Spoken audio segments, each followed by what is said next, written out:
We got time on our hands, gonna have fun, we got no plans. We could party on the beach like we just don't care. We can follow the sun till the night has begun. We'll share it all, that's what friends are for. Na na na na na, na na na na na, na na na na na, na na na. Na na na na, na na na na na, na na na na, na na na. There's a rock and roll band playing acoustic in the sand. We are flying, we are free, what a precious moment. We will always be young, we'll be dancing in the sunshine. We'll share it all, that's what friends are for. We'll look back one day and see smiling pictures and faces of you and me. That's what friends are for. That's what friends are for. That's what friends are for. That's what friends are for.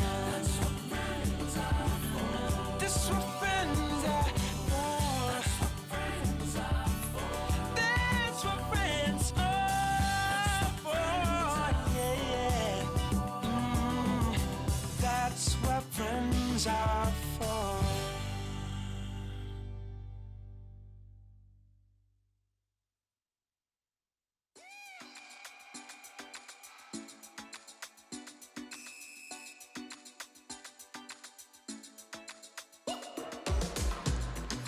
feeling down, wanna come my way, gonna lift you up.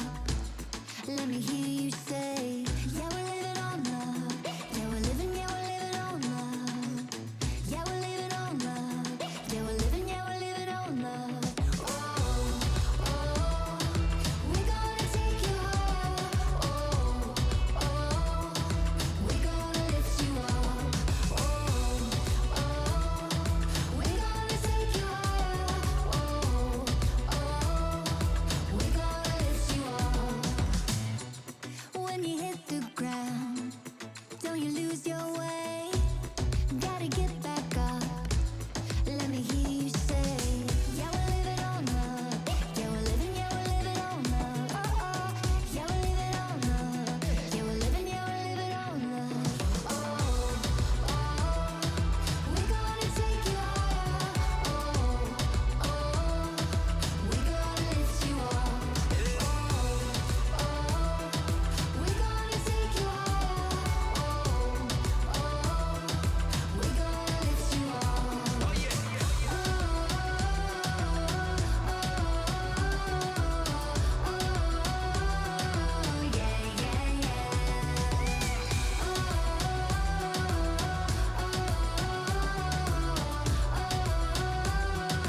yeah, yeah,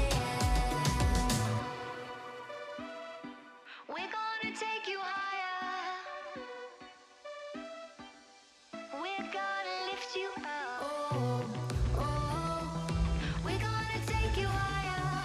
Oh, oh, we're gonna lift you up. Oh, oh, we're gonna take you higher. Take you higher. We're gonna lift you up. We're gonna take you higher. Take you higher. We're gonna lift you up.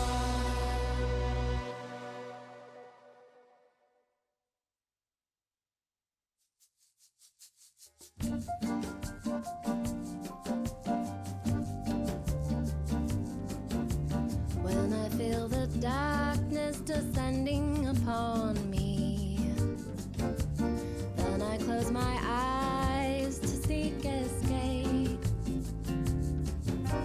Something in the darkness calling to me, but then I realize it's okay.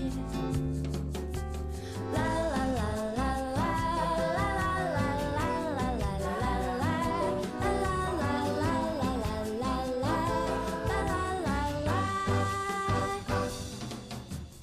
I'm going all in, it's too late to fold now. Don't you wish you could start brand new? Still running in place on this hamster wheel. But when I close my eyes, here's the view.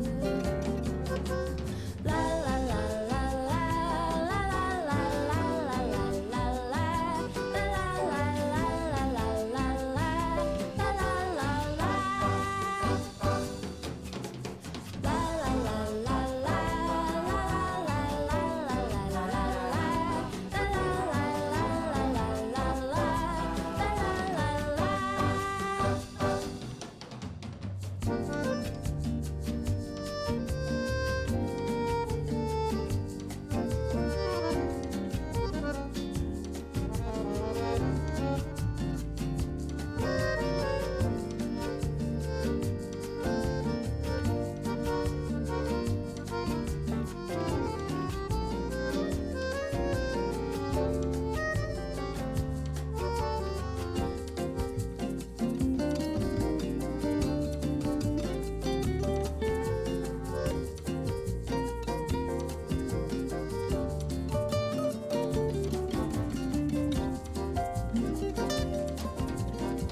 ever since returning, nothing stops my heart from yearning for the pretty little bird I found on holiday. Every moment now I'm dreaming, every thought of mine is leaning back to see her, my pretty little bird. Take me back to Pájaro Bonito, bring me to her, to my papagayo. Setting sun and shining waters couldn't match the lovely colors that you bring to bloom, pretty little bird. Pretty little bird, la la la la la.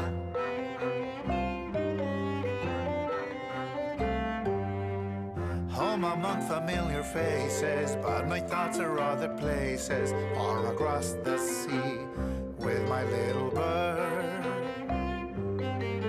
Take me back to mi pájaro bonito, bring me to her, to my papagayo. Empty days and endless hours, bending down like wilting flowers, till I kiss you again, my pretty little bird.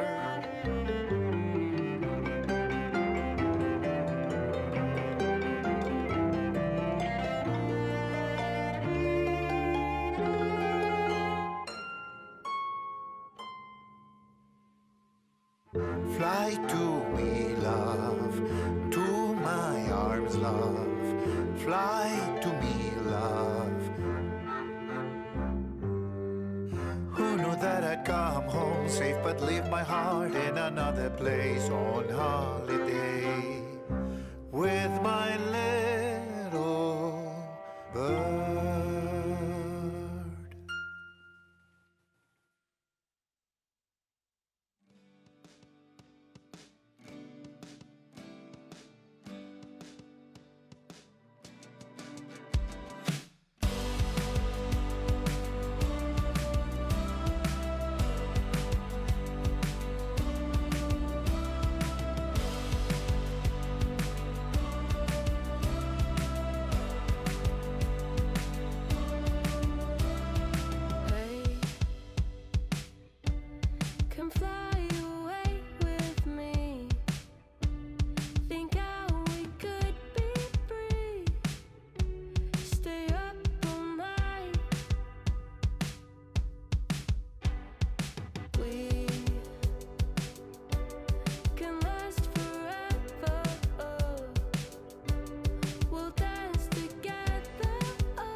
When is it supposed to click? The right chemistry, sparks flying, energy endlessly. We tend to seek the person of our dreams. You might find you've lost your mind. Love may not be what it seems. Listen. One afternoon on a walk, he met this woman, their eyes locked. His world was rocked, he gave her his number. That evening she called him and they talked. They had so much to chat about. There was no doubt that they were perfectly matched and that he had to ask her out. She said alright, he could tell she liked him, but knew she could hurt him even more. He bought some flowers. In an hour he arrived at her door. She let him in, she seemed uneasy. They got ready to leave. He began to wonder if he and she were meant to be. He thought, when is it supposed to click? The right chemistry, sparks flying, energy endlessly. We tend to seek the person of our dreams. You might find you've lost your mind. Love may not be what it seems. When is it supposed to click? The right chemistry, sparks flying, energy endlessly. We tend to seek the person of our dreams. You might decide that love is blind, but it may not be what it seems.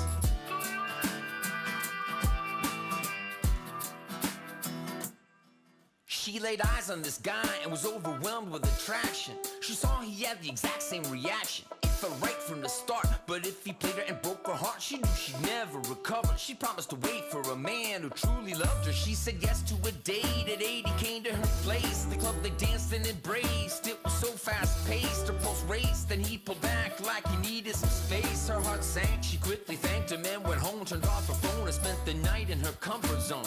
She might have known he wasn't the one. She did the right thing by deciding to run. Or was she a jerk and it could have worked? A cruel fate, she found her soulmate. She wanted to believe she'd been naive, not deceived. She thought, when is it supposed to click? The right chemistry, sparks flying, energy endlessly. We tend to seek the person of our dreams. You might find you've lost your mind. Love may not be what it seems.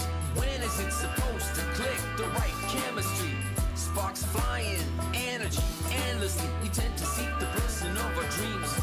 You might decide that love is blind, but it may not be what it seems. When is it supposed to click? The right chemistry. When is it supposed to click? The right chemistry. When is it supposed to click? The right chemistry. When is it supposed to click? The right chemistry.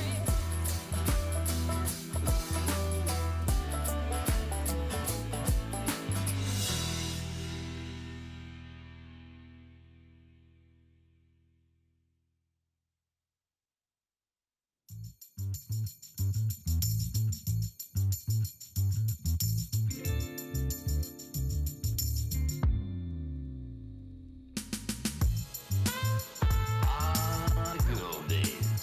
Do you remember? There's no bringing them back. Continuation of the golden era. Golden era. Continuation of the golden era. May it live forever. Late 80s, early 90s, it came into its prime. Microphone prodigies with complex rhymes, sublime denser beats, deep sampling feats. Pure genius rose steep from the New York streets. Meet at Mars, the building for Milky Way. Payday, the tunnel, the red zone, new music cafe. Beat Street, fat beats, downstairs rockin' soul. In the music factory, stacked 12-inch gold. The innovation was cunning, stunning, nothing was contrived. From 86 to 95, New York kept it live. BDP, King PE, Ultra EPMD. Rakim, Stet, Slick Rick, MC Light is Marquis. The Jungle Brothers, De La, A Tribe Called Quest. Brand Nubian, Gangstar, G-Rap, Bello, and SP. Rockin' CL, Black Moon, Beatnuts, DITC. Daru, Nas, AZ, Redman, Big L, and Biggie. Good old days. Do you remember? There's no bringing them back. Continuation of the golden era. Golden era. Continuation of the golden era. May it live forever. You see, the elements converged into spoken word and hit a divine note that human ears had never heard. It emerged to what the mainstream considered absurd. They laughed at it, now it's generational, they're all addicts. 40 years later, now we reminisce, cause through all the shape shifts, it hurts us deeply that it hasn't been the same since. Large pro walking through that front door to cherish or neglect the black sheep, the choice is yours. K Solo spelled it out for you. The Fugees kept the score, nice and smooth, made it funky for the junkies abroad. The Outcast elevated it. While Dre let me ride, he kicked me out. I had to start running with the far outside, lost my breath. All I need from Mary and Meth is ice water, please. Give my full regards to the chef. Watch son get wrecked, cause all they rickety really want is effects. Gucci link shine, stretching Bobito, 89 Tech 9, y'all.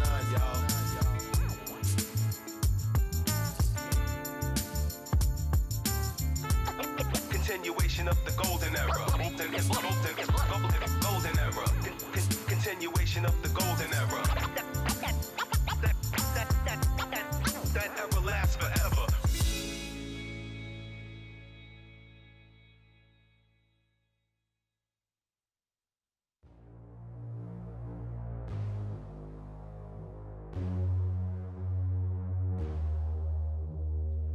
I just want to tell you it's alright while I'm smiling through the tears in my eyes.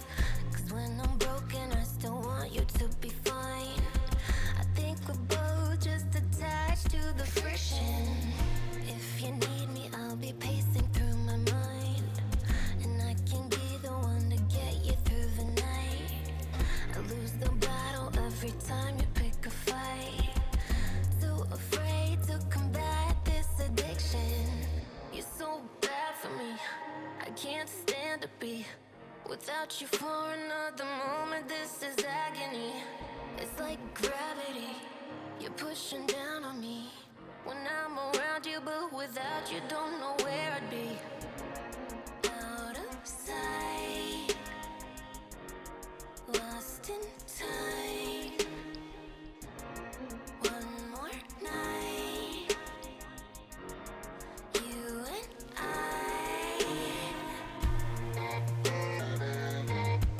Friction. Friction. Friction. Friction. Where we are, I can't quite figure out. I wanna take all of the blame from you now. No matter what, I've gotta fix it somehow. You only know how to play it like the victim. You're so bad for me, I can't stand to be without you for another moment. This is agony. It's like gravity, you're pushing down on me when I'm around you, but without you don't know where I'd be. Out of sight, lost in time. One more night, you and I. Friction. Friction. Friction. Friction.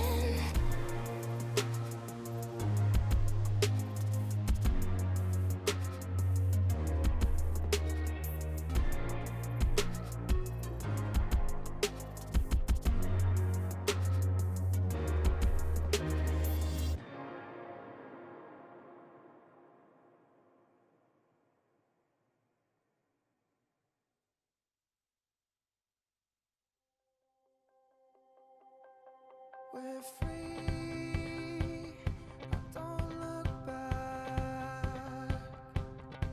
With me, we'll stay on track. Are you ready to go? So I'm waiting for you. Ready, let's go. There's so much for you to do.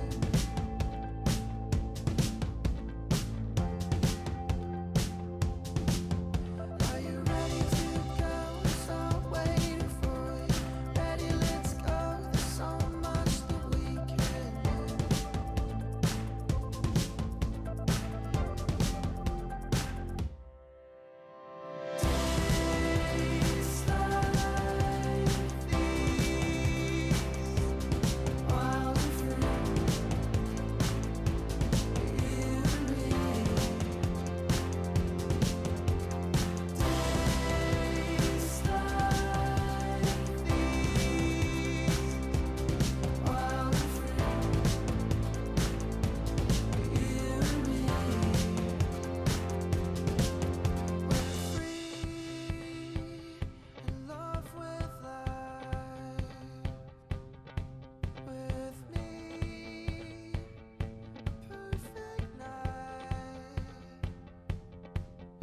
Are you ready to go? So I'm waiting for you. Ready, let's go. There's so much for you to do.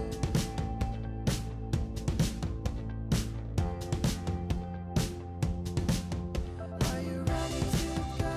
So I'm waiting for you. Ready, let's go. There's so much that we can do.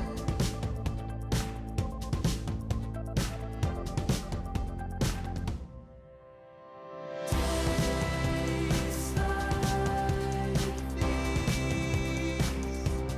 wild and free, you and me. Days like these, wild and free, you and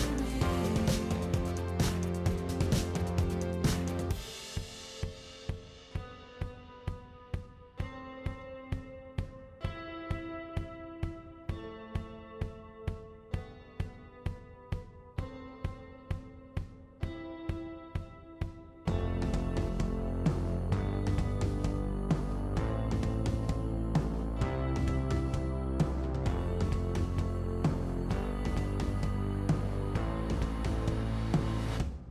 Days like these, wild and free, you and me. Days like these, wild and free, you and me.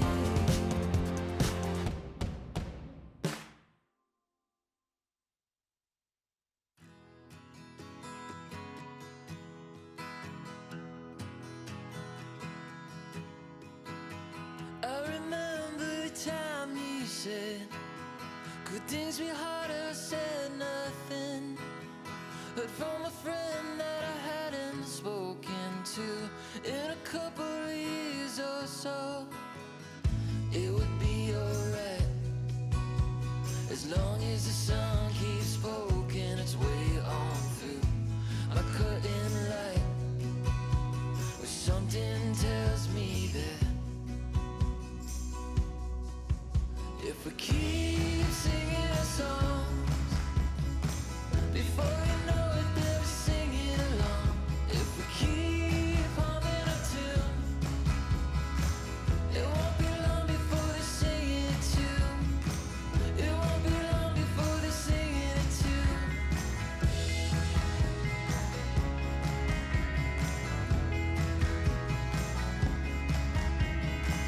Look out my window and all I see are flowers blooming on empty streets. Sometime soon they'll be alive.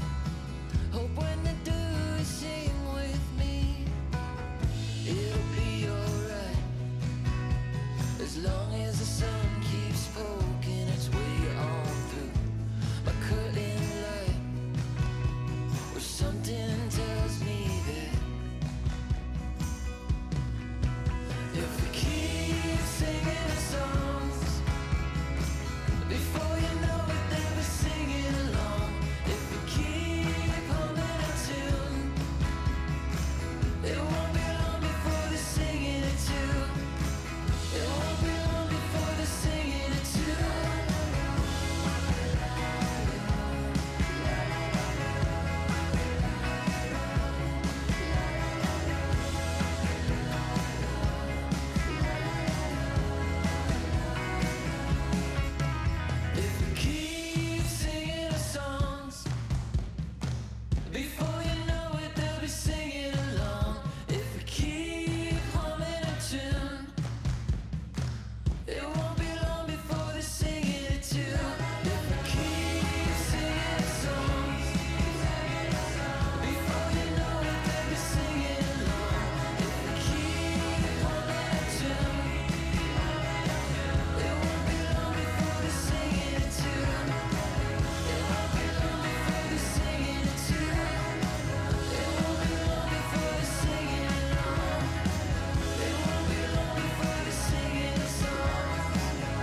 keep my love emotional.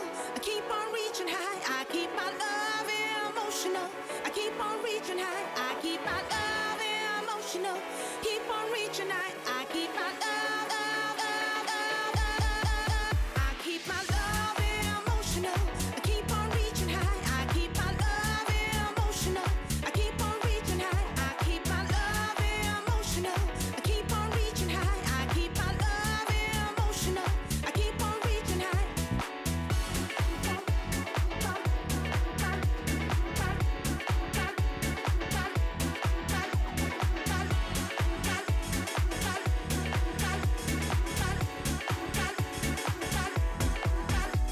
You're giving me, but it's not enough.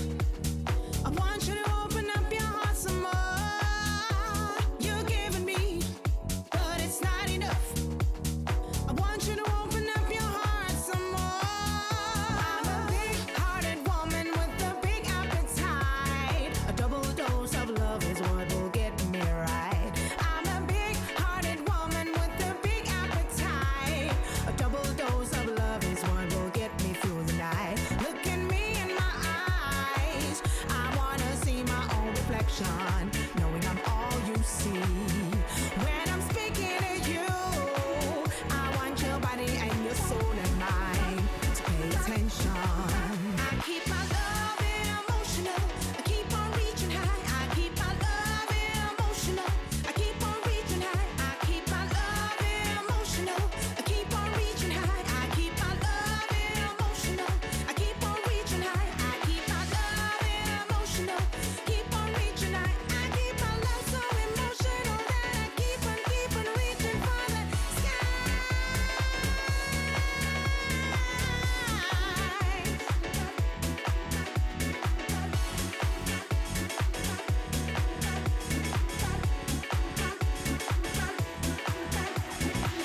I weigh my love on high.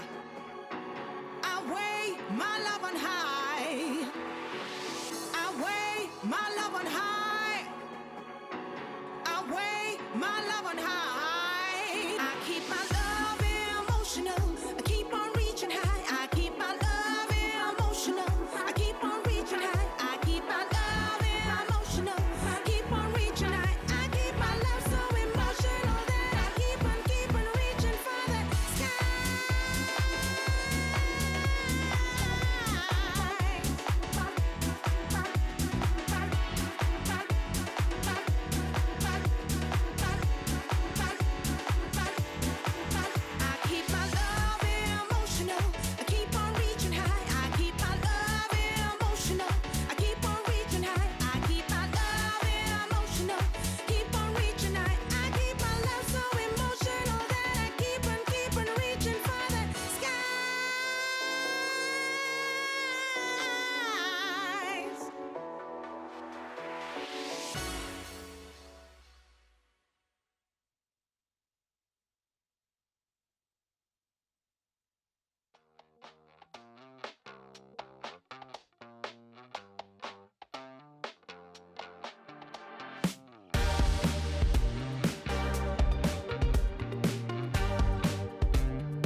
We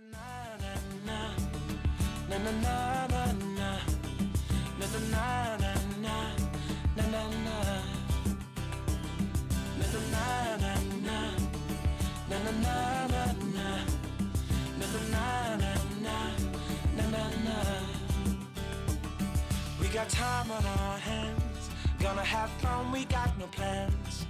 We could party on the beach like we just don't care. We can follow the sun till the night has begun. We'll share it all, that's what friends are for. Na na na na na na na na na na na na na na na.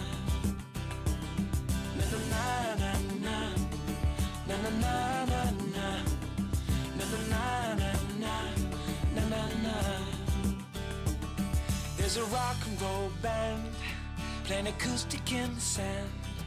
We are flying, we are free, what a precious moment. We will always be young, we'll be dancing in the sunshine. We'll share it all, that's what friends are for.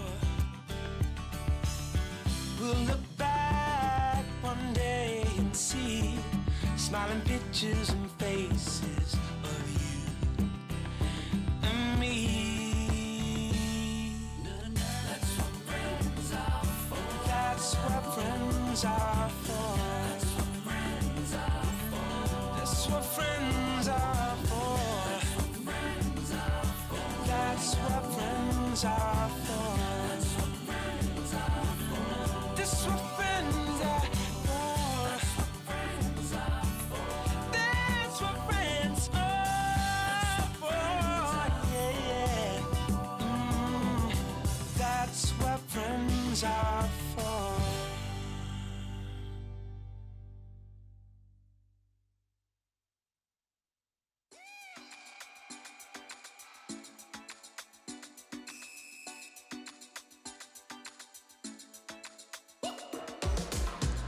When you're feeling down, wanna come my way, gonna lift you up.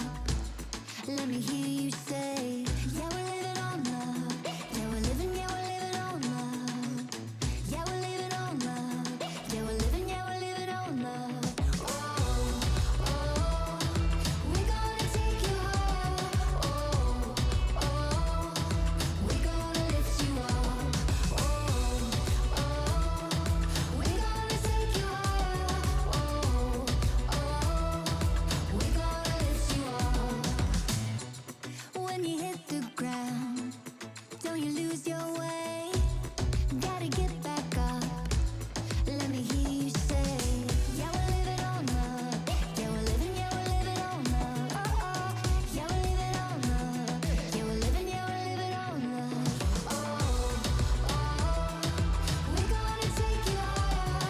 Oh, oh, we're gonna lift you up. Oh, oh, we're gonna take you higher. Oh, oh, we're gonna lift you up. Oh, yeah, yeah.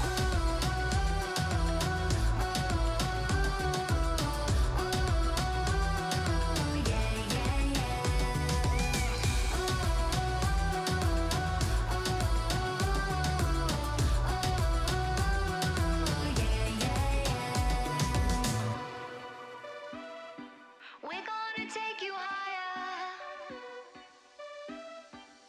We're gonna lift you up. Oh, oh, we're gonna take you higher.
Well, ladies and gentlemen, welcome back to the LPL. This is your home for the best league in the world and to some of the best games in the world alongside that. We've got 17 teams and some of them aren't performing up to standard, but the rest of them, hey, they're okay. My name's Hysterics. I'm joined by Jordan Lyric Corby, who once upon a time deadlifted 120 plus kilos.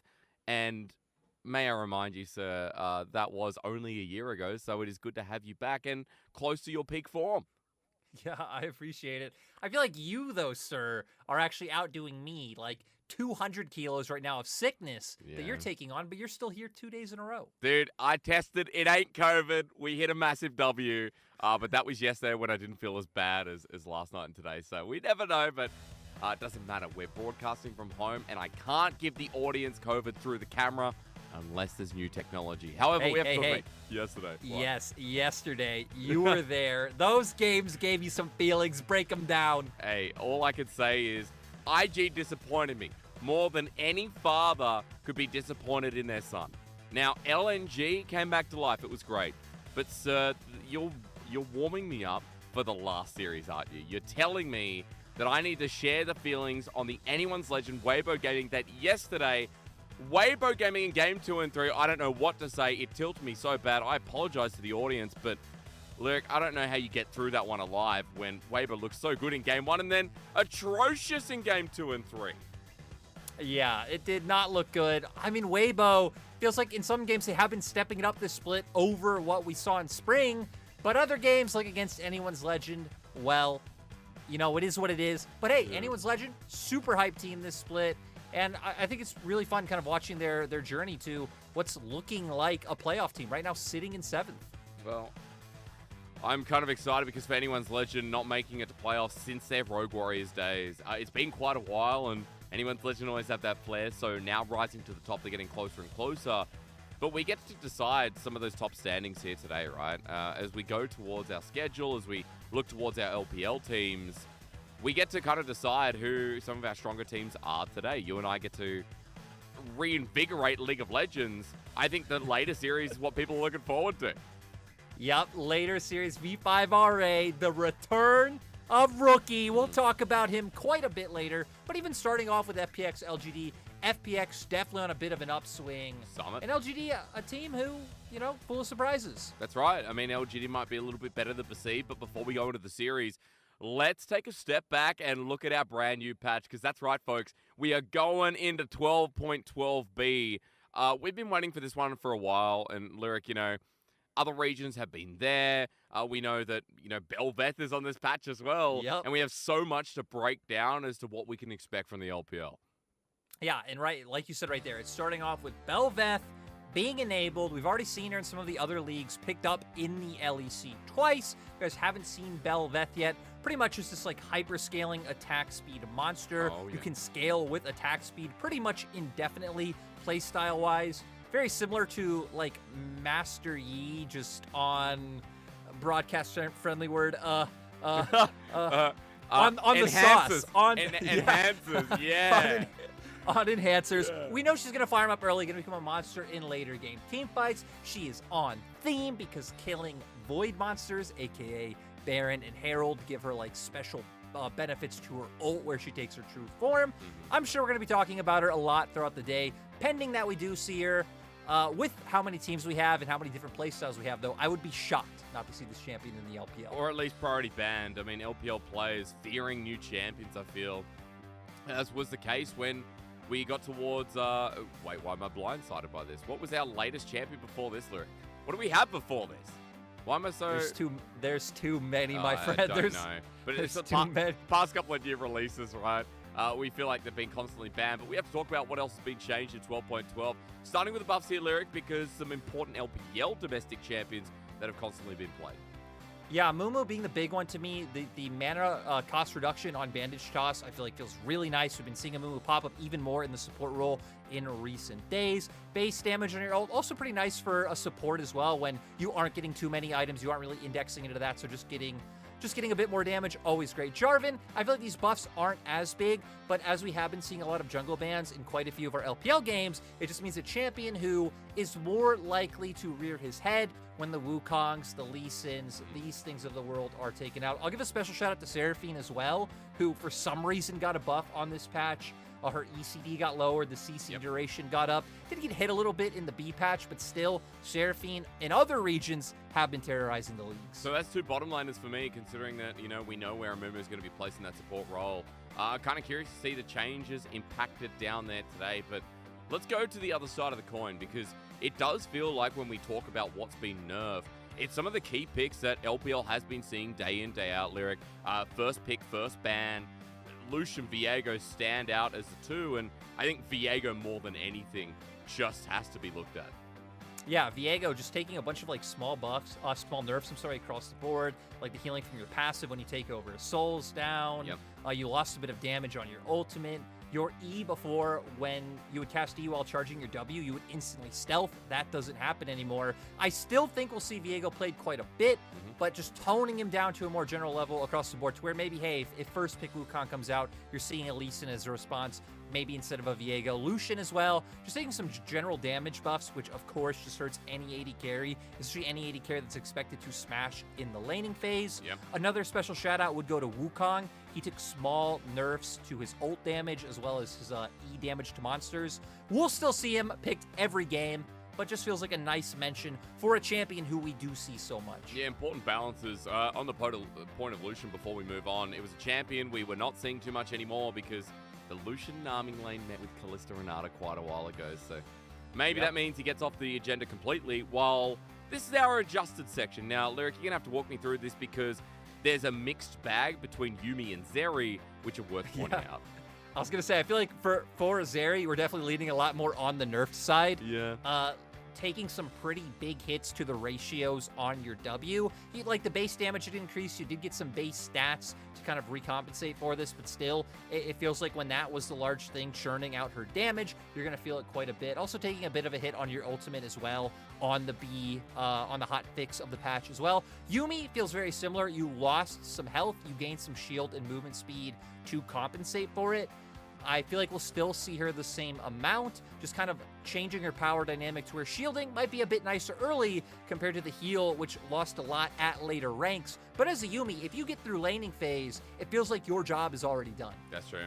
I mean, you've done enough. I want to come back to Zeri, though. Do you think this will change much? Because Zeri has been first pick, first ban, maybe even over champions like Wukong's in some of our drafts. No, I still think we're going to see her quite a bit. Right, maybe her presence falls down a little bit, but I wouldn't expect too much to come through. Definitely feels like with the amount of changes, we really shouldn't be seeing the meta shake up too much, barring the Bel'Veth pick coming in. Well, we've got a lot to talk about then because with our adjustments out of the way and 12.12 out of the way, we get to talk a little bit about our series coming up. FPX versus LGD will be the debut on this new patch. And two teams that are towards the bottom of the table right now. People might be tuning in thinking there's no point in watching this game, but I feel like we need to ring the doorbell on them like FPX did on Jingdong because FPX have revitalized, now 2 wins in a row, Lyric. This team got a very big win against one of our top teams in Jingdong. Yeah, and no matter how up or down you've been on JDG in terms of them dropping games to teams they really shouldn't, in JDG's wins, they have looked insane. So the fact that FPX were able to take out, at least in current form, one of the top 3, top 4 teams in the LPL, I feel like is huge. And going into that series, right, we come in, FPX lose game 1, get into game 2, they sub in Summit, and things just click for them. Summit overall having a great performance, but ultimately FPX's playstyle staying the same. It's about Clid and Kara linking up. They were impacting the bot side, getting LWX ahead. Hung overall having great performances. And for this team, when we were highlighting earlier in the split that a lot was going wrong, especially around jungle, it was so great to see Clid have such a standout performance. Comes in, takes over on this Lee Sin in this game, steals away a Baron, just finds resets, and looking phenomenal. Has a wealth of experience as well. Clid's someone who started out in the LPL, funnily enough, on JDG. That was his opening team. And to smash them in the face when he's been questioned so much, you even said in rehearsal that Clid has been, one of the, lowest performing members of FPX so far. 100%, right? I think even ignoring FPX, just kind of one of the lower performing members in the LPL. In FPX's wins, he is typically the catalyst. He is the standout, but FPX obviously not accruing too many wins, finally getting on the board, and especially now with Summit coming in, I feel like things are looking pretty good for FPX. Yeah, that new top laner coming in for NA, something to talk about. Just quick correction before we get there. Newbie Young, QG Reapers, then JDG for cleared. But remember, those rosters turn into one to another, then to JDG. So technically not wrong. But as I was saying, Lyric, you led me to Summit. And Summit seems like the kind of player right now that is giving FPX a clean turnaround. Coming over from the LCS, I don't know if this is the first, but I remember the days of LMQ going over to NA. I don't remember the days of NA coming over here. Yeah, it's pretty crazy. And I know a lot of us thought that Summit might actually even be a downgrade for FPX in terms of you're bringing this top laner who on Cloud9 demanded a lot of attention, resource, played super aggro, had some bans thrown at him, had some jungle attention thrown at him, and really just started to flounder. Here, he came into the FPX roster, didn't really demand any attention. You could see 12th highest in jungle proximity in the 2 games that he played, but had huge benefits, topping damage charts, very aggressive early on, and just providing FPX another stable lane to be able to play through. And when you contrast it with Shalahu, who felt very hit or miss, had some phenomenal games, had some bad games. Yeah. If Summit can keep up form like he had in that series against JDG, that is going to be monstrous. I mean, think about it, right? He went up against 369, who, in my mind, is one of the best performing top laners this split, and was able to have that level of performance. So today, going up against LGD, who have kind of been topsy-turvy with their roster, I would expect a lot. Yeah, I would expect, Summit to kind of show those colors once again, because for LGD, struggling a bit down below. This team right now sitting 1-4, and to be fair, FPX are in a similar position. But LGD, I don't know, I wanted to be positive here, Lyric. I talked about LGD providing so many good flavors, but I don't know what flavors are in there that I'm like, it's so prominent, it works so well. It ain't cookies and cream, but maybe it's close. Yeah, we saw those good flavors are there, right? This team beat anyone's legend, who have been on a little bit of a tear this split.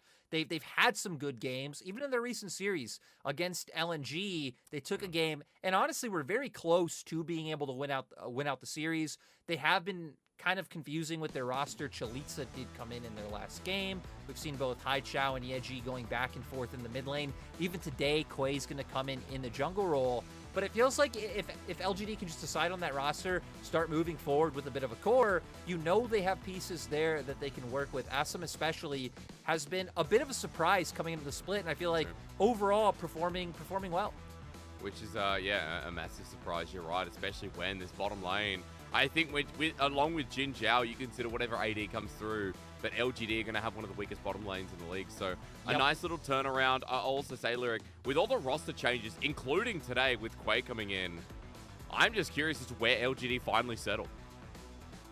Oh, yeah, especially considering that Shadow was like the key member of this team, right? Shadow has long been the best performing member on this LGD roster, and now taking him out for Quay seems a little bit confusing. I'm curious, if maybe they have some sort of strat planned, if Quay's been like spamming Bel'Veth and he's just ready to bring her in and kind of be that one-trick Bel'Veth player. But hey, we'll find out. Quay obviously has played in the LPL on this LGD lineup before, but it has been a little bit since we've seen him. Yeah, it has been a little while, and remember that Quay came through when I think we're in the middle of, Condi. We're in the middle of, jungle transition for LGD, so way back when. Been in the back shadows, so I'm curious as to what he adds. As you were saying, though, maybe he's been spamming Bel'Veth. That's what we all hope for. As ladies and gentlemen, we welcome you to the start of 12.12. Yes, Bel'Veth is enabled, but with all the other buffs and changes, let's see what we work in. As Zeri Wukong, Lyric, I guess nothing much has changed. No, like I said, in terms of meta, I really don't expect things to pan out too differently from what we were seeing before, barring Bel'Veth. And with our league being more fast-paced than other regions, I wouldn't even be surprised if she does fall through picks and bans quite a bit. Klid specifically is someone who has been playing her a lot. Yep. So this actually would be a series where we could see her come through. But so far, just standard bans coming out across the table. Lucian being the one that isn't coming through here, but it definitely feels like with the trajectory that he was on and with the nerfs coming through, oh no, I'm actually completely wrong. Still, actually just respecting it enough to come through. You hit on it earlier, it felt like the Aphelios Renatas or the Draven lanes were enough to dissuade that, but FPX taking away 280 carries was enough to force LGD's hand. And it looks like FPX are going to go towards the Aphelios that we were just hitting on. Well, But 3 off the also want board. to highlight I guess you deny it. Gwen's still open. Gwen, still very high priority. True. So we might look at that here for Chalitza, who once again is starting here today. 80 carries being so widely banned already, though. We're just getting the priority on patch 12.7. Like, we're going back to spring. Asim and LWX are going to go in the classic matchup of Jinx versus Aphelios. Now we're going to find out what the jungle pick is, because we mentioned the Viego getting nerfed before. We want to see if that comes through, or if we do get the Void Monster who joins in 12.12. Yeah, Lee Sin also still being up as well. We kind of hit on when Wukong's banned, and now with Viego taking a few nerfs, it could open up to where Lee Prio just coming out higher, but no, LGD going straight towards the Graves. We kind of hit on Quay being a little bit of a mystery in terms of why they're deciding to bring him in over Shadow, and they go straight towards his pick. We know Graves, if you can get ahead, if you can get towards your first item and start clearing out vision with that Umbral Glaive, you can just completely snowball the game. Yeah, so maybe we'll have to just wait and see on the other side, because we know that Bel'Veth can be quite slow, but we get Renata in the bottom lane, we get Summit on the Gnar here, a different champion from what we were highlighting before, and what seems like a partial flashback in the opening of our draft, and bottom lanes that seem to be just playing with range versus engage, as seems as LGD prioritize. Yeah, if LG decide to lock this in, it will at least set up for Quay to potentially be able to target that bottom lane, have the stronger 3v3 coming through with the fact you have the Nautilus. I also really like that FPX going straight towards that Gnar. Gnar was one of Summit's go-to picks in the LCS. It was pretty much banned against him consistently in the later weeks, and then especially in playoffs. Gnar and Jace always taken away from this guy, something he has an incredible amount of confidence in. And now going into second phase, with junglers being down, LGD have their pick of the litter with what to take away. Lee Sin already gone. I'm curious to see where we go next in terms of, again, Viego technically still being open, Bel'Veth being there, and I'm sure if I could, look up Clid solo QID and see he's spamming it, LGD can do the same. That's right. So maybe we just got to expect that to come through next. Little pockets like Kindred have been there as well. The Jarvan we mentioned getting buffed has also been played by Clid this split, so it doesn't feel like banning away the jungle pool is going to put him in a bad position. As 10 seconds passes over, I just want to see that final ban coming through. It'll give me some resemblance of hope. As the drum roll comes through, Xin Zhao the final ban. So take a bit of a tally here, Lyric. There's three jungle bans right against Clid. Yeah, 3 jungle bans coming out. Just a lot of targeted roles now for FPX. Going to decide where they want to go with their final ban towards mid. Ari still being open. Galio, another pick that Yeji has just loved, could really enable just supporting his jungler, which is what LGD look like they're going to do right now with the fact that you pick Graves, you pick something that's going to look to invade, power clear, and just become this strong team fighter. Lissandra very much in the same vein, right? Push and move, enable the jungle. LGD not going to give them that much hard engage, when both teams so far going in very specific areas, right? LGD definitely being the team that wants to go in. FPX with the Aphelios, with Renata especially, wanting to be the team that kites out and tries to play from a range. And yeah, G being the one who wants to play his favorite pick. You said it just moments before. The Galio's left open available. He locks it in. Fun fact about Yeji so far this split, he has played 7 unique champions. He has never doubled up on a champion until now. So this Galio is going to be his most played, and the team fighting potential looks unreal for LGD, just when we're talking about the combination of flavors that this team could bring out. Yeah, I'm actually really curious to see what FPX will do. I thought it would just be something like the Ahri, just because we know it's Care, and Care just leans on that pick. So, well, I ruined it. Okay. I was ready. I was ready for them to lock in the Yone. Don't do it. Come on. Oh, Clid. Are we getting it? Are we getting Clid it? loves Viego so much. It's one monster versus another. And in Clid's mind, he wants the abs instead of the...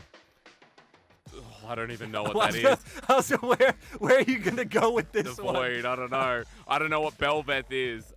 Some kind of Empress, but hey, at the very least, we get Clid on a priority pick. Now for LGD, how do you partner this one up? Lyric, you talked about the Gwen a lot earlier. It seems to be the standard top side, but we get a Shyvana on someone who's not named Shanji.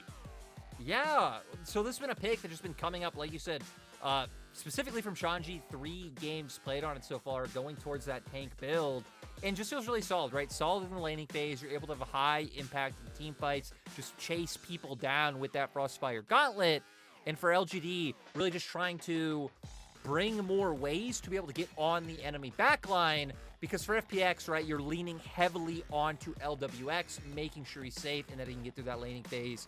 Very interested to see how this laning phase specifically is going to go, Gnar versus Shyvana. And then even factoring players in, right? Summit, someone who has been known for strong laning prowess, coming in against Chalitza, who has always been more of a weak side top laner in the LPL. Feels like it could do a lot. So already 2 drastically different play styles. We know we want to see LGD being the team, pushing the ball forward, being the aggressors. Can Quay get it done? Now that he's stepping back in on the Rift, I'm not quite sure. Yeah, I mean, we got a lot of skepticism about LGD, folks. There's no surprise that a 1-4 team seems to be not in our clearest of thoughts, our fondest of thoughts, I should say. For FPX, it was a similar story, Lyric. I remember casting their 0-5 debut, their 5th loss in a row. They bounced back really nicely, and, you know, props to Summit coming in, changing a lot of the, I guess, the feelings of this team. The last series was all he played, so it's about being consistent here. On the Gnar, as you said, the laning phase for him in the past has been something of merit. So against Chalitza, let's see if that experience can trump over someone who has also, like Quay, been subbed in and out over the history of the LPL. As we walk into Summoner's Rift, FPX versus LGD, this is the battle to stay alive in my books, because a loss here for either team makes it even more likely that playoffs continues to be a pipe dream. Welcome onto the Rift, and Lyric, welcome back to the cast. This is going to be a doozy, if I say so myself, because SOFM and On are not on the Rift. Oh no! Why'd you have to do them like that? Is FPX gonna at least expect a cheeky level 1 coming through from the side of LGD, but LGD not going for anything yet. Still would be time if they did opt into like a late ward going onto the enemy red buff, but doesn't look like that LGD are even going to go for it. So FPX prepping. I'm still holding my breath. It actually might happen, Hysterics. I'm just waiting. I mean, What's Jin gonna Zhao, happen? he's It's a gonna happen. Nautilus. Every Nautilus wants this, Every Nautilus. but every FPX. I mean, there's 4 members. You're sitting Even, yourself up. even Summit's still here. True. He's still pivoting. Okay, Jin Zhao spotted. Summit still moving down. They're going to buy a bit of time here. Jin Zhao with the dredge line aiming up for clear. As a handshake is a good stun. Right now, FPX have a damage profile, but Summit has to go back to lane, and Clear's going to give it up while the bottom lane of FPX just walks away. So for LGD, a late invade that works out wonders here with Quay starting on the red buff. I'm just so disappointed that since FPX committed for so long, it just seems like we were meant to get a huge payoff of 5 kills, 6 kills, 7. I don't know. Could have gone all the way up to 9 kills. Everyone could have died. But looks like with Summit wanting to get back to lane, not lose out too much in terms of the 1v1, FPX, like you said, will just give it up. A lot of good vision coming down for LGD in that bottom side jungle, so they're going to know where Clit is, even spotting him out here heading towards these Raptors with what was probably a ward put down by Yeji. So complete information in control for the side of LGD. Not going to allow for LWX or Hung to look for any sort of aggressive trades, and just going to fully commit to this cross map. At the very least, FPX have their own vision, right? Tracking Quay here on the bottom side, and now that he's moving down to Krugs, LWX and Hung are just going to spot it out, but not too much they can do. Already a great start here for Assam and Jin Zhao. When we were talking over the clips before, Lyric, and Assam has been a bit of a surprise here. He set up the success in Game 1 on a Jinx, and we all know that's good news. Oh yeah, always great to see. And just come back to the old days. Jinx, Aphelios on the Rift. The Sadly, old that days, also... last flip. Yeah, hey, those days are old enough. And those days should stay old. They should stay in the past. Okay. But hey, when you're getting so many 80 carry bans in first rotation, you know what? We can give it a slide. As also something interesting, Yeji on the Galio is all pause. Jin Zhao. Well, he might be influential with Jin Zhao coming in with the dredge line, connects max range onto Care. Shielded Duran, great, and that's an instant flash charm in response, but Care doesn't get a better trade. His summoner's down, and Yeji runs it in with Predator to enable a cheeky summoner.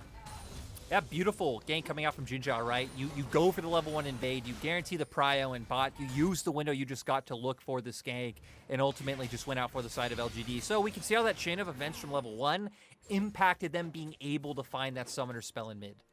Okay, well, I also wanted to pull up what's happening on the rest of the map, because while we see the roam in the bottom side making bank, I want to point out that the invade towards bottom side has also influenced Chalitza here. Quay once again making himself known, as he won't be with a Dreadflight and no vision in. Smoke screen for the slow too. One of these guys might burn their summoners, and I feel like it's Hung, but he holds strong with end of the line, still creating a nice damage pool, and LGD continue tackling bot.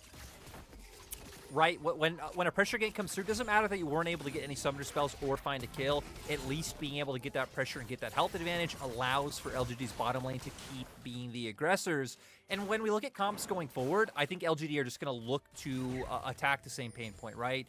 You know you have prio in mid. You now have that summoner spell down on the Ahri. Keep looking to do this. Mid jungle playing into Klid's face, making sure Awesome and Jinzhao get ahead, and just completely shutting out FPX from the bottom side. Well, the bottom side, I mean, that's the pain point, truly, isn't it? FPX's bottom side in spring with the narrative base. In summer, we still feel like they're some of the strongest laners as well. Hung and LWX, it's been their story.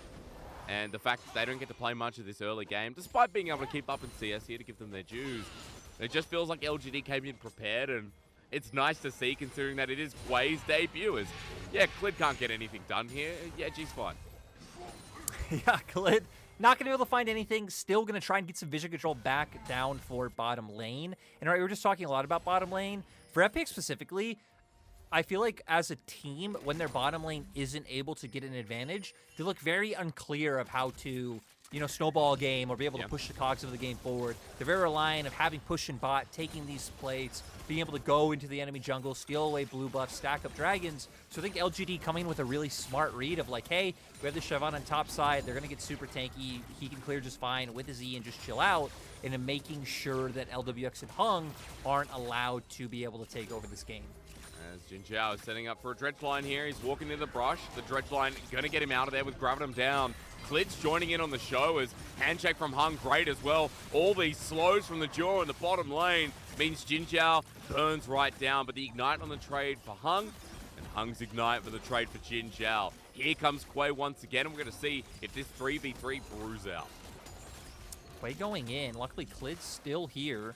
Hung is level 3, by the way, so he will get burnt to a crisp. His end of the line, double flash coming through. Jinzhao setting up the engage with the bailout on Klid, but that doesn't let him turn it around. And for FPX, those summoners fell like flies. I mean, one flash from Jinzhao, and I guess an ignite use slightly earlier, getting 2 flashes and a heal from the FPX bot lane. So FPX's bot lane still just continuing to be put down. Sadly for them, I don't really think they can pivot anywhere else. I feel like ganking Shyvana would be extremely hard, especially now that she's at level 6. Going for any sort of dive would just be incredibly risky with how much damage she could put out and how tanky and durable she will be. You could look mid. I feel like killing Edgy will be hard. Again, just having a lot of mobility, being a bit tankier himself. But you could perhaps look to blow a summoner. That summoner now opens up for Care to be able to lean into bot side. You could try to find influence with having Care there first, attacking Quay. But when Yeji has a global ultimate, it's a lot easier for me to say all those things than it is for FPX to actually execute. Oh, yeah. And I mean, that ulti, the Galio that Yeji's played so much in the past too, it's going to be such a big influence. As here's an ulti in the top side. Chalitza taking Cloud9 days. LGD have brought a party up to the top side, and Summit for now has to be wary. Yeah, this one's going to be really dicey because Herald coming up, Meganar timed out, Chalitza now doesn't have his ultimate, so a team fighting tool for each side not being up. I guess Summit Wait, flashed. Against Anar with Boomerang, collateral damage used. Summit holds on to his, he doesn't have TP, so maybe worth it considering Herald just spawned. Yeah, Summit gonna be just fine.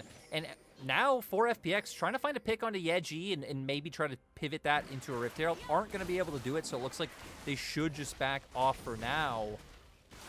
And LGD are just gonna go for it. But FPX don't want to give it up. Summit trying to build up that Mega Narbar. Klid is now level 6 as well, but Quay just burned his ulti, so we'll see as Boomerang starts poking down. Clid looking for the steal here. The eye exposed, but it goes over to LGD as Quay wants to turn it around with a good end of the line, but they're in the pit by themselves, and Summit is about to go into the Mega Nah. Care's hitting for damage as well as this Mega is so close. Clid flashing in. Summit making the name, bringing the Phoenix back in, and FPX with a triple over to the Galio. That's a fake one because it's Clid who is the successor. FPX knowing if they could buy time for Summit to get that Mega Gnar bar back up, that they will be able to take the fight. They still don't get the Herald, but nice bit of gold injection coming their way is LWX, Moonlight Vigil. God. Yeah, that's a pain to watch. Lyric, LWX and Hung back to their old antics in the bottom lane. The 2v2 looking successful, and this was the lane that LGD vertical jungled around, set up priority for Asim and Jinzhao. They're holding strong in CS. The play topside just happened. Summit was already winning out top lane. And all of a sudden, with a 2K gold lead, I'm starting to favor FPX for this game one after we watch this again. Yeah, looking pretty good as we see Yeji not able to connect the knockup onto Clid.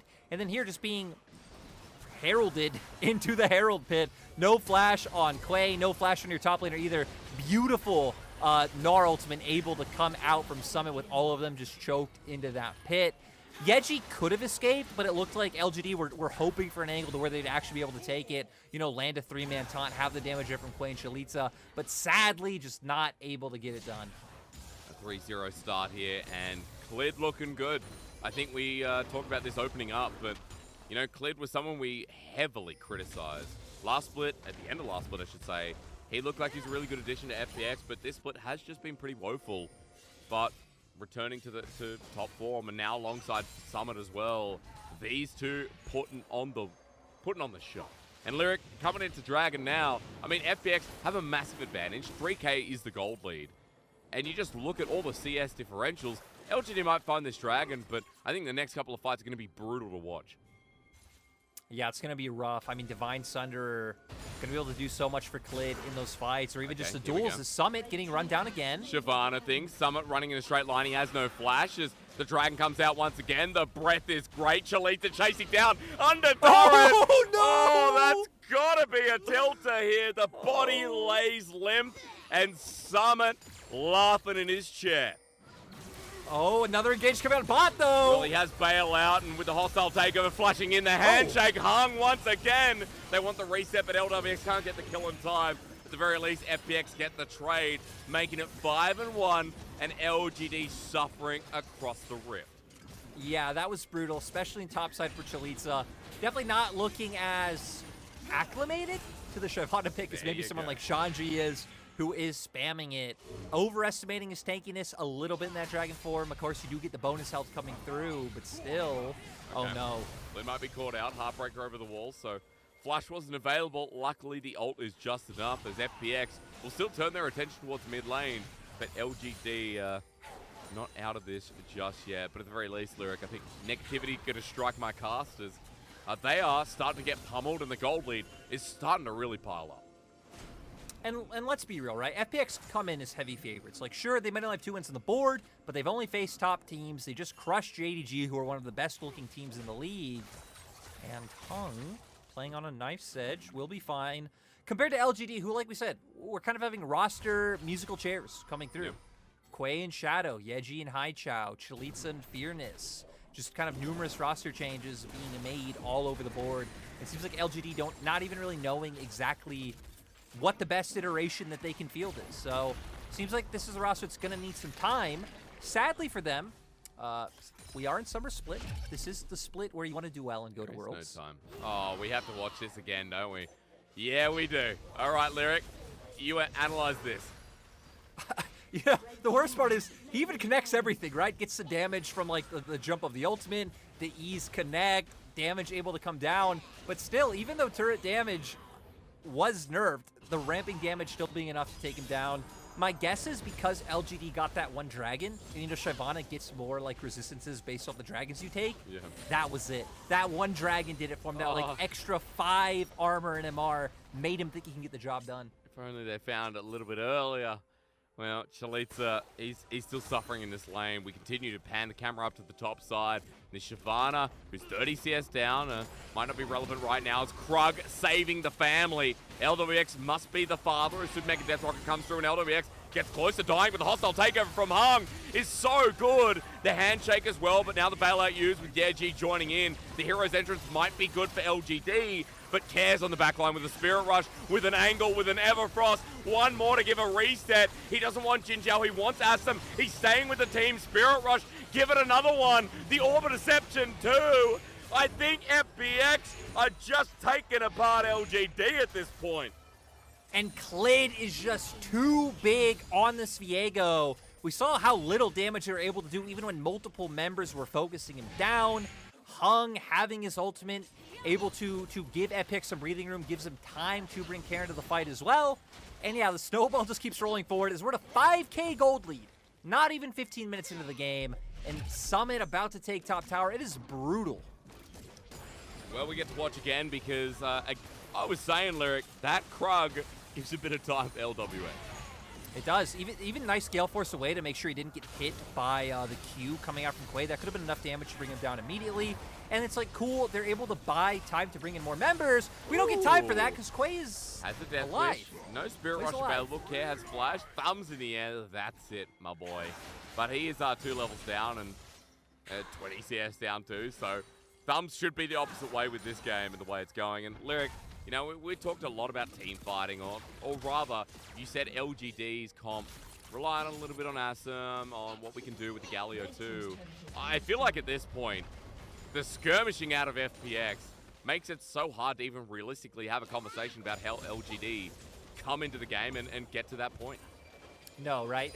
LGD, I think, definitely cannot 5v5 FPX anymore at this point. Clid is too big. You're going to be able to take down one member, just set up for Reset City. They're going to have to lean heavily into finding picks, creating numbers advantages, which, if FPX is smart and just keeps leaning down towards the spot lane, which they have, ignore your topside camps, keep Clid here, prevent all these plays and dives from coming through, Clid's only going to get bigger. Good dredge line onto LWX. The bailout's there with his ult missing as well. They'll actually get the kill, but Clid is the Fed member, the raid boss here. The level 10 Viego who flashes away Yeji. Once again turning it with the dredge line in from Jinjiao. His team leaves him behind. His Care flashes forward. The Everfrost may have missed, but Care still smurfing here on LGD. And just when you think it's going bad, FBX come right back in. FPX gonna be able to use this Rift Herald, push down a turret, should even be able to guarantee a second charge coming out from it on the inner turret as well. And we saw exactly what we were just talking about, right? For FPX, you never even need to think about playing up towards top side or making your own proactive plays, because LGD right now are the ones who need to look for these knife fight scenarios. You know where they're going to be looking, because bot lane's really all they have at this point with the 0-2 Shyvana up in the top side. And as long as you look to counter gank, you're pretty much going to rack up more kills every time. LGD do find a nice pick onto LWX, but sadly, that's all they're able to get, because once Clid joins the fight, we see the damage coming through. Summit TPing in as well. LGD buy a little bit of time, with Jinjiao going down and Care especially getting in range, Spirit Rush and Flash to land the charm. FPX are easily able to clean up the fight. Easily the key word. 7,000 the gold lead, or a little bit under. At 17 minutes in the game, a dragon denied from that Shyvana too.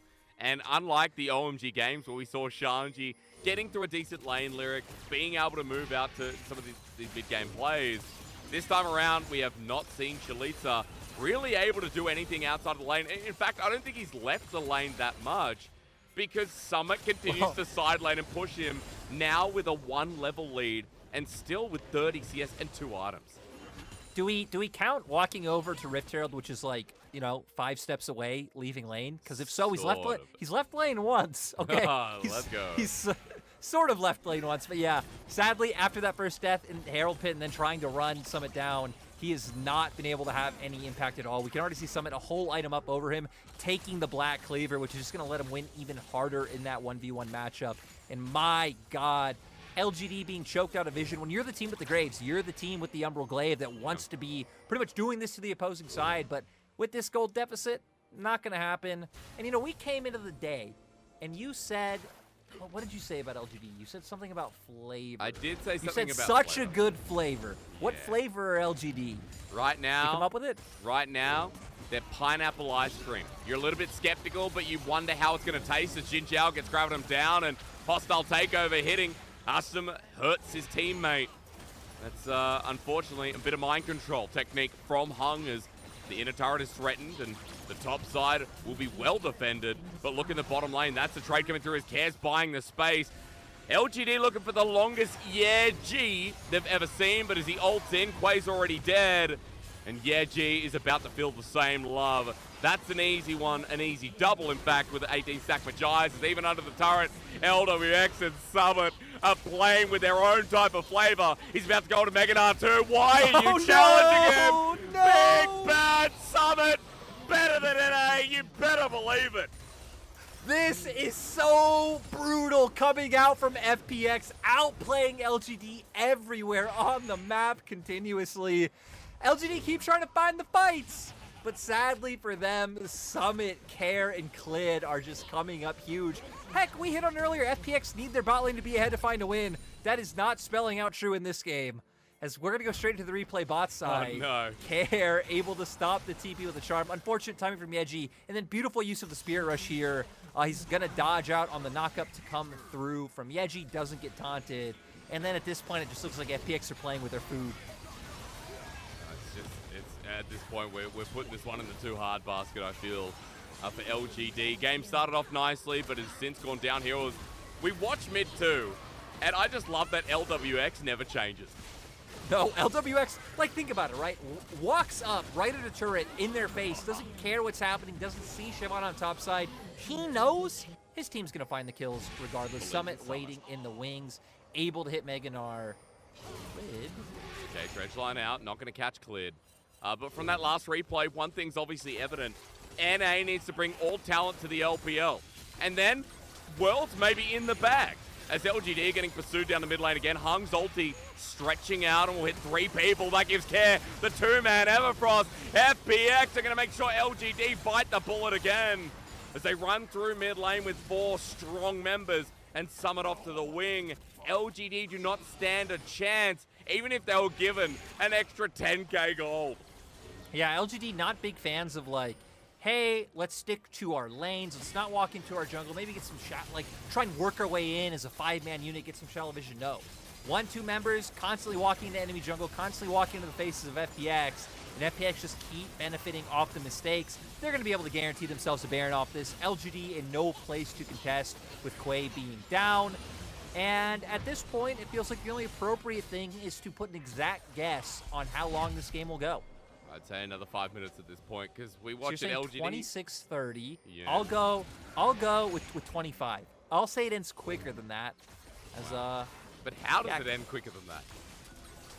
You know, if LGD keep doing what they're doing, they keep trying to contest for this vision aggressively in the face of FPX members, I don't think it should be too hard as they set up for Hung to be able to find the hostile takeover.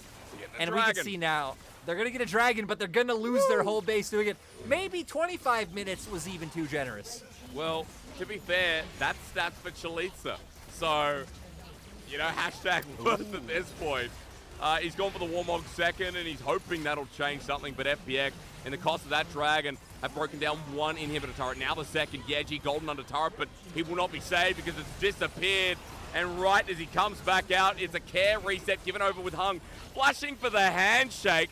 How do you do? He shouts out to LGD, but LGD do not do well.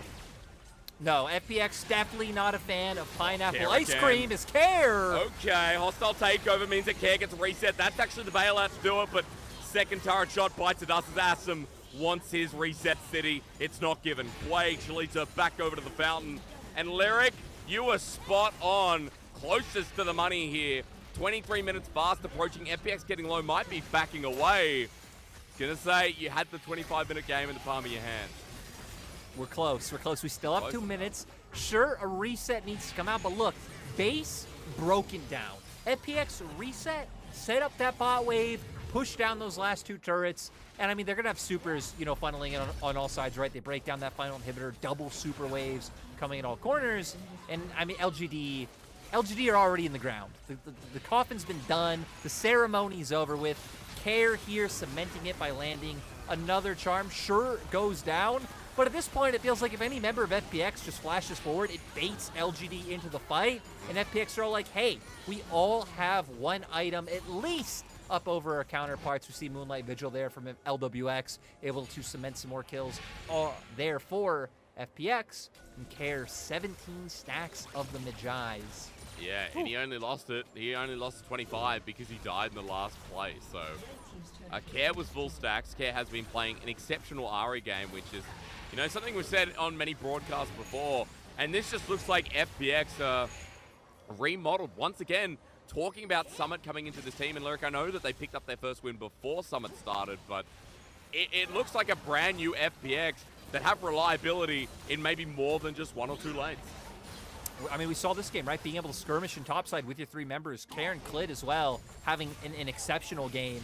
Care really stepping up, hitting these charms. Is going to keep going. Oh, he's got so many stunts. Quatex and Orbital Deception, and the true damage hurts. 30 seconds. We're on 30 seconds. Okay, well, that I said you said 25, and I said it was you, wasn't it? I said 25. You had 26:30. Well, at this point, I think you're going to be right on the money. Death Rocket gets Care. Oh. Hang on a minute. Lyric getting down the wrong path. The Shield of Duran not going to land. The hostile takeover does, though. Chalitza and Jinjiao battle it out. Summit with another 2-man ulti. He gets out of the hero's entrance. The re-engage there onto Yeji, who's slowed down with the house, but FPX still have the damage here. They've still got LWX. And Lyric, you can still be quite close as LWX heads onto the Nexus turrets. Yeji wants another engage, but he dies in 2 hits. To the 80 carry, the Fun Plus Phoenix. Summit flashes in again. Heads up another kill. And FPX right now are impressing me more than they did in the first 6 series of their split. Yeah, FPX coming out looking incredible, all based around that top side, right? Finding early advantages with top, mid, and jungle, and then translating it down to, sure, they're pummeling our bottom lane, but now we can just start sending this Rio Viego, link up Care as well, and it's so much harder for them to do anything, especially post-6, which is when we saw LGD, really putting a lot of attention down towards that bottom lane. It's like, cool, now we have the hostile takeover, and now it's even harder to dive or put any damage down onto LWX.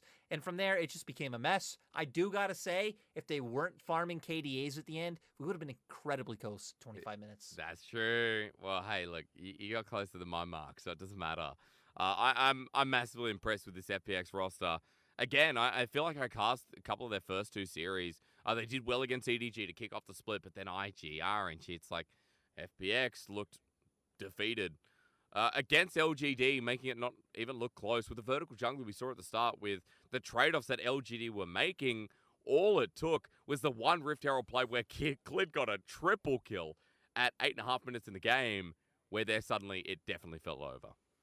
And right, we just saw the lack of resources there, like your jungle now not having flash, you using your ulti in top side. It's like, well, what do we do now trapped in this pit? Do we opt for the fight? It kind of felt like they had to, and not able to win out, especially with Summit buying enough time for him to be able to stack up that Mega Gnar and then be able to find the key ultimate. Summit's ultimates this game just really being on point.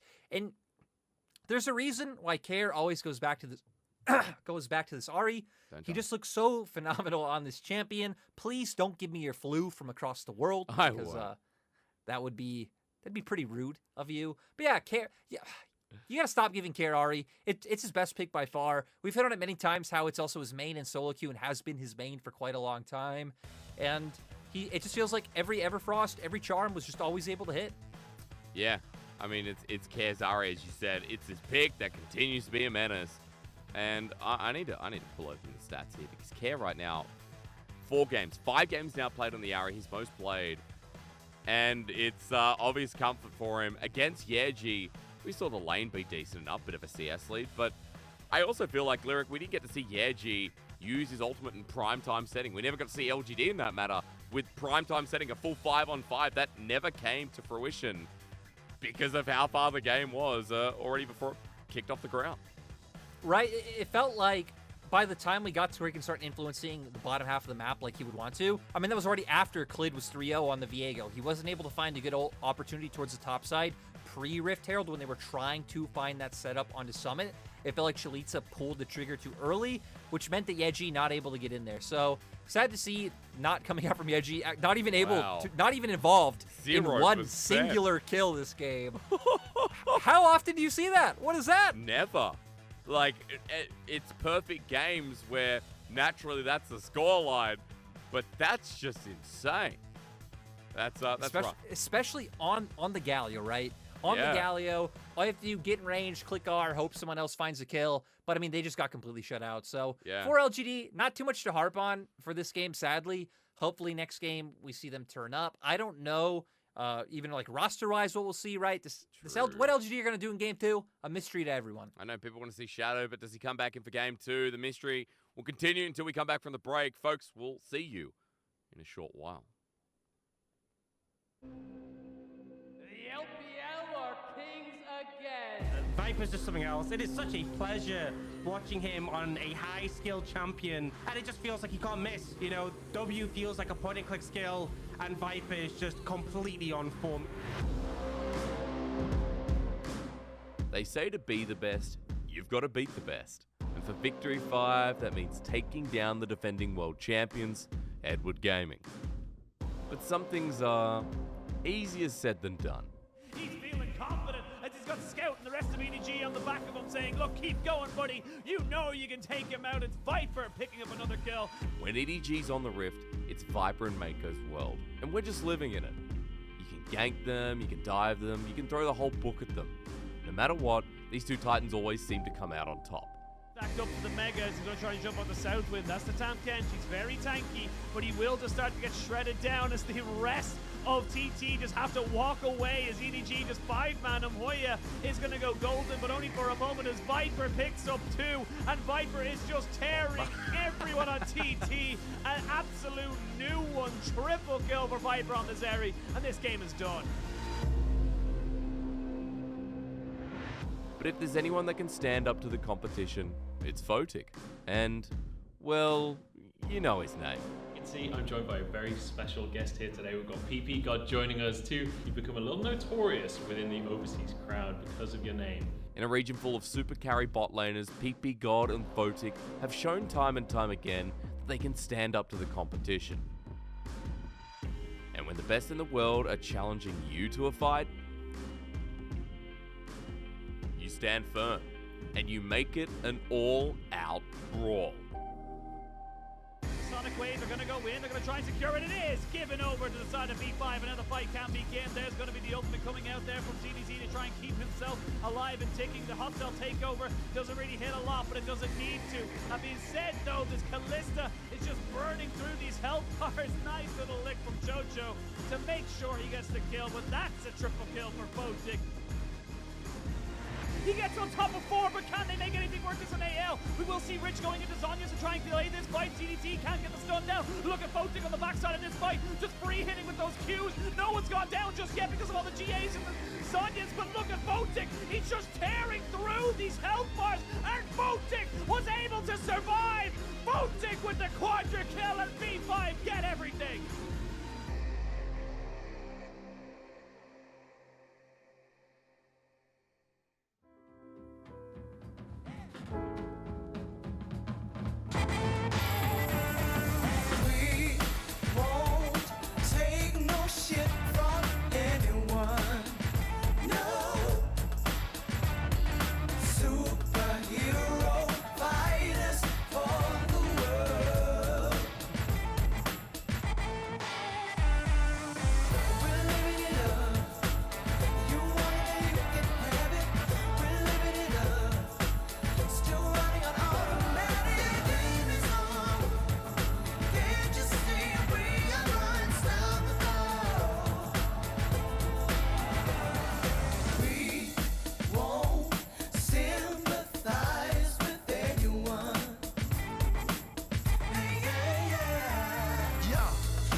Like hip-hop rappers not getting proper dough. Got my foot in the dough, time to rock the boat. Till I'm knocking straight jackets at the hospital. It's the juggernaut. Yo, you guys to go or get knocked through a brick wall, all she wrote. Yo, listen, your mission's impossible. Concocting evil plots like Dr. No. But I'm Sean Corn with the magma flow. The magnificent man, I'm inflammable. In fact, you can't lay hands upon my coat. Cannibals can't bite roads, bombing those. You're on the ropes. My momentum grows. I'ma choke out JoJo with these head that goes. Everybody else blows, so identical. I'm abominable, so contemptible. Yo, we won't sympathize with anyone. No, no, no.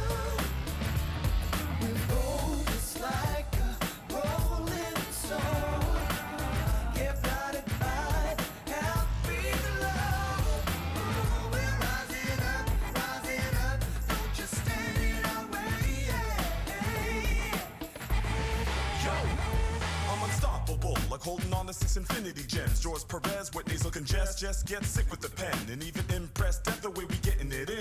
That's what she said, yes, done the middle of the shit. Keep you sitting on your biscuit, wouldn't wanna risk it. This is a mission on a small time thing. Attend special ed classes, but you get no pass, kid. Ass kick, take the L, simple as that. Unknown Rama, straight from hell, boy, don't catch. On fire, apply gasoline in a match. Wouldn't help you, best move 10 feet back off a 2-foot pier. No tears detached for your rest to the ref cruise. Let's use that as direct news. F you and set new stats. Cause 10 more less than just dudes. Guess who's back? Guess who's back? Guess who's back?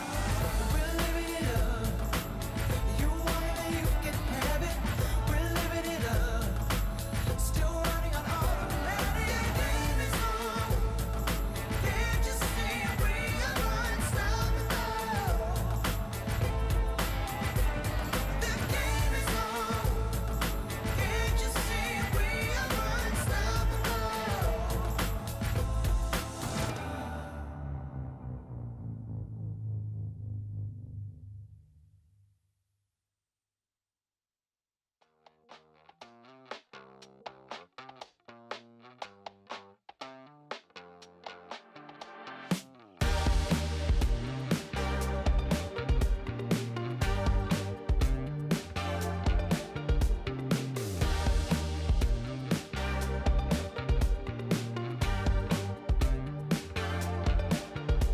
A dream you never want to end,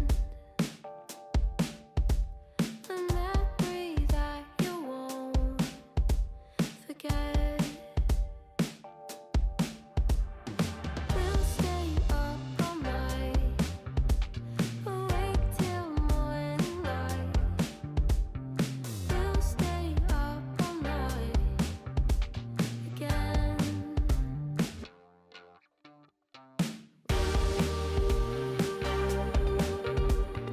Life is all a dream.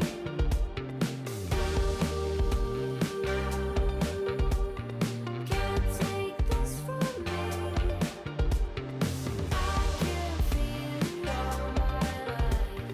I can feel it all tonight.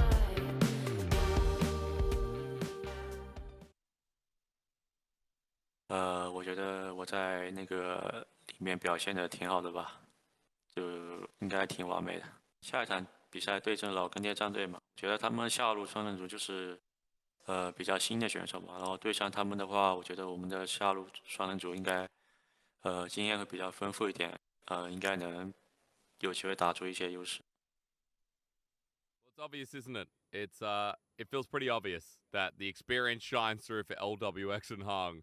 Awesome, and like Jin Zhao didn't get to play last game, so it feels pretty sad to watch. But hey, a great win for FPX as we welcome you back to the start of the series, and we got a pretty well-rounded game considering that FPX. We're talking about them being on the rocks, but that game didn't look anything like that. I was going to say, honestly, didn't even feel like much of a game. Just absolute murder coming out from FPX. So I want to say, I love in LWX's interview, he says, yeah, on that song, I feel like I killed it. If you haven't heard the LPL song, it's a great song. But the man who led the team to victory was none other than, again, the most criticized member of the roster, Clid, picking it up, having a great performance on the Viego despite some of the nerfs coming through, found impact in early skirmishes, covering for his bot lane consistently once his top lane summit was set up just fine. And like I said, didn't even feel like much of a game came through. FPX steamrolled them. They really did. The triple kill early on, and from there, Clid took over the game. Like, this is the one play where LGD were even in the game. Everything else fell down from there. And I think we can give honorable mentions to people like Hung, Care, Summit. I can't mention LWX. The whole team except LWX, which, I mean, to be fair to LWX, right, he did get heavily targeted by LGD. Yep. And then they just got so far ahead, no member of FPX really had to care. We saw numerous times, whether it was Care, whether it was LWX just jumping forward, looking to start up fights, it would bait LGD into thinking they could find some kills. And, here, there, they'd find one, they'd find two, but then the other members of FPX would show up, they'd be able to clean up.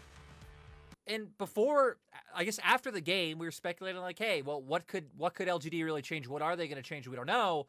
Well, they're making a ton of roster changes coming in. Fairness coming back up in the top lane.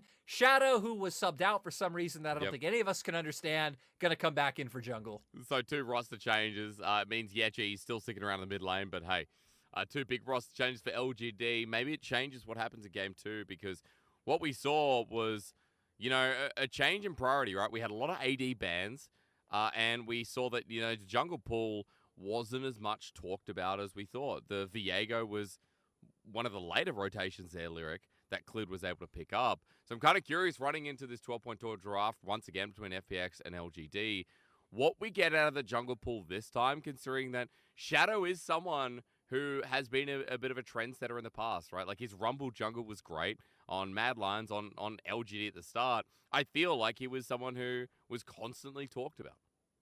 Yeah, and right, he's still been the best performing player on this LGD roster. He's leaned really heavily into the Viego pick this split, even more so over things like the Wukong, but is also a jungler who's willing to pull out the AP junglers. He's played Diana, he's played the Talia, so maybe you can set up some sort of like plan and strategy around that. We actually weren't told what sides the teams are going to be on going to this game. I feel like that will have a lot of impact, right? Because if you're LGD and you're going back on red, maybe you stick with bot lane bans because it does seem like they're very concerned about that 2v2. And we heard from LWX and Hung, right? And I mean, their favorites coming in. They're experienced players. They know they can generate leads. So I still expect LGD to put a lot of focus around that. But with Summit performing so well, I mean, FPX now have 2 sides of the map that you need to worry about consistently. Yeah, and with Fairness coming back in as well, what is the difference going to be? Because that time around, he was left on an island that Shyvana top left on a complete and utter island. So as we return to pick and ban and we swap sides, FPX on the red side this time around, Lyric, and we'll be curious to see as Viego gets banned away, what actually gets let through? Because it's things like the Wukong, the Lucian, Kalista was looked at in game 1. I mean, now Wukong or Zeri, like one of them will have to be let through unless LGD opts for a blue side ban, which I wouldn't expect to come through. Lucian being another champion that you highlighted that was taken off the board in game 1. So I'm curious to see if LGD maybe ban one of those 2 picks I highlighted, the Wukong and the Zeri, and then you kind of force FPX to ban the other. And if they don't ban the other, you get the first pick. Okay. We just haven't seen many Wukong in the blue side, I will say. So a surprising ban from LGD at the very least. Lucian, as you mentioned, but the Nautilus getting banned against Jin Zhao, who probably was one of the most successful members in the first game, as Zeri's open and locked in here for Assen. So LGD doing exactly what we thought. Ban one, you get the other, considering FPX didn't think that they need to ban that one out. Now we get to see where they go with the lane matchup. Things we've seen are like Twitch come back into the bot lane, and a lot of people go up against Zeri. Of course, we still have things like Ezreal, which are up, and you could do fine. You could just chill in laning phase, look to be a menace later on. And FPX gonna go straight towards the Yuumi. Another champion that we hit on kind of doesn't really feel like it was like nerfed or buffed like too hard in either direction, just getting a little bit of an adjustment coming into 12.12. I like adjustment a lot, and with the Lee Sin jungle, does pretty well. Now, hold the phone. This is enabled this time. And we've only seen it twice in the LEC. And in the first game, we got baited in, but it was the Viego that, Clid's going to play it anyway. This time around, Shadow doesn't get his Viego.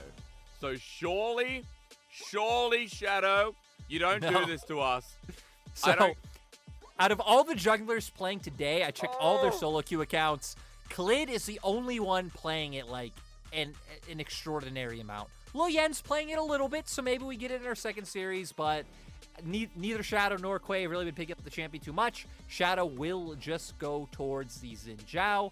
So, gonna bring a bit of early skirmishing, gonna bring a bit of peel later on into the game. And if they do want to go down the path of peeling for their AD carry, looking to play the front-to-back style, it seems like Rakan gonna be the go-to answer for Jin Zhao, which, I mean, hey, Rakan, very forgiving champion. You can kind of walk into the enemy jungle, find vision by yourself. If you go too far forward, you always have things like the E and W to escape.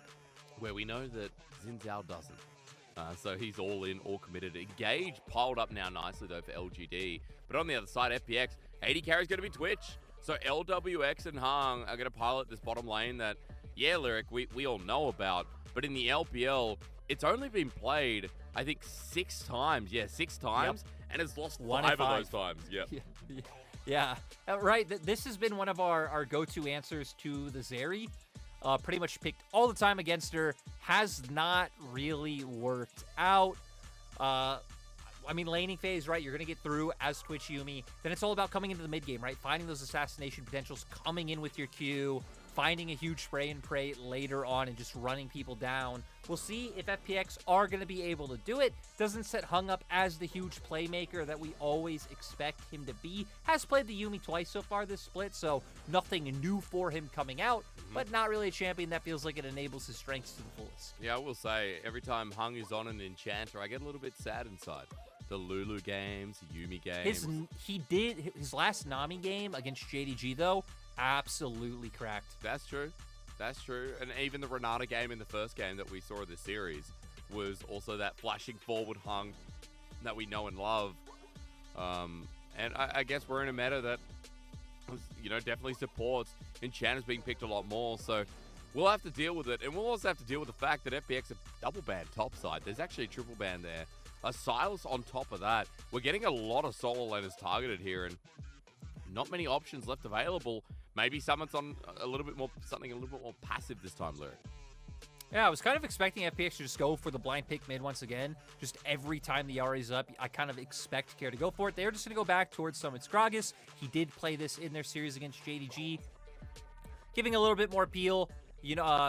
Very diverse in terms of engage, disengage on the table, and just being able to split up those team fights. When LGD so far kind of setting up for very much wanting to have a formation, Shadow and Jinzhao jumping in on the front line, giving room to Fearness, giving room to Asim, I'm sorry. And now Fearness kind of doubling down on that, right?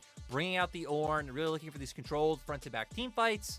And now, where will Yeji want to go with this mid lane pick? Lissandra actually let through this time around. Yep. Would be great for being able to find easy access onto LWX, who's really set up as the only damage dealer so far. I was going to ask you a little bit about LGD's damage, though, because with this pick getting locked in, we've got our AP threat, okay. We've got our Zeri.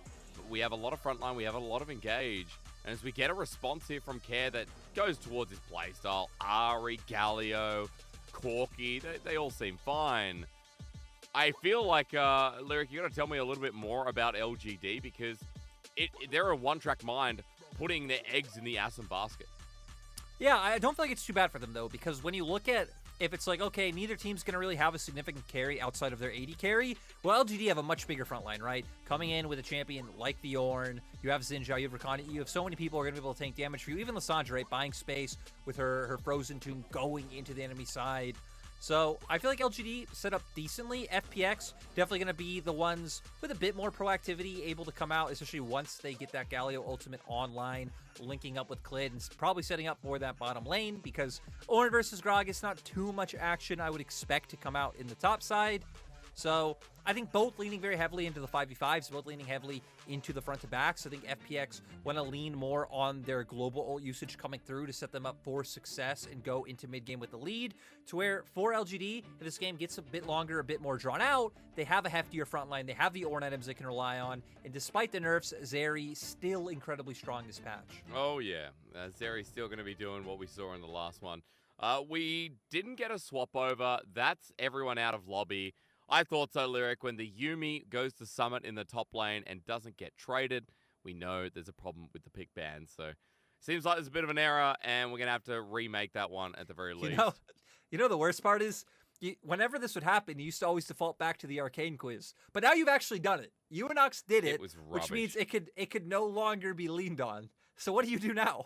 It's so rubbish. Like, first of all, the arcane quiz, it wasn't official Riot Games. Now I lean back to going on Amazon because, Lyric, there's something I can actually pre-order. And I feel like I'm a Riot Games spokesperson. Maybe I get some more deals. Maybe I get some voiceover deals from them, because Ruination is what I'm all about at the moment. I don't read books anymore. I play League of Legends. I lose horribly, but I don't read books. I need to spend my time on video games. And this novel coming out is talking about Callista before she went to the Shadow Isles. I didn't know Viego was actually the king. He was the king. He was the king. Vex Still is like in love with him. Viego's like trying to revive his dead lover or something like that. Hecarim's like the general of his army. Yeah. Shadow Isles lore, super cool. Can't wait for the TV show about Shadow Isles. Or if that just gets into Arcane. Who knows? That's a good point. I mean, I'm hoping they link it all together, because we've waited long enough for Arcane. It's kind of like how long we waited for Stranger Things, to be honest. Don't worry, Or folks. how long we've waited for Rookie. Yeah. Well, that's only 5 weeks. Arcane has now been about half a year. Apparently, it's coming out later this year, though, I will say. So we're okay. How long was Stranger Things? Stranger Things was, hang on. That's why I like being in front of the computer. Stranger Things release date. I'm sorry to put you on the spot. That's okay. 2016 it first came out. 2nd and 3rd, 4th, following in 2017, 2019. 3 years we waited for Stranger Things. And it's been renewed for a 5th and final season coming up. Also, just once again to reiterate, if anyone's wondering why we're just talking about, important things in the universe, Champions didn't get swapped over at the end of Pick Ban. Probably assuming we're remaking that one with the same picks and bans that did come through. So we get Twitch Yumi. Yeah, we do. We still get the same picture, assuming so. Just not Yumi in the top lane for Summit. At the very least, I will say $22 for a novel to pre-order Lyric. Kind of not happy about that one. I'm not sure if I'm gonna get it or not, but I feel like that's too bad. It's okay. I'm just tired. Yeah, it's like standard price. But I want the League of Legends, the open book, the one that's like it shows Summoner's Rift. What's it called? Realms of Runeterra. You know what I mean? It's a massive picture book. You put it on your coffee table and you show all the people that come over, like, look how beautiful my video game is. Is that what you do? Do you know the one I'm talking about? Or kind of. Do you know No. what I'm talking about? You know what? Earlier you mentioned the power of, being in front of a PC. I, of course, know what you're talking about. Look it up. It's illustrated. So it's like an illustrated book. Wow, it's got 2,000 ratings on Amazon as well. And it's this massive book that just kind of shows like the making of League of Legends from. I think there's some champions in there. It's the one they released around 10th anniversary or something, as far as I know. So it is a piece of work in a good way, I guess. We're still waiting for Big Band, folks. That's why we're still here. I can tell you the reason. Summit and Hung were unable to trade champions. Bandpick Remake remains the same, though, as what we saw. Game is about to start, so we're getting into Summoner's Rift. Buy your books online if you want, or don't. I'm not getting a commission, unfortunately. Or support your local bookstore. Yeah, go in, because books are dying. People are using computers now to read their books. They're using Kindle. Books are dying. Think about all that paper we're saving. Yikes. Can we get into the game now? Wait, the paper we're saving, so you don't want them to buy books? No, I don't know. Well, yeah, I guess I don't want them to buy books. That's true. I haven't read a book in a while. You just get out of that stage and you just get out of a routine, because normally people like to read every day.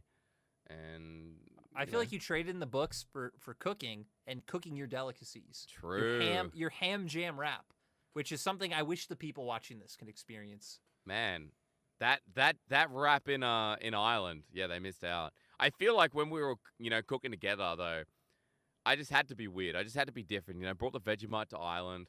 I decided that, hey, we're all gonna try it again. Dagda decided to really get into it. Dagda loves I left my Vegemite with Dagda's family, which is just strange to me. Like, no one likes Vegemite outside of Australia. Yeah, I'm so sorry for them. I'm so sorry. They wanted it. They wanted it. So, yeah. Hopefully we're going to get into game shortly. We're still just waiting this out because Summit and Hung, unfortunately, without the swap coming through, I was told the game starts now, but I've been lied to. Game's not starting now because we're still here. Look, this just means we need to be incredibly harsh on everything they do. Ward slightly off, maybe slightly out of bush.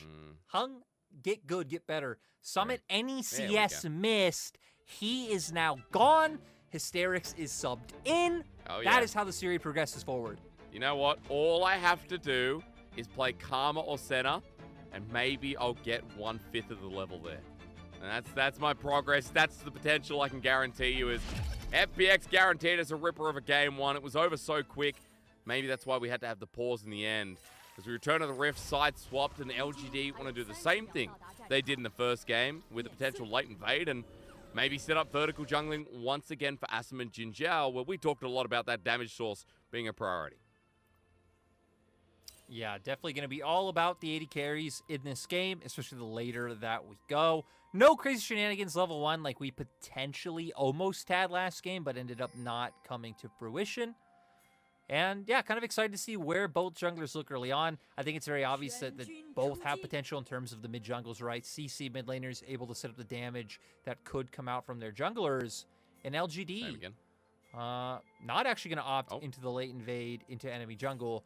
And both junglers looking like they're going to start on their top side. Surprised FPX didn't drop a ward as well. You can see now Care actually going into the enemy jungle to do so, but defensive vision not set up with the potential for a repeat play, and Care spots out that the Raptors are there and still starting, so might give a bit of info over to FPX with the topside start for Clinton. Summit giving a leash too, so we're changing things up. As Asim and Jinjiao are going to get a warm surprise. Exhaust down with the cleanse at level 1. A 2-man knockup is great from Jinjiao, but Asim is left on an island. He's got flash available, already burnt the cleanse, and just like that, the level 1 given over to LWX and Hung with the cheekiest Twitch play we've seen. And it's crazy, too, because that just feels so textbook coming out from Twitch players, right? Yeah. Starting the queue level 1, being able to go in, getting that bonus attack speed going, and just running down these laners who aren't really well-equipped to deal with the level 1 trade coming out. So, nice job from the FPX spot lane. We know, like LWX said in the pregame interview, they feel more experienced. They feel like they're the better duo. This is how they did it right. Get up close and personal, pop the ambush, you come out, you get the, I think it's like 40% bonus AS at level 1. Yep. Having 2 aggressive summoners on the Yuumi as well just guarantees you're going to be able to win out this trade. And the fact that LWX got that kill too, the fact that LWX denied Asim around this second wave as Care's being caught out here. He's got the flash available, gets over to his jungler, manages to survive the damage as well. Good trade here from Shadow, who does get a response play back from LGD. Yeah, is able to take away Care's flash, which is mean FPX's mid lane are going to have to play a little bit more respectfully and could potentially set up for Yeji to have that prio to impact the map. Still didn't go down, so good of Care to hold his flash. And yeah, both teams finding advantages in some different areas, one of which is top. And surprisingly, we're not having the standard Gragas build we've been seeing, right? Which has been the first strike into that full CDR build. Oh no. Oh yeah. Oh yeah, no, Clid. Oh yeah, G. He got the scuttle taken away, even pushes him up to level 4. This Lissandra, by the way, if we're talking about lanes, yeah, G, right now 10 CS up here with the first strike Lissandra, doing so well. As Shield Duran comes through, the Glacier Path going to be denied that timing. Not great, though. We're just talking him up with the Sonic Wave connecting. Care has a Justice Punch somewhere hidden there, but seems to already be using on a cooldown. Yeji gets out with his Summoner still intact, and he'll be able to teleport back to lane. Yeah, good thing picking up on that teleport. He'll be just fine in terms of not having to worry about losing any minions on the bottom lane. But Jinjiao... Again, Hung is the one getting low. It's the Yuumi, and he will fall before he can remount. LWX wants to trade, but Jinjiao's not going to let him. The Ignite down, a response from LGD's bottom lane. Things starting to turn up right. Awesome not even needing that W to connect. Just Hung not having those summoners available. The Ignite coming out from Jinjiao was enough to make the play possible. And LGD want to double down. Well, Shadow doesn't have his flash available, so if he goes in for this one and botches it, it's going to go downhill fast as Hung is still pretty far away. LWX wants to get out, but towards the support, he flashes. Connecting here from Shadow as Hung still hasn't remounted until now. LWX stays invisible and Shadow backs away, while Clid might be looking for a response on the top side, but it's just stealing camps.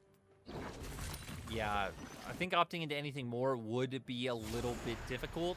Care still only level 5, so can't even turn that to a 3-man play as well. And LGD back here once again with more members. All right, with the Glacial Path, that might help out. The TP's coming through, but it might be too late. Ignite trade onto Jinjiao means Hung gets the kill, but LGD's dive is still a rapid success. With TP also denied, thanks to Fearness in the top side, LGD open up the play right back in their favor.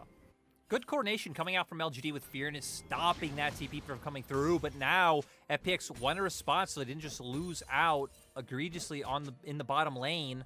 But look at the mini-map. Both Jinjiao and Shadow are on their way. Well, there's no level 6s for anyone here. Can they get the kill? Because Fearness buying time. Shield of Duran once again. The Winds of War help out, and Clid secures the kill. Well done from FPX. A response dive in the top side.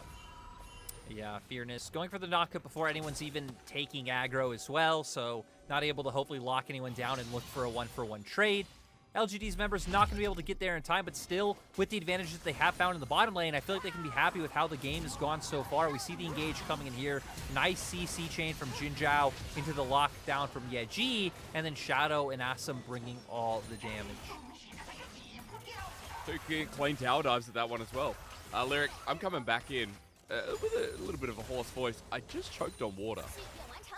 So I had a moment there. Thank you for covering. But 2 clean tower dives. You know, cleaner than me swallowing liquid. And what we see is gold still being even, and the game... It's again. We get more. Pacing up. The glacial path not going to be taken from Deji, though, even with the prison available. Doesn't want to follow through. Clid was seen, and they back away, especially with Care getting close to 6. Back now 6, with his ulti level up. Care can always match. Yeah, clears out the ward, so hits level 6, leaning down towards that side. Looks like we potentially might be getting a 2v2 around mid.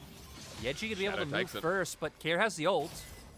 Shadow taking it in on Clid. Health advantage here for now. And Mana Bar going back to full as Clid goes over the wall. Sonic Wave connects onto Jin Zhao. LWX and Hunger nowhere nearby as the hero's entrance on top of this Galio, but Care now has to re-engage with Predator used, the Ghost as well, running down the enemy jungler. Shadow doesn't have the ulti available with the Sonic Wave taken at max range. Clid regrets it instantly as LWX is without his support. It's a nightmare. Oh my god, that's a free one too. Goodbye, Hung. Triple kill for Asum, and FPX decided to play the splits in that team fight. FPX giving us one of the most dominant Game 1 wins we have seen so far this split. Are getting pulled apart a little bit by LGD, a little bit by themselves. Clid following in that queue. Now sets up for LGD. Win out a huge skirmish in the bot lane. You pick up a dragon. Getting close to the Herald mark with the 2k gold lead already. We're going to see how it all starts off with Clid looking to be the aggressor. They know they have the ultimate from Care ready to follow through. But Jin Zhao able to escape. You have a lot of mobility on the Zeri as well. They try to run down Shadow with him having flash. Clid thinking Shadow's low enough and he can burst him out, gets knocked up by the W coming out from the Rakan, and then Yeji with a nice flash to make sure that you just cut the fight into 2 parts. And then Hung, you accept your fate. He did. He was like, well, I'm not going to remount at this stage. And now, gold lead there for LGD, a triple kill over to the Zeri. The damage source that we said about this team, Lyric, yeah, I definitely wouldn't be worried if I'm LGD, considering that Asum is now in such a good place. His flash almost up and available too. That first item pretty close to coming into fruition, and LGD have gotten the ball rolling against a team that started with a level 1 gank from LWX and Hung. And let's remember that this game doesn't really get any easier for FPX. Finding ways to get onto Asum are going to be quite hard. It's pretty much going to rely on Clid coming off on some kind of like side angle or flank. You get into the back line of the team, bring in Care, works out that way.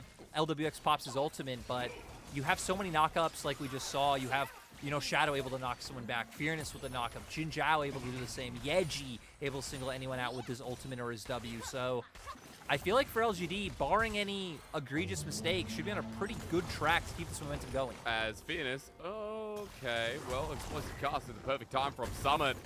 My stream lagged out there. I just saw Fearness floating through the air, but for everyone else at home, you saw Summit with a perfectly timed cast that stopped Shadow from influencing the lane.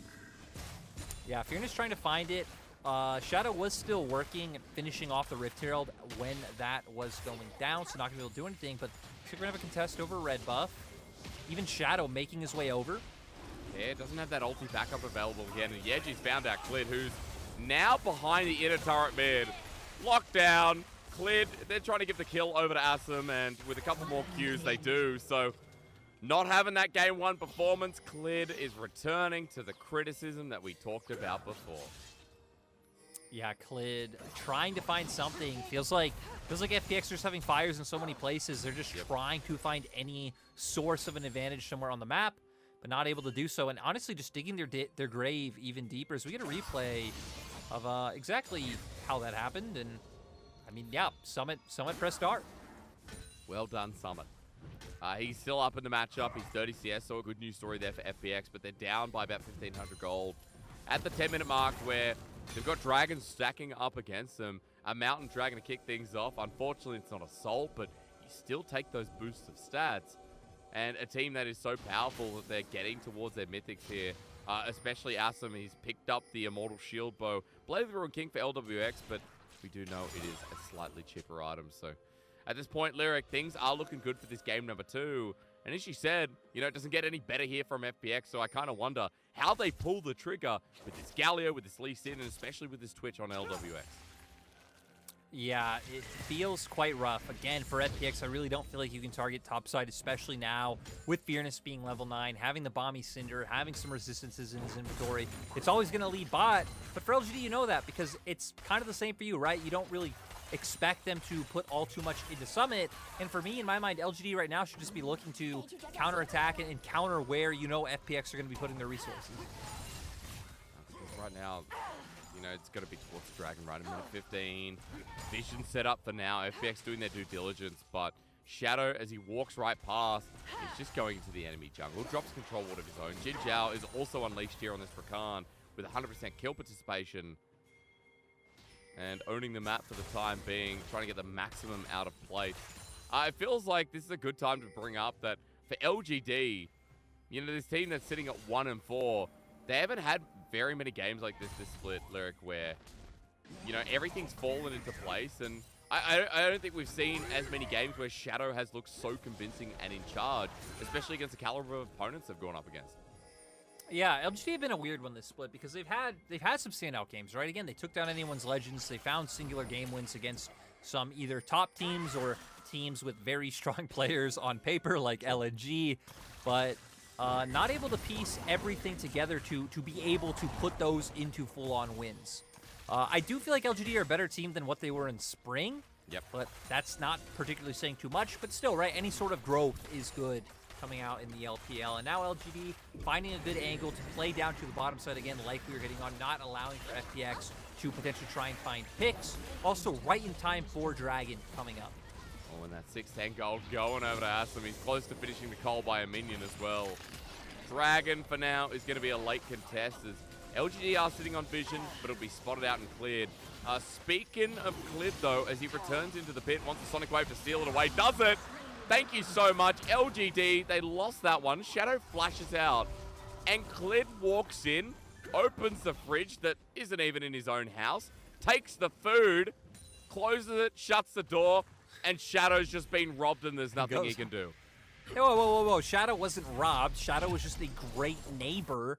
You know, being a facilitating host of Seinfeld. This was a robbery. To a guest he didn't know he has. Yeah, he walks in. We see Smite. Smite coming out for Clid, able to find the kill, and I don't know. Rough coming out from the side of LGD, but still 2K gold lead, right? 2K gold lead. They have this massive Zeri. You hit on it before, already having the Immortal Shield Bow. Already had tier 2 boots before LWX, who's finally been able to pick up his own and now making his way towards Zeal. So feels like any 5v5 LGD are able to piece together right now, they should just solidly be favorites in, especially considering that you do have your ults up. Your Zeri does have full summoners available, and you should be able to at least play around this roaming death squad that FPX have with the Lee Sin and the Galio. Especially with all the turrets going down. I mean, the deeper it goes, LWX caught out here, flashed away immediately. Rat-a-tat-tat, but I don't know about that. Hung is going to bring in his friendly neighborhood Spider-Man for the mid lane, and it ends up being a trade, but Sim is unleashed and continues shocking people. But Clid needs to shock me with a kick flash here as the escape path is turning into one of aggression. Yeji finds his way out, and we still got to look at what it was. An LGD beneficial trade at 2-for-1.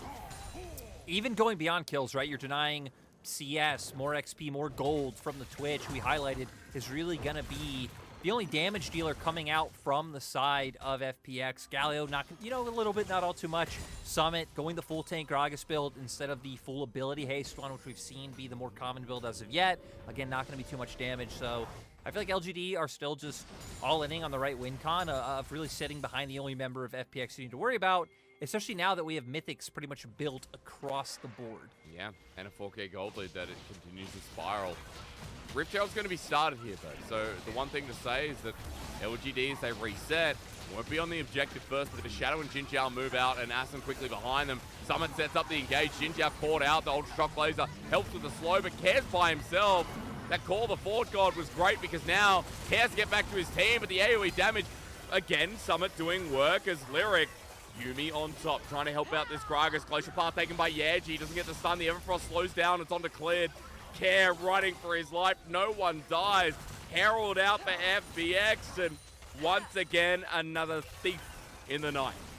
Yeah, I can't believe no one from FPX died there. Might be speaking too soon as LGD going to posture aggressively. They're just going to be able to turn this into a turret, but still, no real good CC able to connect on the side of LGD. Call of the Forge God not able to do anything. By the time Yeji gets in the middle of numerous members, they're pretty much already scattered. And for FPX, you blew Summit's Flash and Care's Ghost. For a Rift Herald, we take those. You do. 100% you do when you're this far behind. When it's only looking worse with how LGD have set themselves up. At the very least, FPX getting small windows, but we have to be realistic. It has to change more than this, Lyric. It has to be a big turnaround. And at this point, what do we look at? What item breakpoint do we see as FPX being able to take all in or set up for some of these picks? I feel like it's going to be quite a while. Like, we're not at a point where it's impossible for FPX to be able to take a fight right again. If LGD really mess up, let's say, like, Call of the Forge God doesn't land or someone goes too forward, gets picked off too early, it's a 5v4. As, speaking of picked off, Summit actually going to be fine.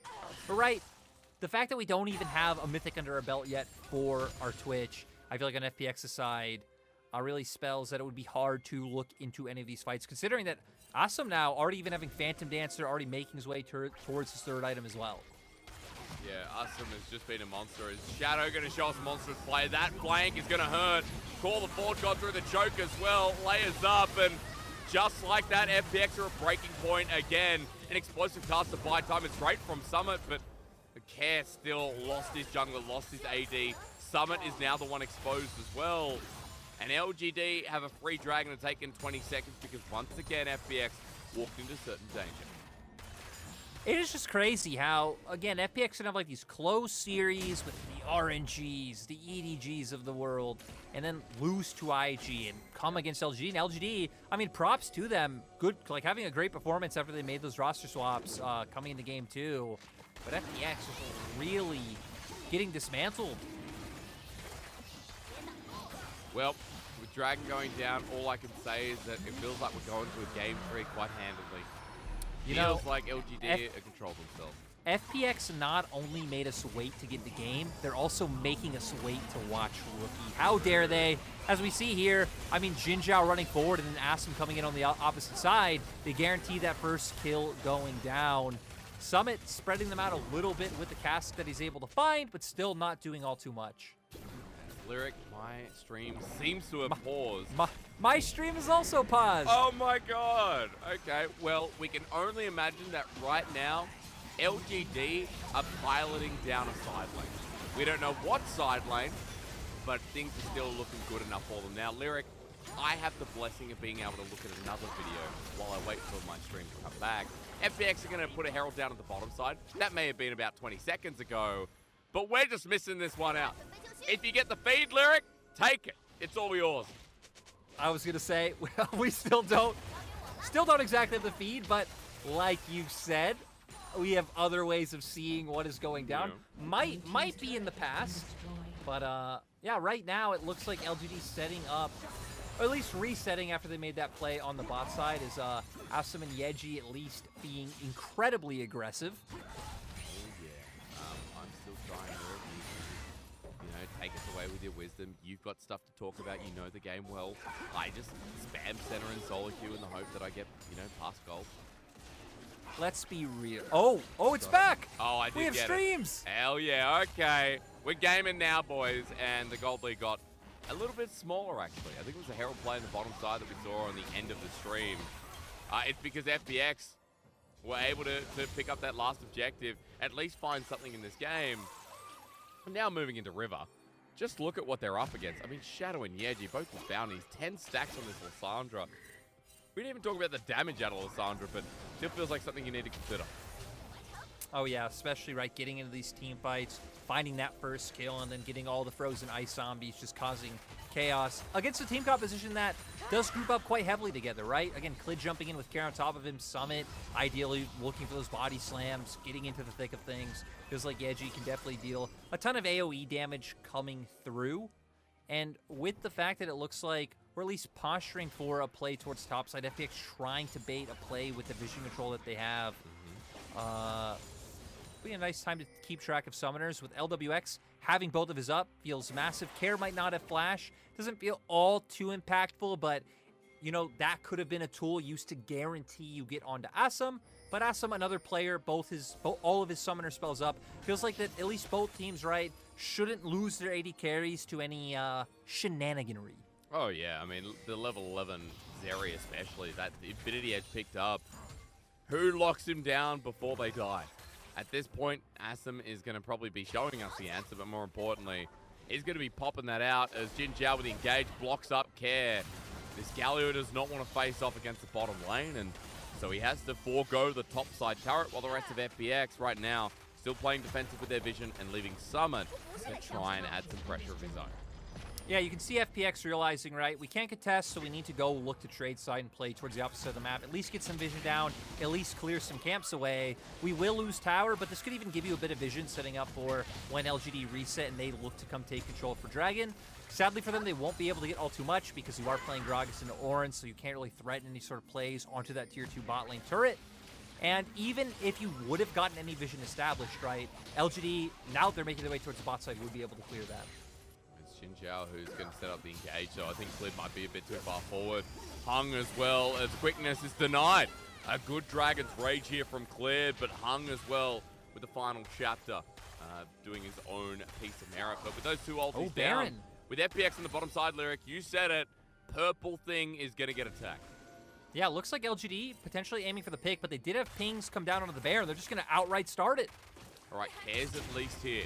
But even with their summoners up and available, item difference is going to be massive as Yeji is zoning off. Sonic Wave narrowly escaped by Yeji as Shadow's tanking this one up. He's by himself for the time being as they turn for Summon, but this is a tank Gragas. 5 members on top of him, and just like that, it's just like butter as LWX is now caught out. The crackdown from Assam, who's so far ahead. Give him more and more kills as Clid is left alongside Hung. This defense from Care is not going to be enough. Glacial path taken. Assam running forward. He cares not here as he's still ignited down. He will die. And maybe it's okay here as Care seems to be the new damage dealer. Onto Jin Zhao as well. Shielded Duran great as Clid loses Yuumi. It goes on top of Care, who runs for his life. The winds of war. Glacial path going to be taken. And this mid laner seems to be doing a lot of heavy carrying. As Winds of War once again there, the TP from FPX.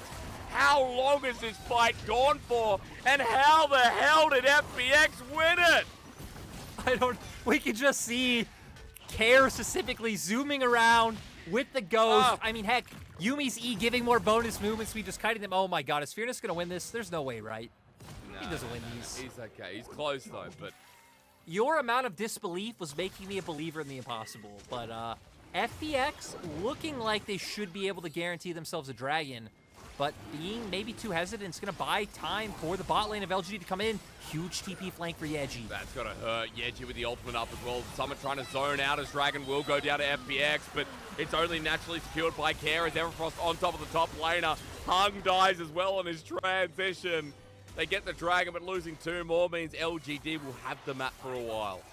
Yeah, LGD are like, let's not get pulled down into chasing down these 2 members. Baron's up on the top half of the map. We can look to contest this. Fearness has TP up, so can always join in the fight. Also has Call of the Forge God if FPX try to find a way to make a steal like it looks like Clid is angling for now. But to be fair, in the last fight, Clid and Care did it by themselves almost. Over the back of the pit he's trying, but Sonic Wave's going to be taken here. Glacial Path to zone out. Clid's back on in. At 5k, a big ask right now for FPX, who are the throwers of Baron. As in the bottom lane, LWX has been called out. There is a ram jam going after a little rat, and Clid can't get in the pit. Goodbye, Baron. Lyric, goodbye, Clid. Hung can't get to him. Assam gets back in control. What is LWX this? and Fearless What is this? just battling it out. Maybe old friends. Yeah, chase him down. Weak. You know, the amount of time Fearness spent to that, though, was pretty impressive. But yeah, LGD able to find the Baron. They find some picks as well. And Awesome just coming back stronger and stronger each time. They don't have too much siege potential, right? Very low range composition that typically wants to transition kills and skirmishes into objectives. So sadly, not going to be able to pivot this push into any turrets. But recall, get some more items under your belt, start establishing pressure down towards that bottom side. Even though Dragon's not up for a couple of minutes, right, you have mid and bot tier 2 towers to push forward. Okay, replay time. I guess we're just watching over the Baron that was missed out. I'm not sure what we expected out of this one. Yeah, we see Klid trying to find a way in, has to kick Jinzhao, but Jinzhao knocking him up with a W, means can't get any closer. Shadow and Assam finish that one out, and just the amount of lockdown opening up the Zeri to find another kill. 10-2-6 on the Zeri. Yeah. And should have an upgraded item coming soon as well. This guy's the rookie. LWX was talking about a smack coming in. He was. And he's getting smacked. More experience bottom line on FPX, should have no problem. Game 1 that was true, but this game LGD have cornered them. FPX, couple of question marks, but more importantly, Assam once again showing that he's a rookie you should invest in. Get the English out, maybe we'll see, but the Glacial Path not taken once again. Beard still pressuring down the bottom side turret, but look at mid with the Baron buff coming through. LGD have multiple lanes to play through here, and Klid's going to try and get something out of it. As, okay, kick onto Yeji. He's going to get locked down with the tomb once again. Call the Forge God care. Going golden himself, but now he dies. As someone comes in the side with Hung on top, but Hung not doing too much here. With Summit left alive, Hung getting demounted. And the Gragas left standing. FPX, they're going to be clobbered in similar time fashion to how they were clobbered in game 1. Yeah, LGD find the picks. Klid, I don't know if the Lissandra with the ult and the stopwatch was the right target to go for, but big congrats to LGD, able to find such a decisive win over FPX. Well, we talked about this team kind of being a little bit better than we perceived. FPX, this was a very different game though. And running into game 3, the expectations be damned, because the Phoenix right now has given us a portrait of their flavor. What flavor is that though? We cemented that it is not pineapple ice cream in game 1. We're still searching for what it is. But LGD come in, they bring back Fearness, they bring back Shadow, they bring back the old guard. And that was enough. And FPX, I mean, a ton of mistakes coming out, right? I mean, from the early game, their bot lane just getting heavily punished. So many skirmishes, so many like over-aggressives towards that bottom side, opening up members like Yeji, members like Shadow to come and punish. Heck, Klid trying to like look for cross maps, invading enemy red buff, just ends up getting picked off again, giving more kills over. And yeah, kind of seeing the duality of FPX coming through, right? The fact that their bot lane, we've seen games where they just completely take over and get ahead, but games like this where they fall behind, they're not able to find an impact. Same with Klid, game 1, completely taking over, not able to make do with what he had in this game too. And, you know, again, pushing us back in terms of seeing rookies return. That's right. We don't get to see V5 at least for another maybe hour. I think this has been something that we've seen in the past couple of days, especially like teams like FPX, Weibo Gaming, right? Pulling out these incredible game 1s and then just dropping the ball. Everything changes, looking like a completely different team. I don't know what's happening with the LPL right now, but some of these mid to lower tier teams just look silly. Well, I feel like it's very weird because I feel like as a whole, our like bottom tier teams, maybe other than WE, look slightly better than they did in spring, but still, I mean, being towards the bottom of the LPL is being towards the bottom of the LPL, right? It's still not looking good. To our top and middle tier teams look a whole lot more troll. So definitely a lot more inconsistency, I think, coming out of most teams this split, right? Ever-changing meta, trying to find the groove of where we're going. But yeah, FPX, I mean, not a good look for them when they just came off such a decisive win over JDG. LGD able to find some momentum, though, with this promising AD carry that they have brought into the fold this split. And, right, we've hit on Shadow a lot. ever since he's come on to LGD as being the player to watch. But it's kind of nice that there's another player on LGD who could potentially inspire some hope for the future in terms of what their roster can build on. Even Yeji having some of those games. We've seen previous Galio games where he does the same. There's a bit more stability in that regard, and it's nice also seeing someone like Fairness returning to his old roots. When he came into the LPL the first time, things like Ornn, Sion would always make their way onto the Rift, whether we were in the metaphor or not. So it does feel like for LGD, we got a lot of comfort through today, but I'm also very glad that we get an LGD that can push us to a Game 3 because they deserve it at this point, and Game 3 throws everything up into the air to see if FPX can regain glory or if LGD are suddenly switched on and rearing to go in the LPL summer.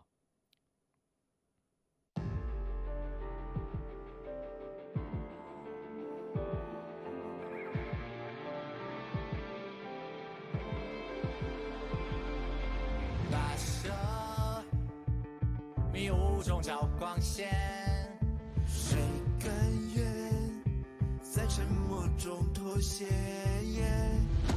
困住翅膀，也要飞得更远。尝过现实中的锤炼，嘲笑声也不过是雨点。勇者的入场券，拒绝最廉价的怨言。剩多少次吹了过，人独行，总有一天会被看见。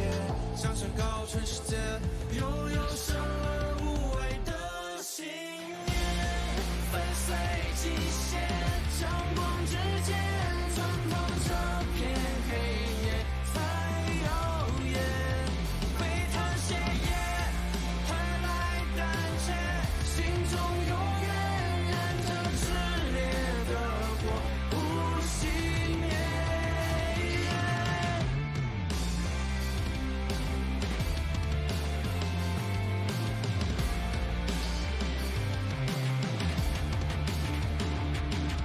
承受冷漠与偏见，也接受不完美的缺点。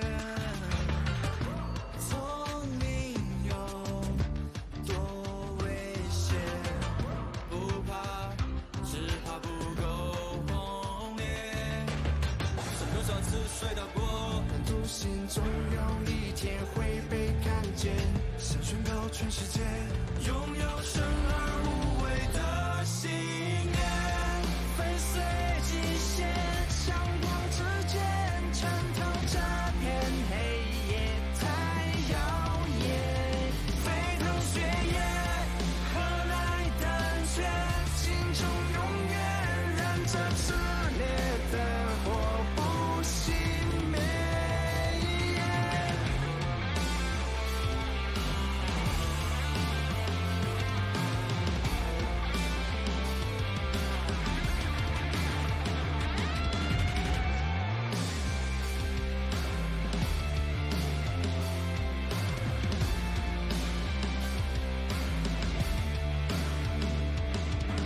有多苦有多痛也不怨，流的泪受过的伤都会终结。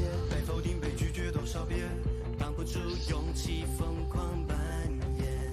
一颗心一双脚都匹配，这条路不走到尾绝不停歇。每个你每个我很渺小，却有生而无畏的信念，战胜一切，阳光之间穿透这片黑夜才耀眼。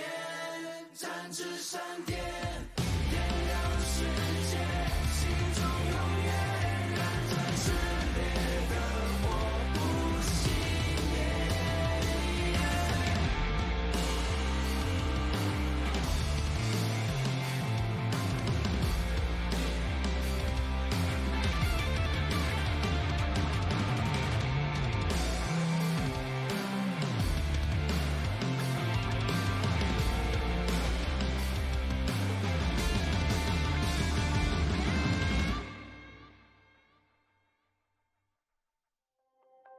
free.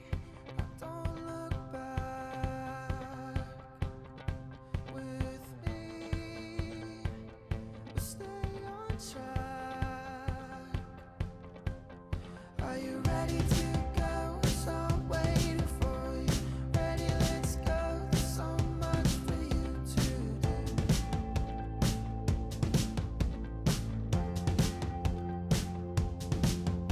Are you ready to go? So I'm waiting for you. Ready, let's go. There's so much that we can do.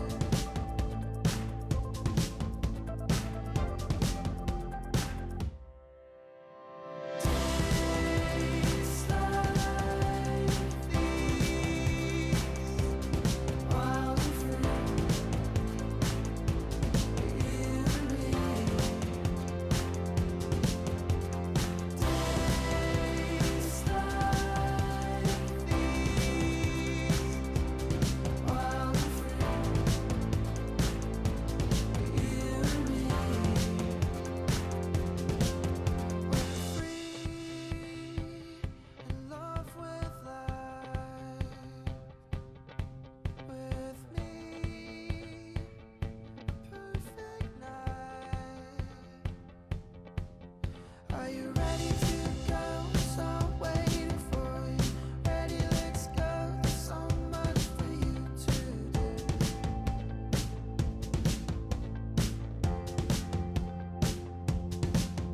Are you ready to go? So I'm waiting for you. Ready, let's go. There's so much that we can do.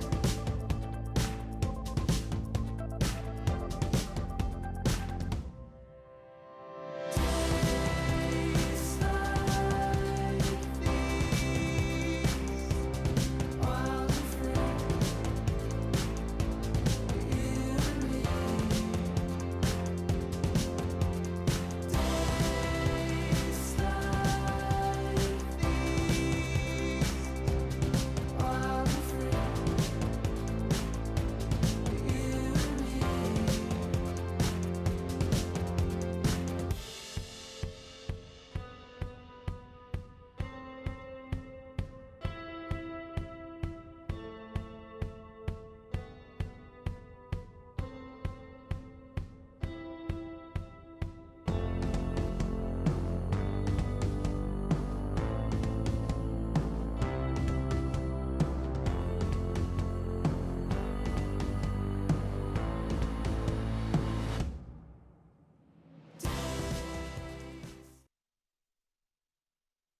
重新回到 LPL 赛场的话，我感觉还不错吧。然后要说有什么目标的话，我觉得就是打好每一场比赛吧，就是尽力赢下下一场比赛。然后可能我们现在磨合还不是特别多，然后我自己训练赛打的也不是很多，就是我们决策上也有一些问题，比赛的时候可能不够冷静，多磨合一下吧，我感觉。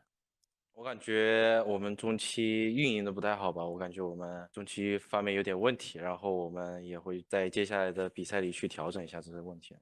我感觉想要战胜FAN Plaza还是在于我们身上的问题吧。我感觉我们5个人打的还是不错的，但是我们抉择上面出了点小问题。我感觉我们调整一下，然后还是有很大的机会去赢下他们的。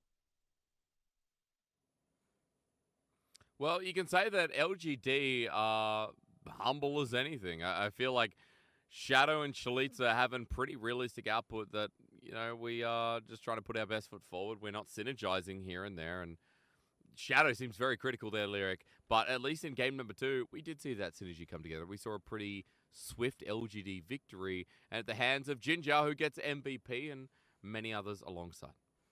Both players speaking about their mid-game decision-making.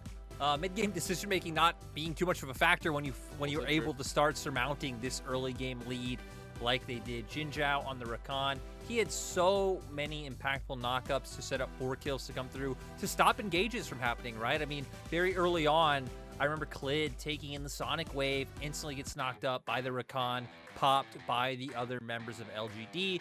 Just felt like all the plays that went in LGD's favor early on, Jinjiao found a hand in impacting or being the pivotal decider in making sure some of these plays worked. Which is impressive when level 1 was when they got pummeled down. LWX and Hung had this cheeky little Twitch play that put Asum and Jinjiao in the dumpster to start off the game.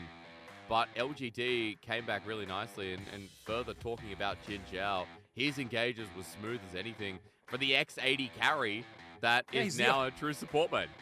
He's the old man, right? He's the guy that went to Worlds with Aime. Like he's been around for a while. He's seen some stuff.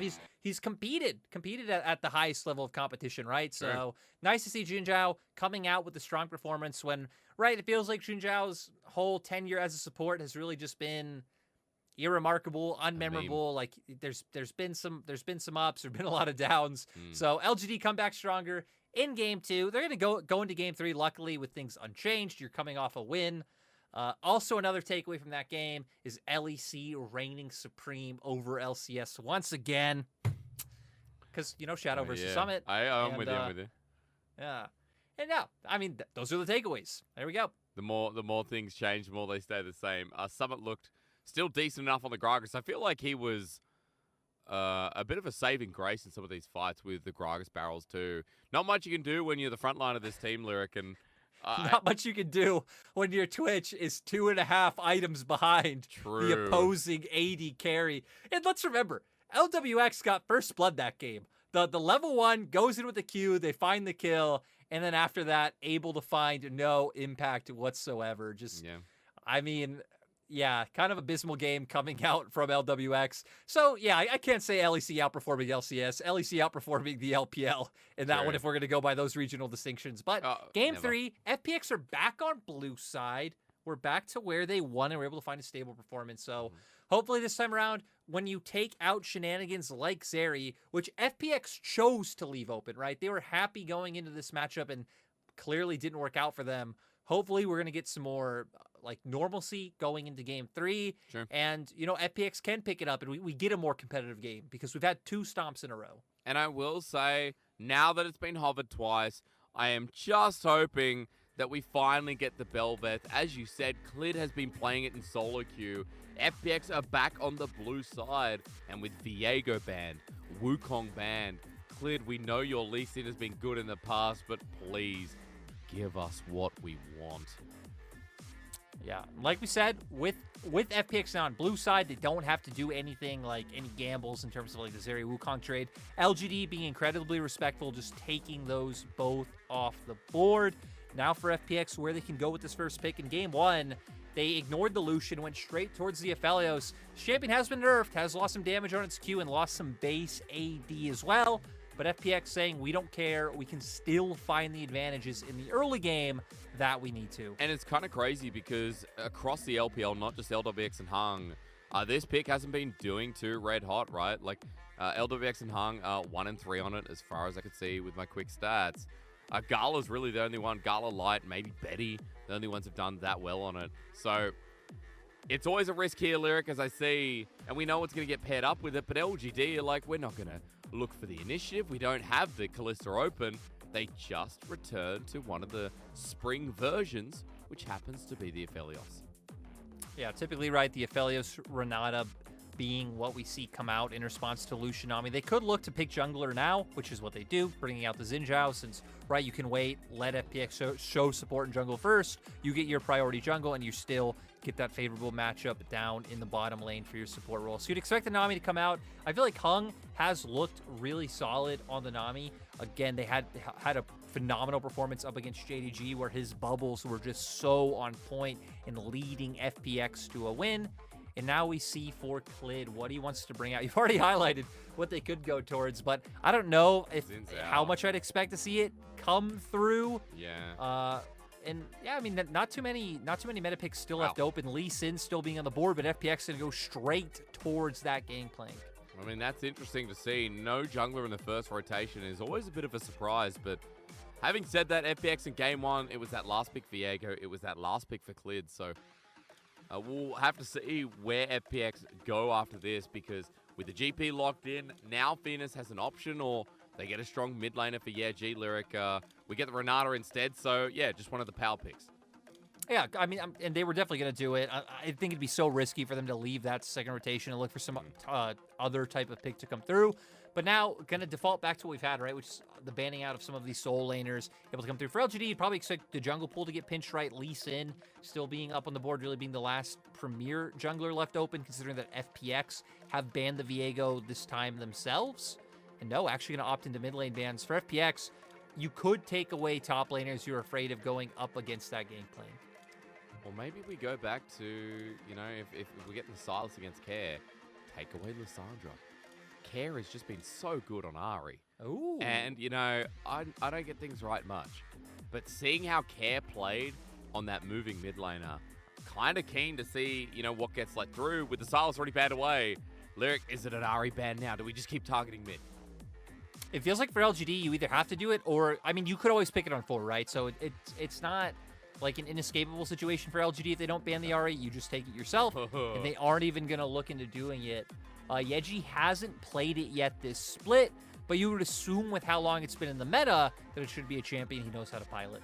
Yeah, honestly, Yeji's picked a unique champion every single game, bar that Galio game that came through. So you're not putting it past him that his champion pool will continue extending as we get the Trundle ban. So one jungler taken away yet again. I just want to see it. The Fiora goes from Fearness. And all I care about at this point is whether FPX surprise us and bring out the first game. Again, there's only been 2 in the LEC. I think it was Haru, one of them, and I don't know the other one. Oh, I know I know the other one was the Fnatic game. I don't remember if they picked it or it was whoever they were against, but yeah, it was Haru and then maybe Fnatic versus Straw. Yeah, there we go. See, you're nailing it, but we get the expected pick from FPX so far with the Ari coming out in the mid lane and going towards the Volley Bear. So still not going to get any Bel'Veth, not going to get any hyper scaling, just farm and chill late game jungle shenanigans. 70% damage reduction, by the way. We'll get aggressive, strong mid-jungle 2v2 coming through, right?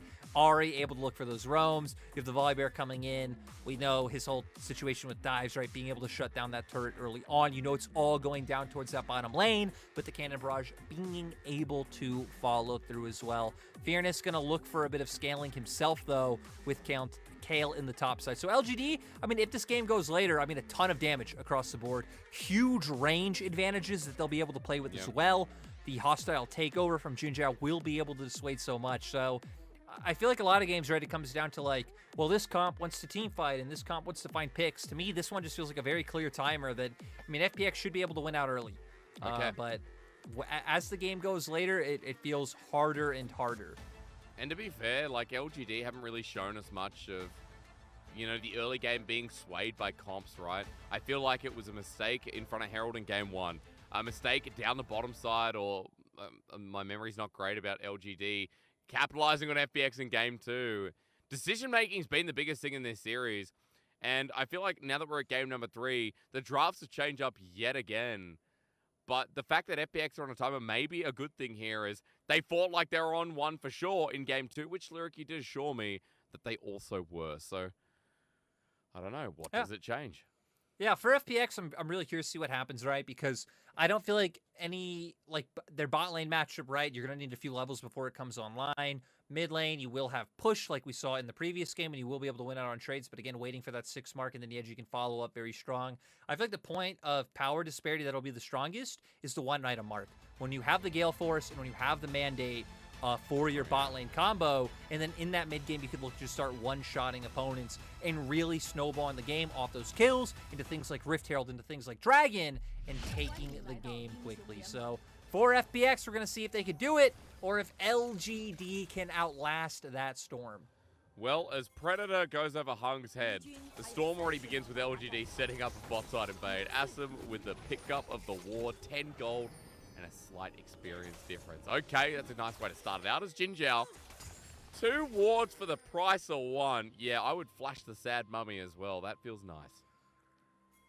Yeah, like you said, Predator being popped. Something we didn't get to hit on much with how much Galio has been in the series is that Predator also kind of been nerfed.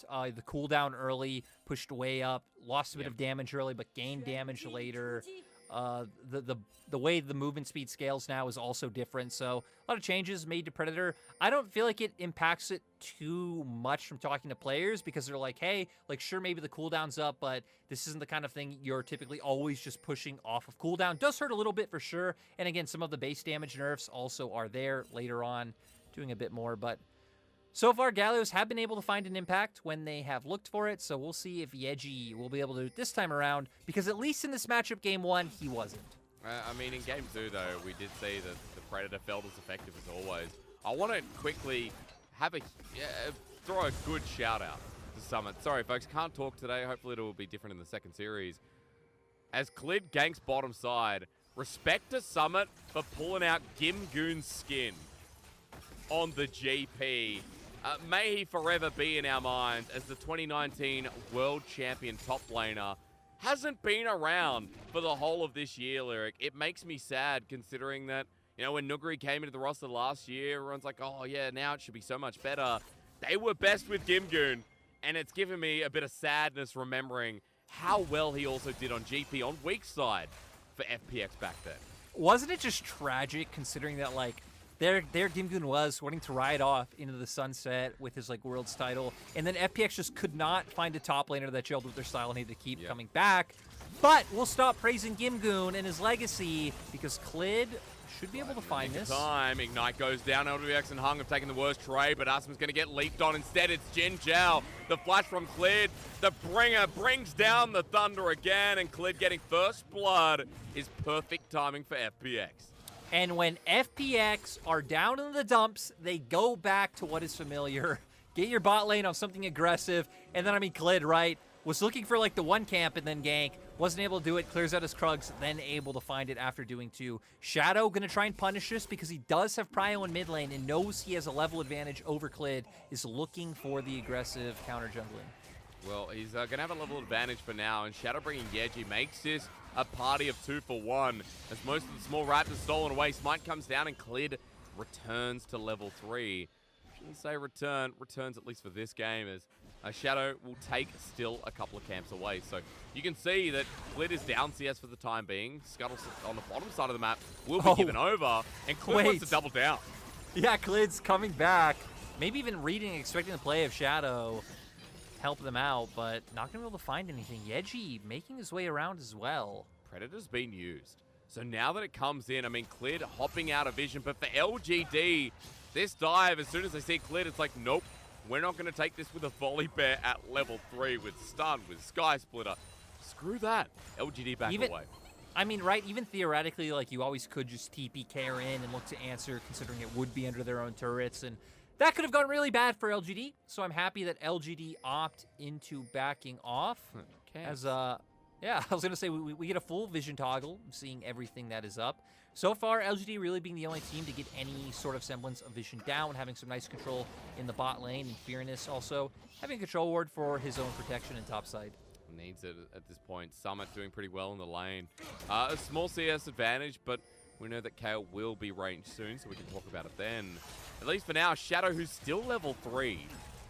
He might have a CS advantage over Clid, but both of these junglers have no camps really under their belts. And as Clid hangs around here, Shadow, he's just hoping that FPX's bottom lane missteps, but they're playing it close to the chest. Yeah, because of the, you know, dive that almost happened, LGD got the wave into turrets, so they knew the bounce back was going to come through. So angling Shadow in that bottom lane, hoping they could punish the bounce that they were able to get through. Like you said, FPX's bot lane, paying their respect, not going to overstep too much, and everything just going to back off in the end. We do see both teams kind of playing up towards the top side right now, but Yeji still doesn't have that level 6. Yeah, he doesn't. Hung actually made a roam as well on the side of our screen, but stopped on a ward. And LGD, knowing that, it was Yeji who had full information and just backed off. So, again, good warding from LGD. You used that as an earlier point. And we've got to return to what we know about this game as everyone starts hitting 6. As Jin Zhao might be caught out as well. I can pull that on you in a second, Lyric, as Handshake pulls in Clid. Sky Splitter damage. Oh my god. The bailout there, though, and Asum, he will get a reset in the nick of time. But further forward, Care finds himself at 6 at the perfect time himself. Now with the Spirit Rush down and the Charm coming through, LWX wants a kill. Shadow's a couple shots away and a double kill goes to Care. Once again, this guy stepping up massive on his favorite champ. And this is why we say it feels like the one champion that you really shouldn't give care. Feels like he just impacts the map in the game more on Ari than on anything else. Things almost looked good for LGD in the start of this exchange. We see their bot lane roaming up, trying to find this pick on Clid, knowing they have numbers advantage in the area. Clid doing a decent amount of damage, but Bailout does come through. Guarantees he gets up, but a dive! And Care flashing away immediately, but yeah, G on the return path that wins the war, shuts him down, and I just complimented this mid laner. Yeah, G comes in with the biggest yeah boy we've seen this game. Yeah, I wonder what FPX were thinking in terms of setup coming into this play, because we were in the replay. I'm not sure if maybe Yeji coming maybe directly through base or what. Like, why Care wouldn't expect the follow-up to be there from the side of LGD, but it was there. He gets punished, and LGD able to keep this game competitive. Well, somehow. Oh, Bubble misses. Unfortunate, but handshake, that doesn't. So LGD with the upper hand as Hung's running for his life. Assam with the red and white, making everything all right, but Clid comes back in, the bear slaps down, and unfortunately, Assam hits the ground. Yeah, FPX able to find a return kill now, can get this wave in and at least try to deny Assam something. But luckily, we do get to see how it happens, so I mean, yeah, FPX angling for this play. You look where Clid is, still nowhere close, and I mean, Yeji actually was in mid, so just walked through his own jungle, followed up. Really weird play, I think, coming out from FPX, coming out from Care overall. FPX, off the back of the kills they just got in bot lane, though, are going to be able to pick up this dragon, but it potentially could set up for LGD to get control of topside for Rift Herald first. So quick state of the game before we get towards the Herald. It's 1k gold lead for FPX after the plays, but a close contender here now that LGD also have a fed mid laner. They've got Shadow who's just hit 6, and remember, you also set a timer on this team lyric saying that with Kale, with Aphelios, there's so much late game damage, there's so much all-in potential as well. Great spacing here needs to be added in, where any semantics that pull the game off into a contested state, or LGD continue carrying along closely behind FPX, has to be good news for them. Yeah, for LGD, they definitely have the range, able to come out from the Aphelios, from the Kale, and then just being able to dissuade with Xin Zhao's ultimate coming through. And it still gives space for Shadow and Yeji to look to jump in to LWX, because you just have so much peel between the Renata and the Kale for the Aphelios to be able to do well. So definitely having the tools to do so far. We talked about for FPX, right, their big spike being their mythics coming out for their bottom lane. So those still aren't there, so we still have time for FPX to really look to just to blow open this game. But LGD gonna look to try and find a pick on the Care, but Yeji not able to do it. Yeah, nah. A bit in the yeah, mid lane nah. there. Yeah, you got it. You got it. You know, I specifically sat there with Atlas at MSI and had him, like, grill me to get it down. Well, he said it's all on the yeah. Well, I was going to say it's all what it ends with. I mean, it's not about the accent. Are you talking about the meaning? Yeah, nah means nah. Nah, yeah means yeah. Means it's yeah. simple. Yeah. Yeah, that's right. Oh, no, but that part's easy, right? It's all about the pronunciation that you got to nail. Yeah, hey, as people who've spent a lot of time trying to speak Mandarin, we know that well. That's true. Australian's harder than Mandarin. It doesn't have any rules or regulations or makes any sense. Honestly, down here, we don't ride on scooters. We ride on kangaroos. We have pet drop bears, also known as koalas. And now with Cullen coming out the bottom lane, LWX emulating what a good time Bunnings could be. What do I mean by that? Well, you pill up your hardware there and you find discounts every single day. And the ads are done by staff members who don't get paid. So. And you go to the local Maccas, you buy some berry floss, and then you follow it up with the bottle O. His Shadow Let's go. Gets bubbled. Okay, well, he's I've spent enough time around Australians. Hey, different breed, different race. LGD racing for the bottom lane turret. Look at topside. Glid committing for the Herald. But with Yeji moving down, FPX and LWX and Hung have to pay the respect here. Hung's not even level 6 too, so this makes it so dangerous. No, I do at least like from Care that he was like playing keep away with Yeji standing right in front of his face, making it so he can't just look for that free ultimate down into bot lane. So FPX's bot lane can look to back off. Then with the push in mid and the threat of the Rift Herald available, you instantly pull Yeji back to the lane and dissuade the bot lane play from happening, because now Clid and Care would actually have been the members able to move first. So for LGD, not able to find too much off of it, but still, right? I mean, you have some plates on your AD carry.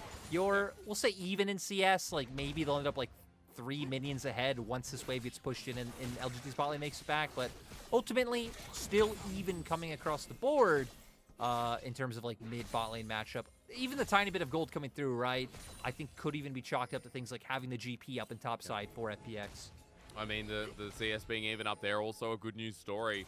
When Fairness was losing out a lot in the pre-6 early lane, and we've got Dragon coming up in a minute 30 as well. Just note that we're at 11 minutes, teleport's not unleashed at this point in the game, but LGD kind of feel unleashed themselves.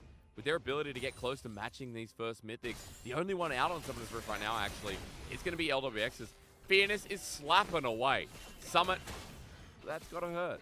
Fairness doing pretty well, and naturally, the range is just coming into effect. Right, I mean, once you hit that level 6 point, just laning on Kale becomes so much easier with the range that you do pick up.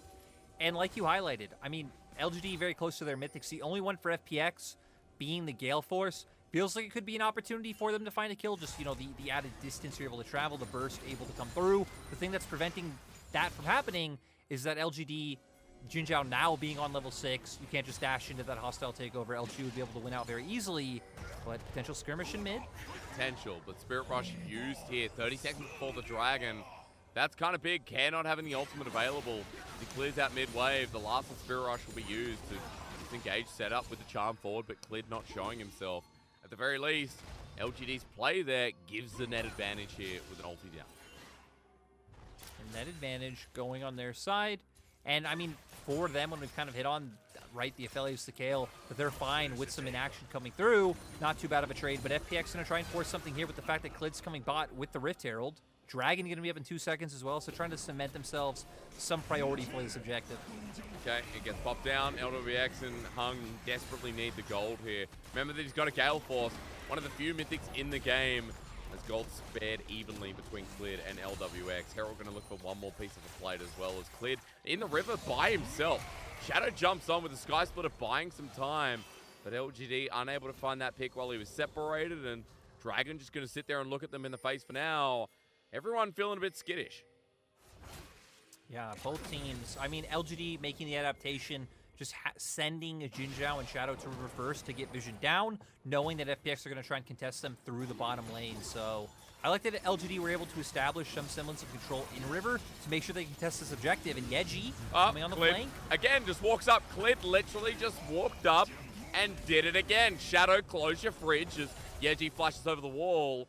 And with a cannon barrage advantage, with LGD apparently not knowing how to smite, or at least get close to it, Clid steals it again. If he does it one more time, I need you to start singing some Britney Spears. Oh, yeah. Is that fair? That's fair. Oops, I did it again. Is that the reference we're going for? I don't know any other Britney Spears songs. I give you Nikki Webster. That's it. That was my teenage crush.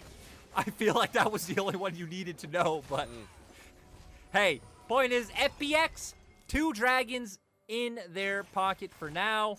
And right, with the fact that they were able to get that Rift Herald down, they were able to get some more gold into the pockets of the FPX spot lane. They're very close to breaking down this turret. We should have recalls coming out soon. Imperial Mandate will be on Hung. This is where you can start putting this Lucian Nami duo in mid lane and looking for those aggressive dash-ins, throw all the Nami abilities under the Lucian, have the burst ready and available. We'll see here exactly what happens as, yeah, I mean, Clid just walks in with the smite, able to get it down.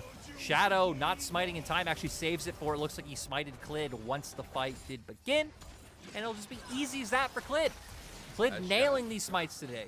Yeah, he is. The one thing you can say is this jungler of FPX, his objective control has been pretty nice. As FPX in this third and final game looking pretty nice themselves with the steal away from Dragon, with the timer being negated, Lyric.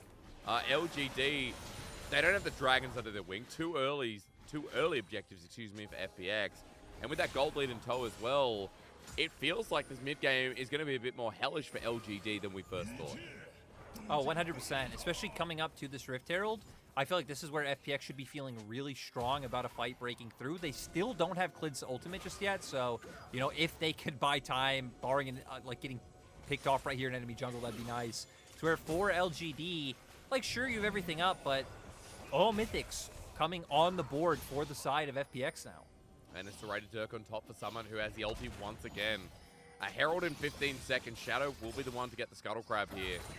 Unfortunately, no smite contest. Maybe Clid would have found that as well, but Clid on a ward, excuse me, Care on a ward in the mid lane.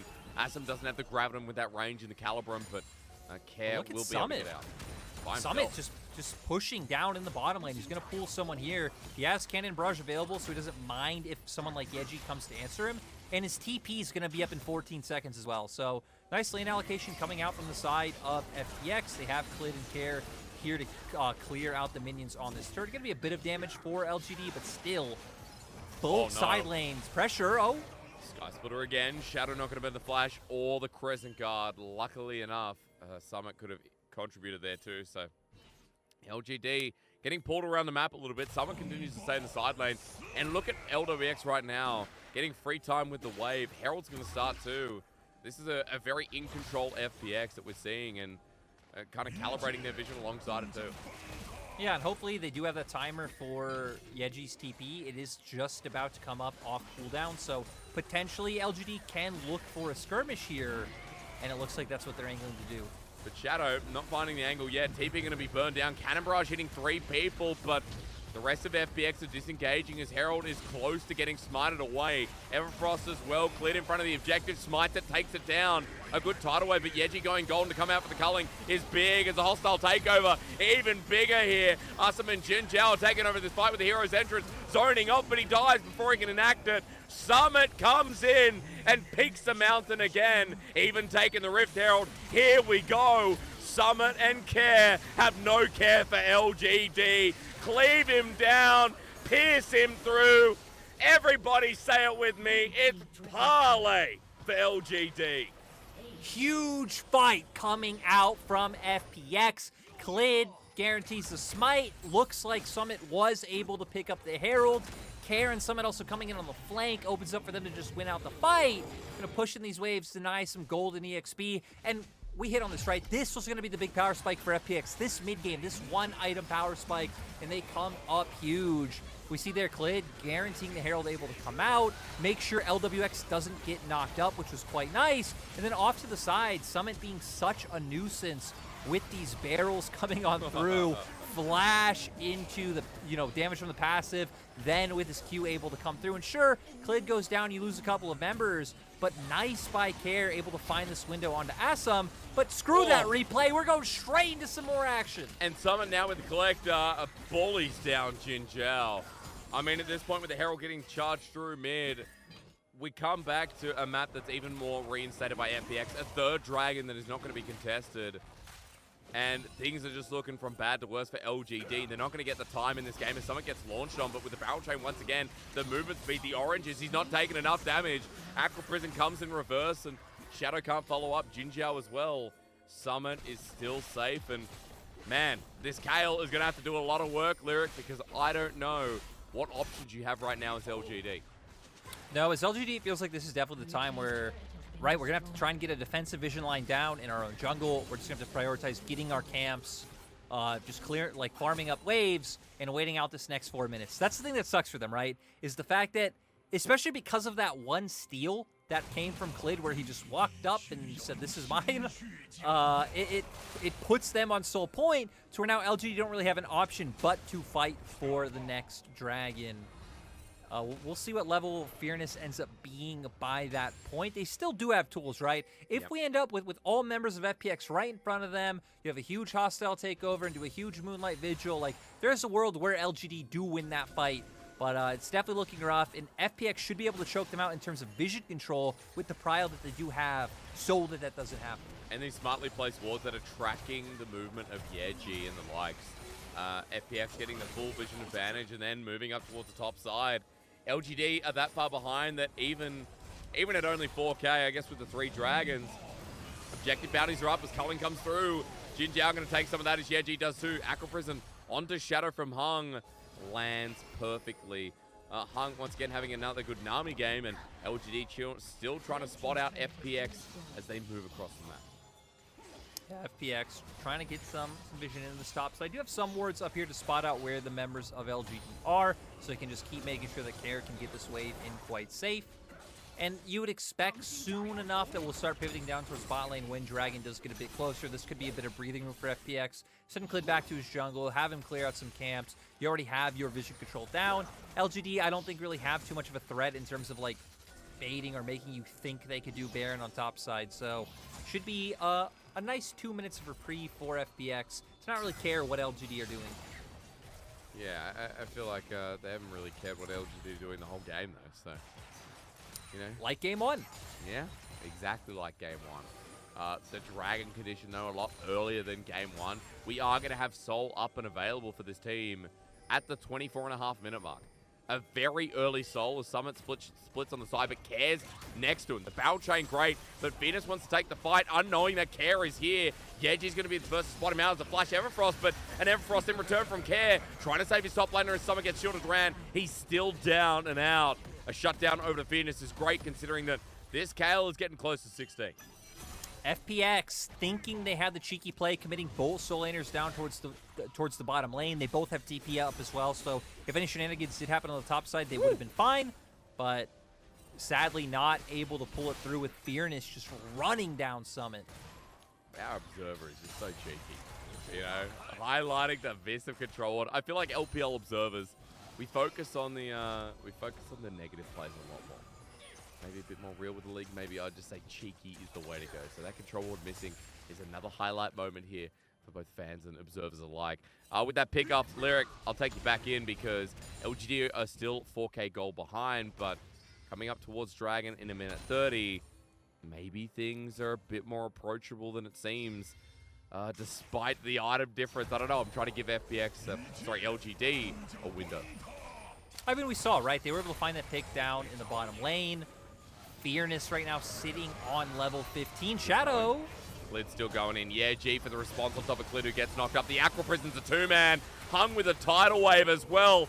Absolutely amazing play from the support of FPX.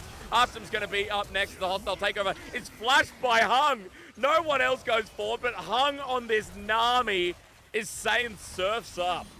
Wait, I did not missee that, right? Ustam Gale Forest in for that Moonlight Vigil, right? I don't think I missaw that. What a crazy play. What a crazy... Even though it didn't work out, you know, there's a kill one over to their side. We'll call it hero play from LGD. Fearness pushing down in the bottom lane. You know what? You LGD. Okay, well, we come into the replay. We know how it starts off, right? Shadow getting caught out by the members of FPX, forces out Yeji's ult to come through. But that bubble into the tidal wave from Hung. Beautiful, so FPX can go forward. And there was the Gale Force. Moonlight Vigil has the Infernum there as well to make sure he has more damage coming through.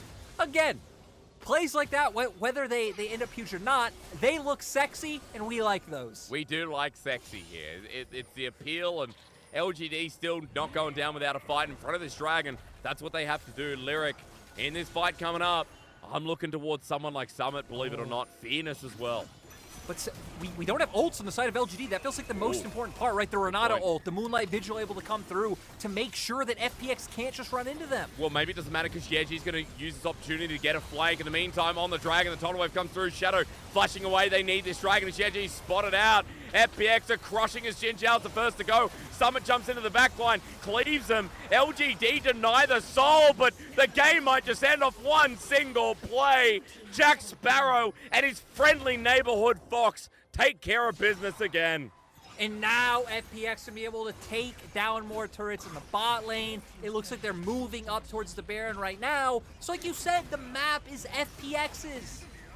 Dude, Summit has had a great series. Got to put it towards this guy. He's joined FPX. Everything just looks so much more volatile in a good way. It feels like the rest of FPX are performing better as well. Now, Game 2, granted, was a reflection on that. But Lyric, we rounded out with FPX dominating LGD, now on top of the Baron.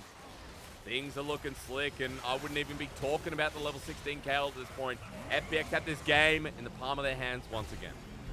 Yeah, sadly for LGD, like, sure, you had summoners up on your AD carry, which the opposing team didn't, but I feel like the ultimates for LGD are so much more impactful. We see the engage come out here, Cannon Barrage doing a great job, and even the tidal wave locking them down. Like, look how much free damage the members of LGD are just taking into the barrels coming out, and I don't know. LGD taking way too much damage in that opening exchange allows for Care to now pop the Spirit Rush and just finish them all off with these kills. Seriously, huge Cannon Barrage, great tidal wave to come out from Hung, and then that one barrel just spelling disaster for LGD. I didn't even see it. I saw, oh, Summit got another kill. Someone died. But going back in the replay and watching Summit one shot with a barrel, oh, creme de la creme. I'm not talking about OMG's mid laner. Now, FPX with the Baron buff. This is an 8k gold advantage team as LGD are going to fight or flight at this point. Looks like the fight. Summit again with the barrel chain. Not going to connect with the culling. Denied by Shadow's Crescent card. So a couple ultis down, but still when you look at FPX, they're the ones who get more control of the junglers. Gale forcing again. Asum trying to feel at this game, considering that he's got to feel something. Right, I mean, at this point, you're so far behind. You're trying to find any pick that you could. Look at the Cannon Barrage once again. Venus has to flash away. Even with the bailout, the confidence just isn't there. Baron helps push the top side. FPX are crushing down their enemies. It's like watching Arnold Schwarzenegger and Conan the Barbarian. You look at those abs, you look at that six-pack, you say, how do you beat this thing? FPX right now shaping up to have an 8-pack as FPX continue walking into the base, and LGD just can't do anything about it.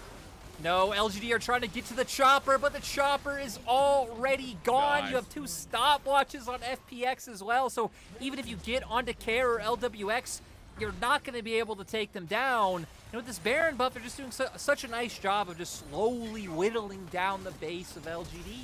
Oh, yeah, G, and yeah, not G, with the charm being a good denial of the Everfrost in return. He tried, and you got to give it to LGD. With what we've seen over the past couple of days with inactive play from teams like BLG, LNG, at least LGD, excuse me, go down trying. Like, this team is still trying to pull the rabbit out of the hat, and that deserves respect.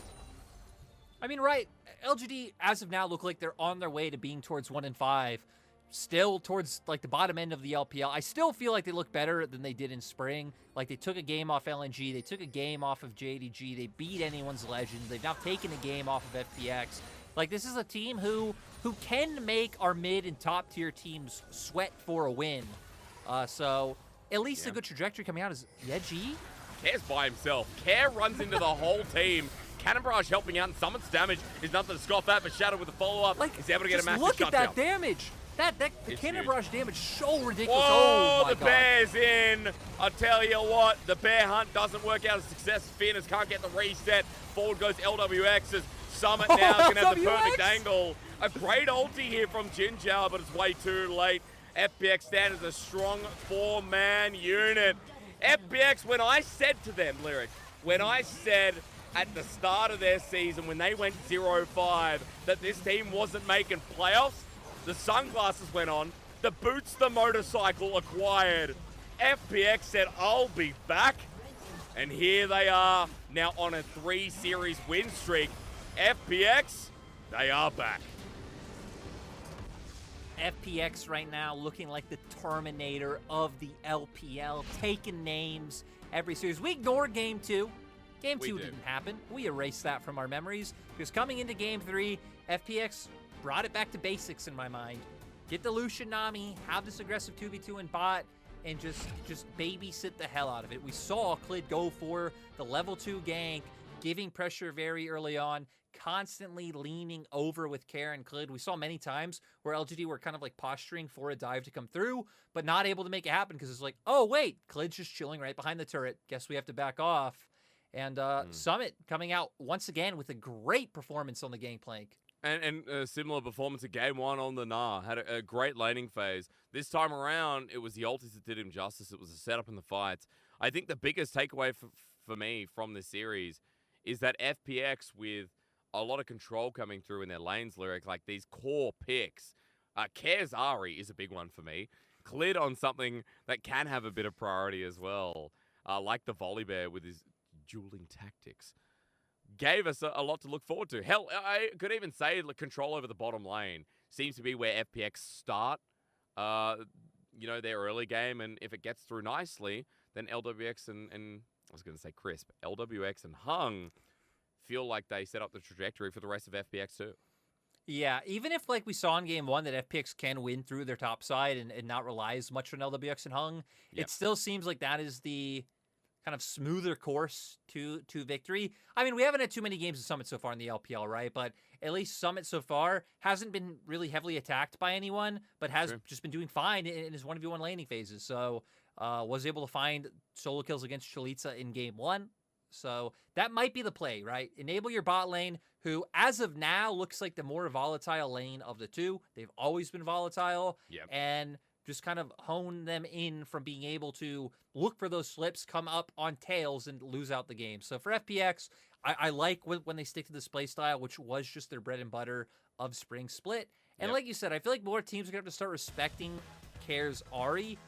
Even if he's able to like perform well on other champions, it doesn't just look good on this. It feels like there's just like a level of proficiency on this pick where he looks so much more comfortable. We see so many like high impact, whether it's charms or Everfrost or ways to get on the back line than on anything else he plays. But my God, that damage on Summit is ridiculous. Oh yeah, and we hit what, a 29-minute game.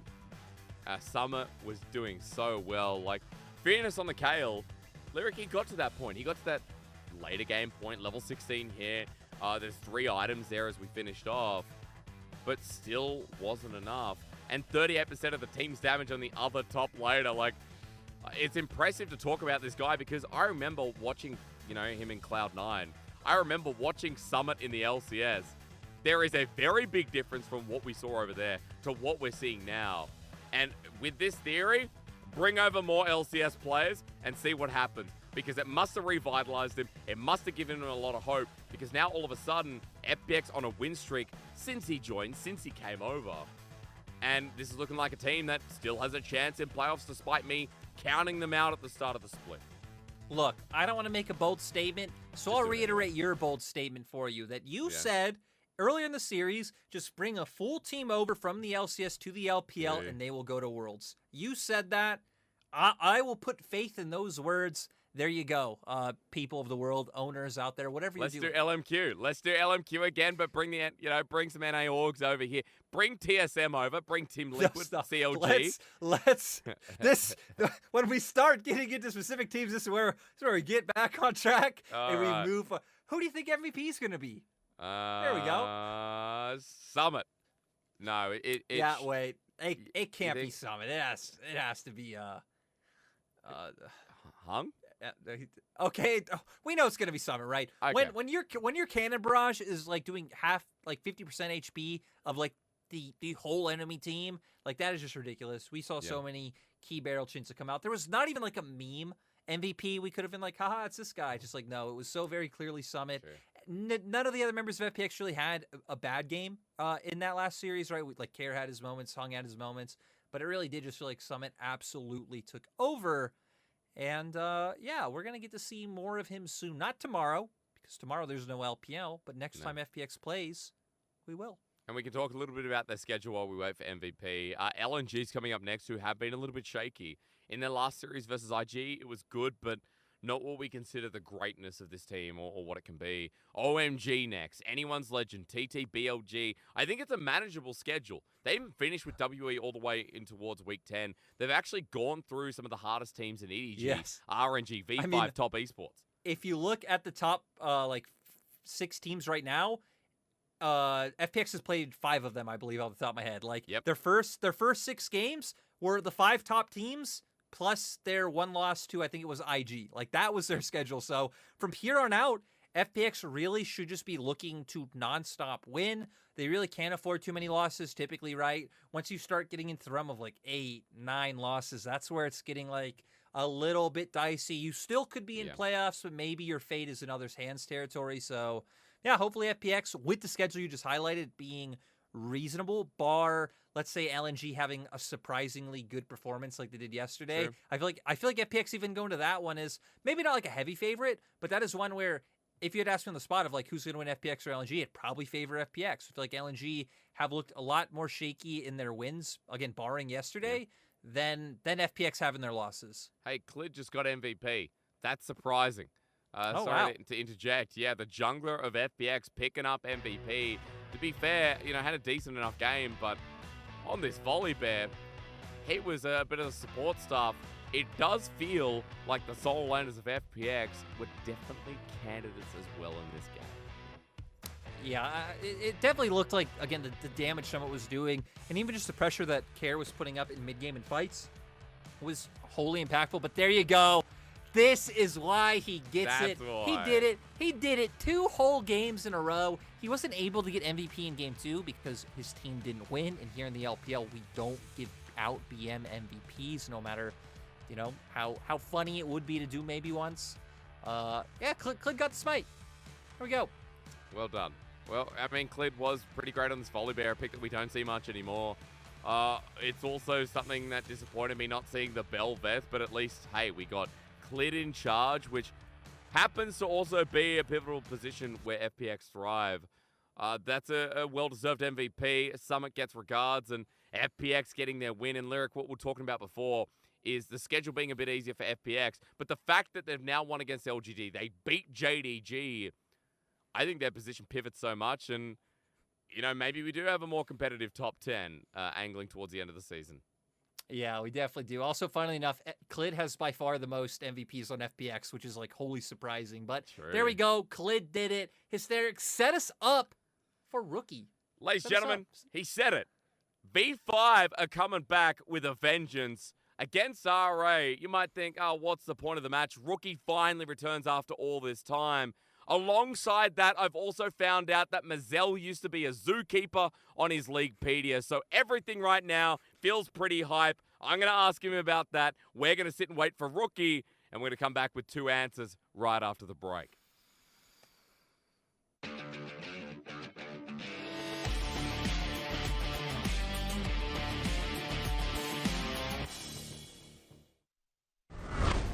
But at the end of the day, fantastic for TT. Baitron now trying to escape, using it all very early on. There's a charm from Yagao. Yagao has to survive as well, though. There's one for Zero. Kanavi going so deep on the back of the plate. Southwind will fall, Xiaosheng alone. Puff knocked up in the meantime. Hope with a double kill. How do you lose the Infernal Soul and then take a fight so handily? Puff will go down. Hope with a triple kill. And he is a new hope for JDG with a quadra, because that's the 4th Star Wars film. Wait, is that the game? JDG, they've got the push. They can just run through. UCal needs to reset, and it's UCal versus the world, but I think JDG just ends. And I think Yagao might just grab himself an MVP with that engage there, making the pick happen onto Beichuan. UCal has to do what he can, but it's not going to be enough here. Trying to clear the way, but the cannon will actually go down. Well, maybe it is enough. 369 is going to use his death passive. It's a pentakill! Hope got the pentakill somehow and then died afterwards. We're going to see if Care can find the engage. This is a burger if I've ever seen one, and it's flipped! Oh, Clid gets the smite! And JDG are in some trouble! They are completely surrounded! FPX just need to close the pincer! The heroic entrance not going to go through for Care, but it does not matter! No one cares! JDG is moving down. Hope tries to get the plays, tries to get Summit. They've actually turned it! And 369 is back, but 369 goes down. Hong and Clid, they're trying. The resets for Clid. Oh, he can't get the 4th one. It's not going to be the quadra, but FPX find the fight yet again. Oh my God, he still finds it. No way. He's got the red buff. He's got the damage, and he clean aces JDG. What a fight, and FPX are alive and well. Now Clid is here. The Cataclysm is available. They want to try and continue this chase. They will get the flash out of Cube as the taunt does not land. Now Stripe goes back in with a 2-man Everfrost and forces Care into stasis. They do get the Kale ultimate, but the Galio has gone down. Now iBoy trying to chase this one down as FPX have gotten a little bit too sure of themselves. Never mind. They've got a Cataclysm and they've got a Zeri just zapping everybody and nothing you can do. LWX with the quadra kill. Now it's into the Dragon Pit for the fight here as Care's trying to go around the side, make sure the vision is okay. Might be looking for over the wall. Big taunt for member taunt. game-changing, but it's a big AoE combo, and JDG, they're throwing it right back at him. Look at Hope. He just goes for the Gale Force. Yagao gets stunned up, locked up, and maybe he's just dead here. As now it's another kill for the ADC of JDG. It's turned back as the Chaos Storm. Knight though with a cleanse, maybe enough heroes on, flashes forward, gets the dredge line, the golden status of Knight. Will he be able to fight this one back? It's so close. He does! It's a Knight! He's doing it! Knight, you're a god! What was that coming out from Knight?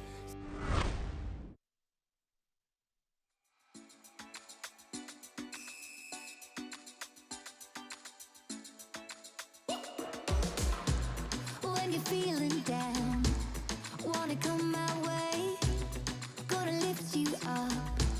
Let me hear you say, yeah, we're living on love. Yeah, we're living on love. Yeah, we're living on love. Yeah, we're living on love. Oh, oh, we're gonna take you higher. Oh, oh, we're gonna lift you up. Oh, oh, we're gonna take you higher. Oh, oh, we're gonna lift you up. When you hit the ground, don't you lose your way. Gotta get back up. Let me hear you say, yeah, we're living on love. Yeah, we're living on love. 看大英威武的话，我觉得我们需要把我们的错误都降低很多吧，就把我们自己犯的失误都降低很多吧。我觉得网友说我是狗头吧吧主挺好的吧，我觉得这也算是一种认可吧，就还行吧。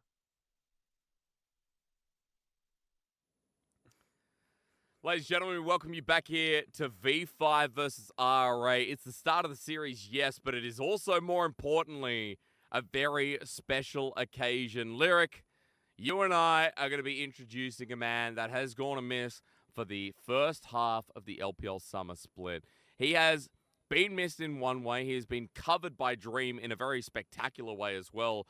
But nevertheless, we finally get to welcome back the best mid laner of all time, I'll say, in the LPL and one of the best in the world, Mr. Rookie himself. Yeah, I mean, like, how could you just not be excited for Rookie being back? Like you said, in my mind, Rookie the most skilled player we've had in the LPL. Second best mid laner of all time, obviously behind Faker, which in and of itself is insane, the legacy this guy has cemented. And man, I'm just so excited to see Rookie back on the Rift.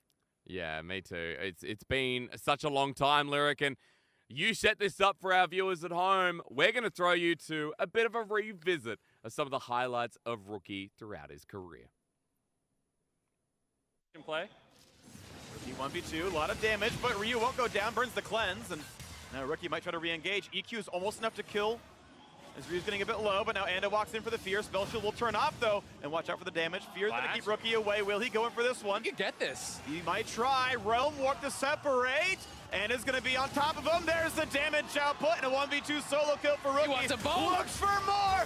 Good ignite there to stop Lan from re-healing up, but the Baron down below half health. The Shy going to be jumped on straight away. Here we go, Rookie with the 5-man ultimate! And 369 pops a slicing Maelstrom to no avail. It's a double kill, it's a massacre, it's a clean ace, and IG Rookie solo into River versus the whole of BLG's comp. Castle and Rich are so low. Flashes the dredge line, actually inside, away from the trouble bubble. The shockwave onto Weiwei. Rookie's the best down mid laner in the world. You can fight me about that because V5's mid laner is every single time. I mean, yeah, I'm willing to go down with a fight on. You're ready to fight people, dude. Rookie is too, and this is why he's been such an impressive mid laner through his tenure at IG, now on V5 as well, doing similar things.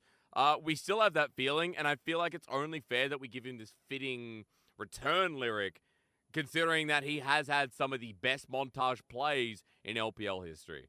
Yeah, right. And we'll pull up his stats from spring because we haven't seen him since spring, this being his first game of summer so far. I mean, this man won the spring split MVP for a reason. Dominant in lane, like we can see. Second most solo kills for a mid laner. Was always involved in all the action in the early game.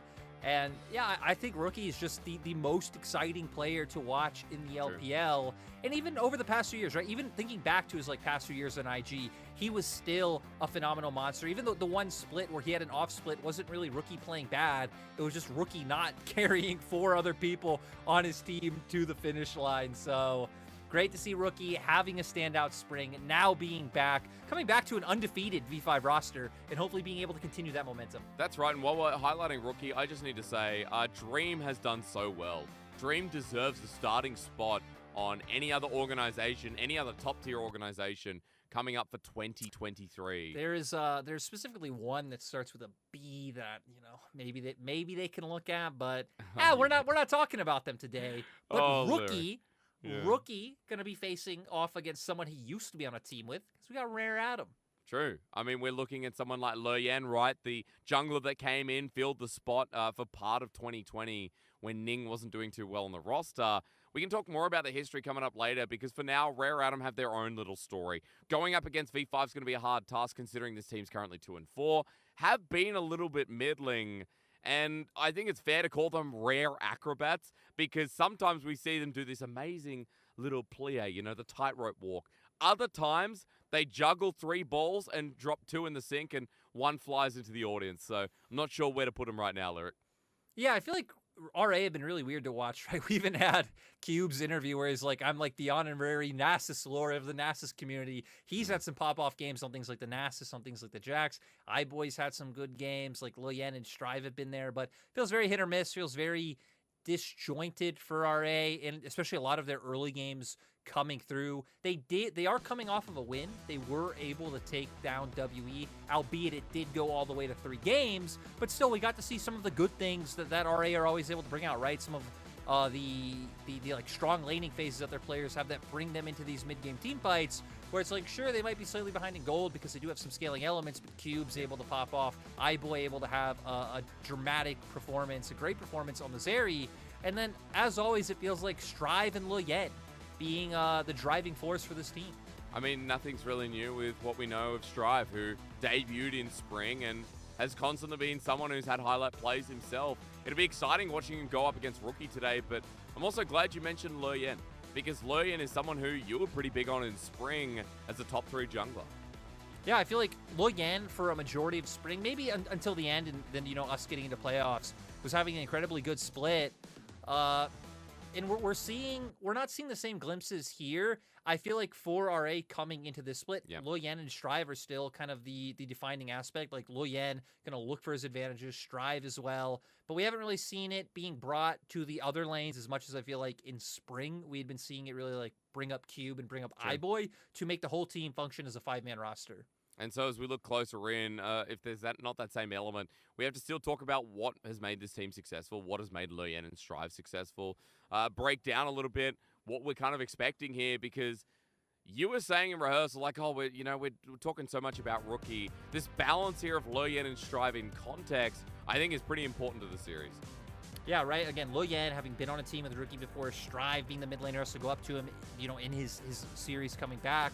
I feel like despite the fact we haven't seen them maybe be able to bring in leads to their other lanes and help prop them up, they are still both incredibly good at finding their own leads. We can see Lil Yen second in experience difference 15. For Strive, he's actually first in CSD.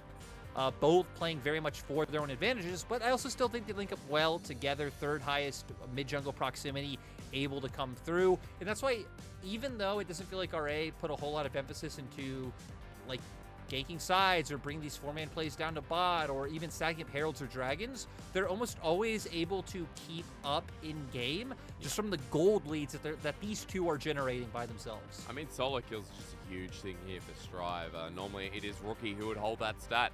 People like Knight as well, who hold one of the top stats for that. So it's showing that Strive has been a really resourceful mid laner, but also someone who will be living up to the hype of Rookie coming back in the 1v1. Lyric, I also want to point out that, we looked at the roster today. It's Xiaolong Bao starting here. alongside Rookie. It was kind of compared as like, oh, Xiaolongbao with Dream maybe is the duo, but no Kasi yet again. We are going to be working with the, I guess, side jungler with Rookie's return. Yeah, we've seen a lot more swapping out between Xiaolongbao and Karsa this split than would have been expected. RA, another team towards like the lower end of the table, could be, reason why. But even just, V5 doing their due diligence and like trying out and using both their junglers to the utmost effect.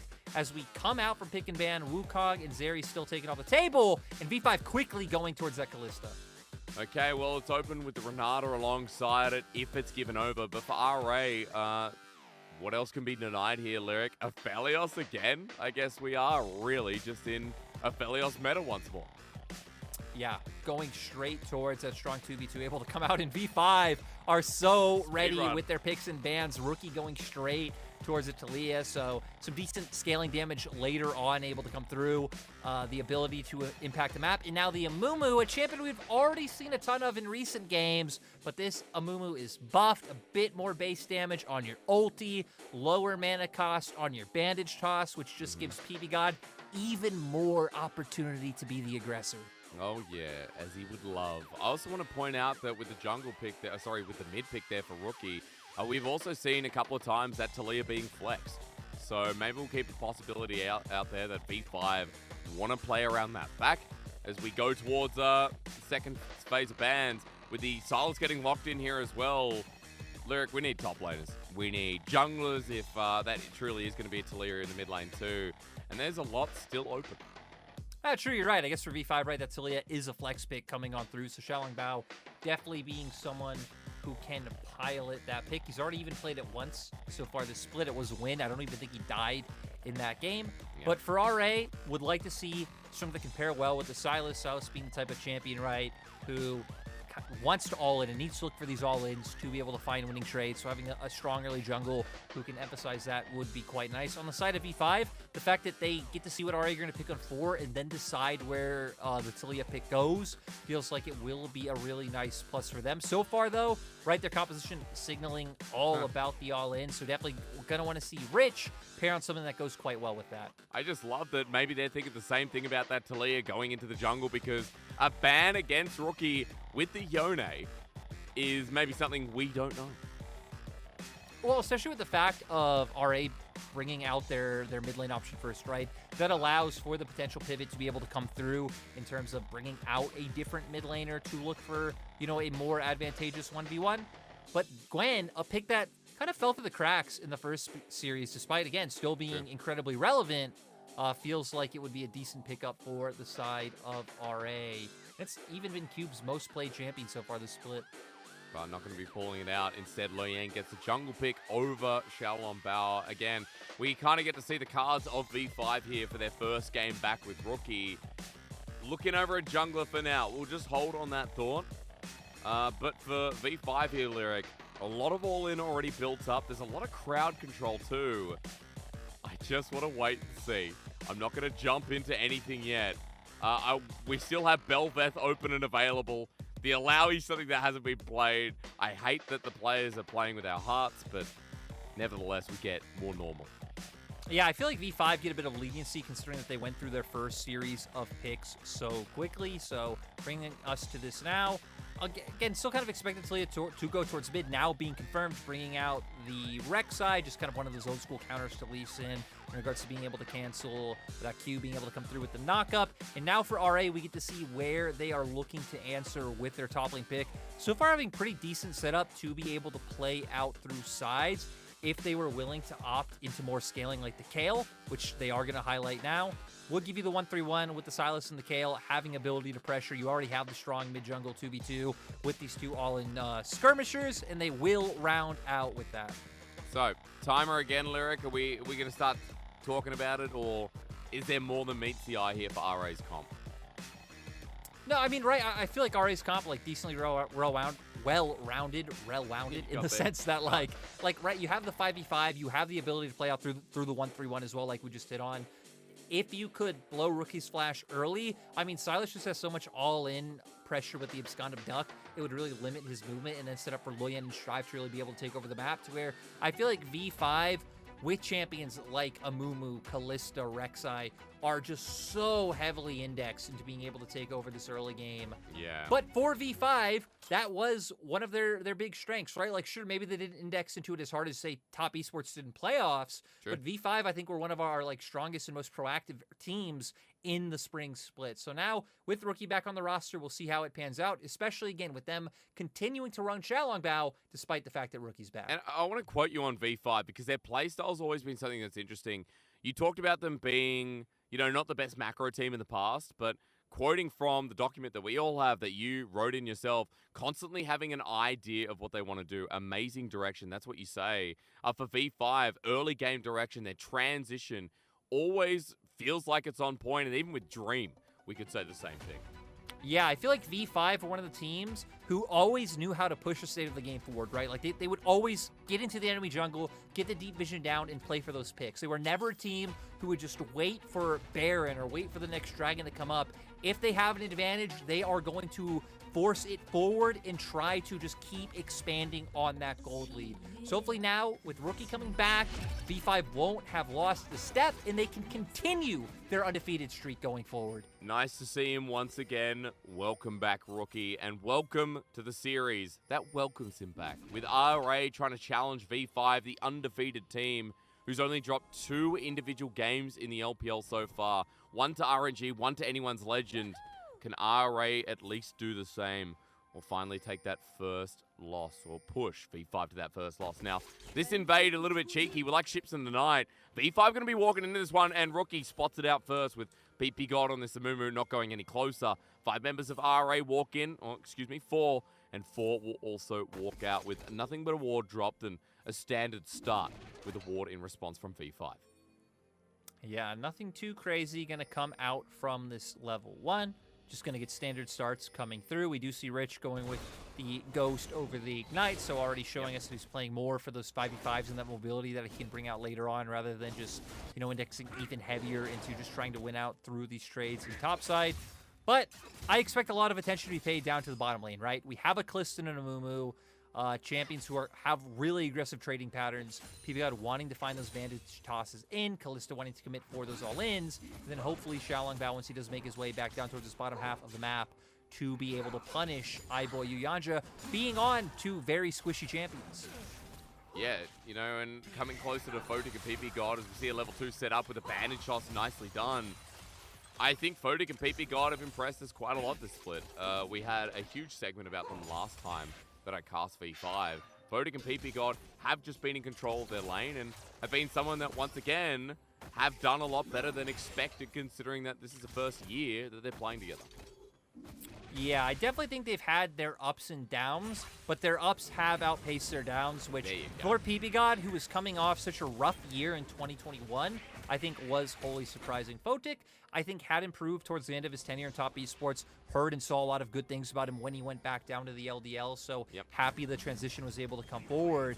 But right now, we're getting the invade coming out on top side. Yeah, and Xiaolongbao, I mean, he's got such a big health bar advantage, skirting around Vision Lawyer, now spotting him out, and here he starts as Xiaolongbao uses Rookie as well. A bit of a reset on the red buff, but Luyen doesn't know that. He backs all the way around his jungle. And as he continues to take the red buff outside of Vision, Luyen is not going to spot this out until right about now. Yeah, is able to see it in the end. Luyen going to try and get back in here. Could even buy time for Strive to potentially come through with the fact that Rookie had to go back to mid. And it will. Xiaolongbao. Okay. Oh, it doesn't get it. And Luyen getting red. That's a piece of good news. With the smite going down and Xiaolongbao just having to go back to his own scuttle. That'll be a CS differential, and Luyen is now back on track. I will say, though, V5 did end up being able to get both Scuttle Crabs. Photic and PP God picked up the one in the bottom lane right now, so we'll at least be able to deny that from Luyen. And when we hit on Luyen, right, it's a lot about how he plays for his own advantage. Oh, PP God? Very deep. Bailout great in the extended little trade here as Yuyan just survives enough, and PP God now just going to have to wait for that pot to put him in a better position. Yeah, PP God fully enjoying the Amumu buffs coming through. Yeah. Q mana cost going from 70 flat to 30 to 50, so you could throw that one out just a lot more liberally. Here we go. Okay, Xiaolongbao with the flash. Yep, he's going to commit it and cube with his own, but close to being a very dead winged machine. A Shalom Bao with a Summoner trade going to be worth in the top lane. Yeah, sad that they weren't able to finish it off. So close to being able to find that kill. Cube does have TP, so shouldn't really end up missing out too much on this wave, especially with it being a cannon wave. So we'll get up to top lane just fine. Xiaolong Bao, like you said, trading flash for flash is fine, trading it for one of your laners, but for Rek'Sai, I feel like it's always a nice tool to have to be able to guarantee that you get the knock-up on a play to be able to come through, especially when we hit on that Xiaolong Bao. Probably going to want to look to be able to put some pressure down in this bottom lane. Oh yeah, I mean, this Rek'Sai wants to be everywhere all at the same time, and for Xiaolong Bao coming back to this pick is impressive enough considering that we have a stagnant pool of junglers. We do not have the new weird, you know, Flappy Bird Belveth picked up today. And Xiaolong Bao goes straight for something like the Rek'Sai when a couple of options were open. So he gets my respect, Lyric, but it's about what he can do and whether it can be like the time he was on RNG. We remember back in the day, this RNG jungler had some pretty highlight moments on this champ, and it was one of his best. Yeah, it was one of his best, but definitely synergized with this playstyle in terms of the aggression that he was looking to bring back then. Oh, Rich. Okay. No ulti available, but Sonic Wave landing from Lo Yen is going to set up the Tempest Cripple. No further play access as PP God's made the roam and mid in a bit of trouble. Strive and Yu Yan Ja about to get knocked hard, but maybe my concept of knocking is not there. Strive with the steal away of the Curse of the Sad Mummy way before PP God has it. And Rare Adam dealing with quite a lot in this game, but it still remains a 0-kill all. Right, and that's a remarkable ult for Styles to be able to take. You have such an easy time of finding access in onto the backline. And heck, 4v5, since the composition is just going to be running full force at you, should set up Strive. Potentially to be able to find easy access to some of these plays. Is going to want to try and find some impact before this one does time out, though. So I'm curious to see what RA do look for, because Photic should be able to catch this wave quite easily in the bottom side of the map. And I mean, V5 don't actually have to really opt into anything right now. They don't. Well, they might have to opt out of getting away. Curse of Sad Mummy used early from Strive. As Rookie now defends against his turret. A warm welcome back from Rare Adam as Strive with a good counter play, but Rookie still battling him away. Yu Yan Ja helping out with the loyalty program, and that means Strive will survive, but Rookie now without his Summoner, and his Ignite goes with it too. Yeah, Summoner's going to be down on both sides. Could potentially open up the Dragon to come out for Victory 5 right now, though, with the fact that their bot lane was able to get pushing through there. Strive, the fact that you're not able to connect with the kill once you do find the Abscond Duck is quite tragic. You committed so many members to mid, and now, with the fact that that's a wasted window, right? It just gave a window for V5 to get the push in bot, commit towards this Dragon, even getting a bit of vision down in enemy jungle so they know where Lo Yen is right now. And we kind of have to remember that it is going pretty well for V5 across these lanes. As we look at the replay again, Strive early on the timing here, but Rookie burning the flash with instinct. Yeah, like you said, though, the fact that so early on the timing with the ultimate, not guaranteeing the kill to be able to come through. Lo Yen not able to connect with any sort of sonic wave to be able to just give the final bit of burst needed to bring Rookie down. Well, Strive, he's burnt the hijack, but that ultimate's going to be up and available. Note, though, for Rookie, he's got the Weaver's Wall. And if we're going to see Strive picking that one up, we're going to see mid laners start getting involved in some of these side lanes. And Lyric, you talk so much about V5 wanting to influence Photic and PP God here in this game. So far, nothing's really happened from this Rek'Sai, and for Xiaolong Bao, he is falling behind in CS, trying for these opportunities. Yeah, so far he's just kind of hovered and played around with Rookie so far, which, right, when you look at our Ace comp and what they are able to do early, I feel like it is very much just kind of centered around mid-jungle being the only things able to find any impact on, so it's at least reading what RA can do with their options quite well, but not being able to find the punish just yet. Is Lo Yen gonna have to back off? Takes the engage, need a little seismic shove onto Lo Yen, a good kite away from Rookie. But red buff was taken in the interim, and Strive is late to the show. A safeguard over the wall from Lo Yen, and it's right during Herald time as he backs in the brush, and Xiaolong Bao calls the bluff with the ult coming through. It's time to die. Xiaolong Bao gets his first spray, and Rookie with a seismic shove on top of Strive. A stolen ulti is all that is, as a double goes over, and this duo on fire in a quick minute. Lo Yen basing right in front of his opponents, getting punished by Rookie and Xiaolong Bao. And, I mean, Rookie might have been gone for almost 5 weeks, but it looks like V5 have not lost a step, playing around their mid laner so well. This is going to guarantee them a Herald. And Rich... Ulti comes through. Rich has already used all the needlework as Cube is out of mana, but range might play a factor here as to the top side. Rookie with the Weaver's Wall. He's going to pull this timer out. The seismic shove in a perfect spot, forcing the flash from Cube. Once again, he's still got it. Rich baiting it out beautifully, knowing Rookie has that Weaver's Wall to be able to follow through for any kills. And I mean, so far, 1.5k gold lead for Victory 5 in the early game, but they have the Herald, so you know that's going to be a gold lead that they can start escalating very quickly. Strive at least answering with something in the mid lane, but RA not finding too much for their troubles. Trying for a response down the bottom side, but it's on a ward. PP God and Photic play the respect, and as TP goes to the top side, just note that Lyric mentioned the Herald moments ago, so we're going to see the setup come through, but let's watch this play again, because Lo Yan, as you said, decides to back away in front of a Rek'Sai.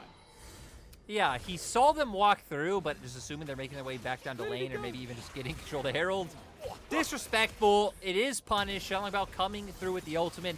Now has the flash back up to make sure that Strive goes down. Nice knockback from Rookie to guarantee even more CC and just make sure that his jungler gets a nice 2-0 start. Well, he's got a serrated Turk after that, and he's got a Herald in his back pocket. We'll question where it's going to go. It seems like the top side is the play, but Rare Adam Lyric are trying to match this one. Yeah, with V5, okay, Cube Rich has no gonna fully ulti. commit. Cube has no ulti here. Wondering what's going on as Lo Yan with a safeguard probably needed, a Dragon's Rage too. Rich with one more piece of the needlework. That doesn't fly through in the end as Strive starts moving up. Chain Lash does absolutely nothing, and I guess RA get away with it for now, and V5 stop their dive without the Herald going down. Yeah, V5, I mean, completely pivoting towards the top side, right? And I feel like a lot of it's coming from how many times they've been able to burn Cube's Flash. Flashless right now, they've been able to punish him quite well. You already have 2 plates on top side, so it seems like V5 are like, hey, this is where we have summoners. This is where we can outright break a turret if we want with this Rift Herald. So giving some attention now. But with Dragon coming up in 35 seconds, V5 off the back of that, you know, not successful play, gonna finally pivot to maybe enabling Photic and PP God. But PP God, gotta be careful. Handshake, great cleanse there. Ignite as well. Hostile takeover, but it's just him and the turret for now. As flashing away from the Moonlight Vigil means 2 ultis are available, but Photic, no summoners there. He doesn't have PP God near enough by as well as he wants to throw him at someone. But for RA, a worthwhile trade, as you said, Lyric, with the Dragon coming up. Yeah, look at items already. Prowler's Claw built for Shalongbao, so he is huge on this Rek'Sai and trying to get some counter jungling. Hey, come over the wall with us. It's a nice place over here. PP God, bandage toss number 1, pulled out. Grabbing him on this support as well, but iBoy has no activation as Herald's going to be, Scuttle's going to be secured by RA. Dragon's still not looked at for now, but RA have a bit of vision to play outside. Now, RA doing a nice job of being able to punish Photic in that bottom lane. Stops the aggression from V5 into bot side jungle because, you know, Photic being half HP, having those summoner spells up means it would be a little bit risky. So they wait. He's going to come back from lane now and trying to find a bit of a sneaky pick from mid lane. With this angle, it's ready for a seismic shove. Xiaolongbao with the Prowler's Claw as well.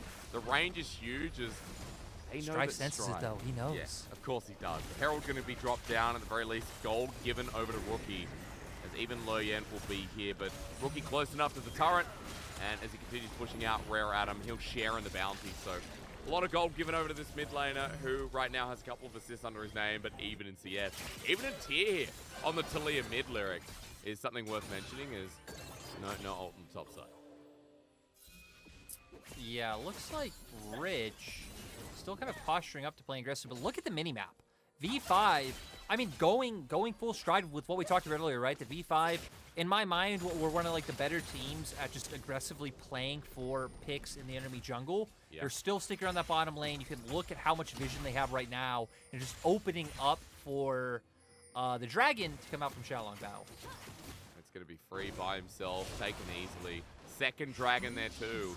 And when we talked a little bit about comps in this game, Lyric, being, okay, V5 finding an early game lead, like getting that snowball into effect, I think it's fair to say that 2k gold lead is a nice start. 2 Dragons forces RA to be in a certain position at a certain time too. Yeah, forces them to be ready for the play that V5 are going to be looking for.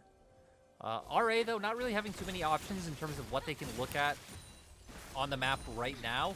We kind of hit on for their early game, right? A lot of their agency really only coming out from trying to force Luoyan to make plays around mid, which we saw Strive try to do earlier with the Curse of the Sad Mummy. Sadly, that one play didn't work. And ever since then, V5 have just been this, like, this kind of, like, chain of pressure constantly moving between mid and bot. And heck, even right on the rotation, they've made their move up the top side so far, but not giving any angles for RA to look to punish where they're strong. I mean, that's what we talked about. V5 always adapting to what's next. Now around Strive, Shalom still wants this mid game because a Prey Seeker connects, but it's simply to force him off of the turret. Rookie will help open it up, and that's first turret blood hit for V5, pushing gold to about 2.5k as well, Lyric. And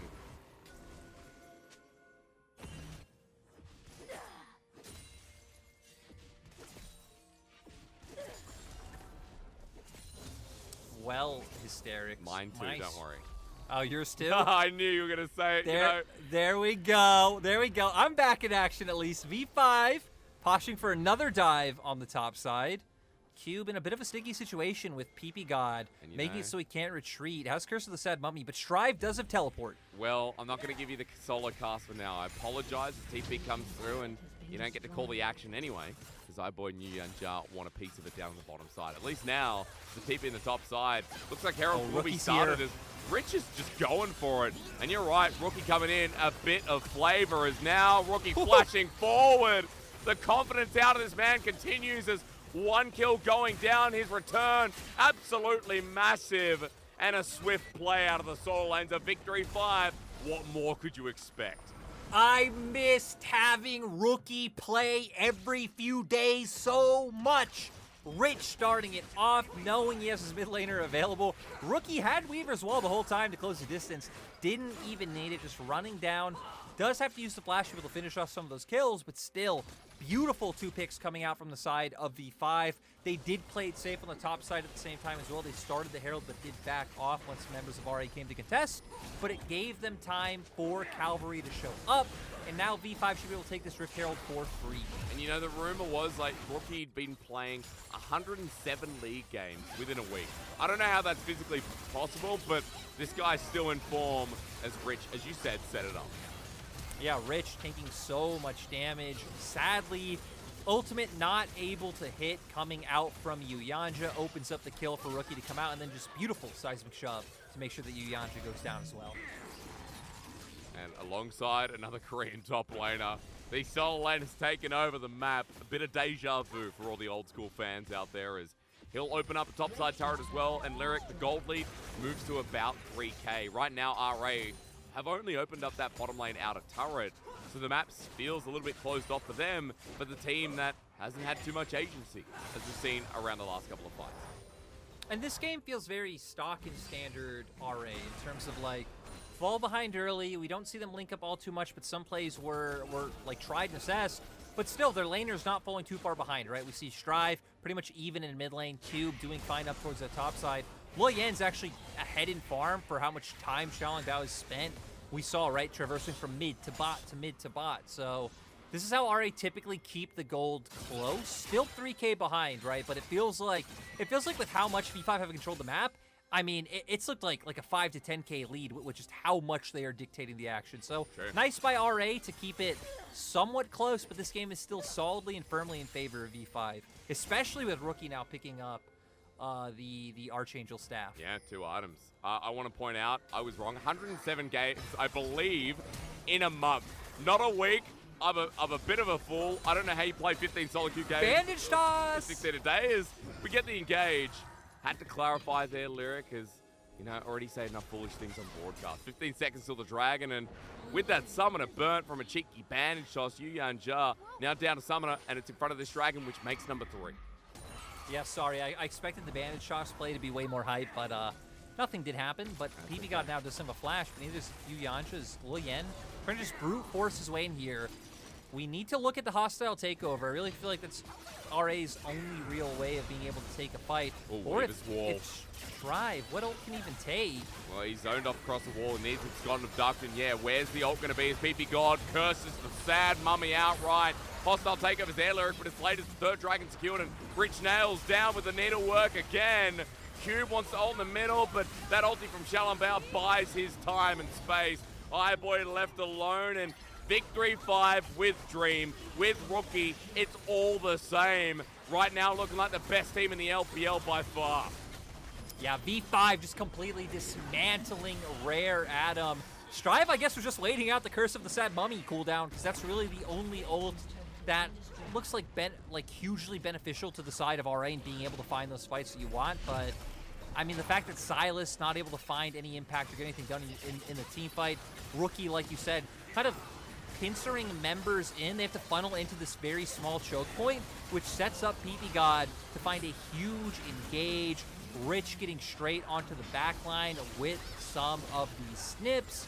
And then beautifully, Photic and Rookie just jumping forward, getting the damage down. Looked like RA didn't even have a chance. What more can you say?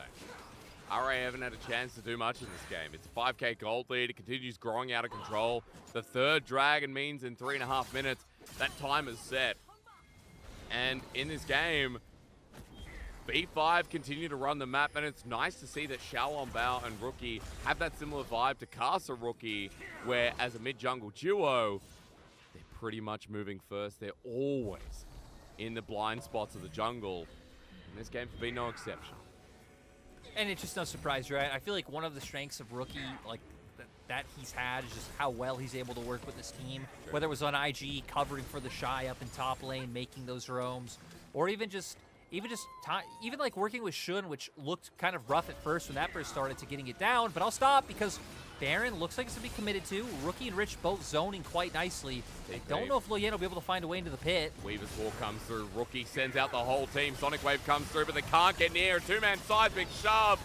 Rookie's return, man. That's the only story that we need to talk about as he flashes over, looks for Cube. A close call as the threaded volley won't connect, but hey, with another angle, reality could come true as Cube has no summoners left remaining, but boy, oh boy, are RA getting pummeled by our #1 team.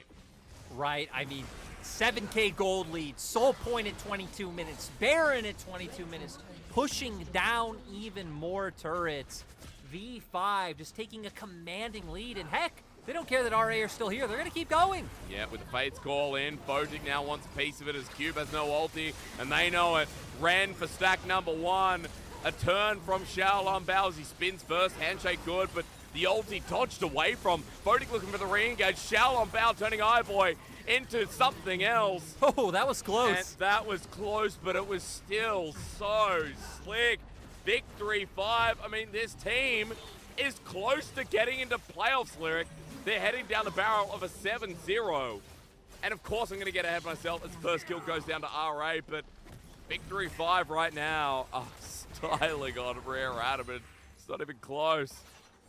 No, and this just makes you excited, right? You kind of wondered if maybe like there would be, I don't want to say growing pains, maybe just like a readjustment of like, hey, Rookie's back. Like maybe we'll look a little shaky. But here, I really love how V5 did this. Have Rich and Rookie zoning out of the pit. You're going to see here as well the Sonic Wave connect onto Rich. Rich instantly comes back out from the pit when that happens, not going to allow Loyen to get in. And then the seismic shove to come out from Rookie to get damage down on the Strive and Cube, takes him out of the fight. Rich following up with the needlework to find the first kill. And then Yu Yanja meets his doom at the hands of Xiaolongbao. So V5 playing that Baron setup gorgeously, not allowing anyone to find a way into the pit. You know, it's fun watching Photic against Yu Yanja. One thing we didn't talk about is the top esports bottom lane that got remade. Yu Yanja was Photic's support. And a lot of people are like, oh man, Photic's rubbish, Yu Yanja's rubbish. And we came back to Photic redeveloping himself.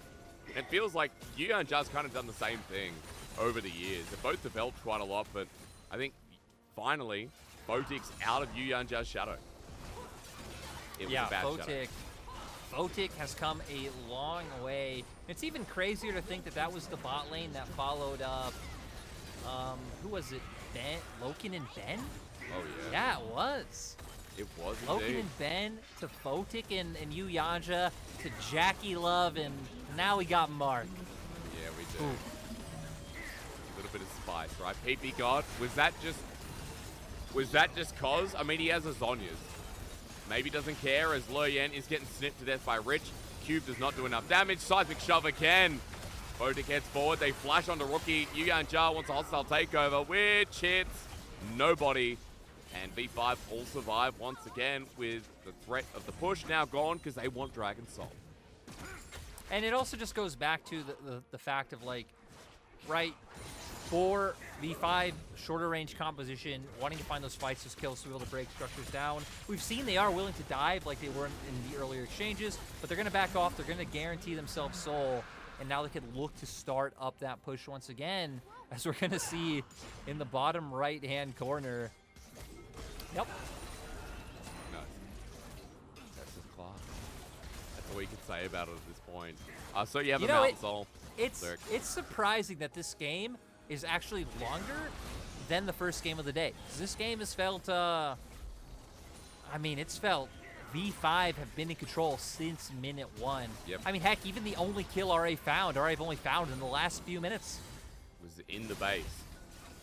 I mean, V5 want to end it now. This team at 25 minutes want to keep it clean. This Weaver's Wall once again flies through Iboy and Luryen on the wrong side of it, and Strive is now isolated. There's the first death as Cube ulti so early. And Rich, alongside with Photic, Fate's Call, are going to get perfect knockups. Yu Yanja next on the menu, boys, as Photic even takes some of the Fountain's lasers. And with a double kill going over, pick an MVP, any MVP. But I tell you what, V5 looking even better with Rookie's return to the stage. It's a good feeling to see him back. Dream did a phenomenal job standing in, but you cannot replace Rookie. The type of player you can put on pretty much any roster and it be an absolute upgrade, can just pull a team together.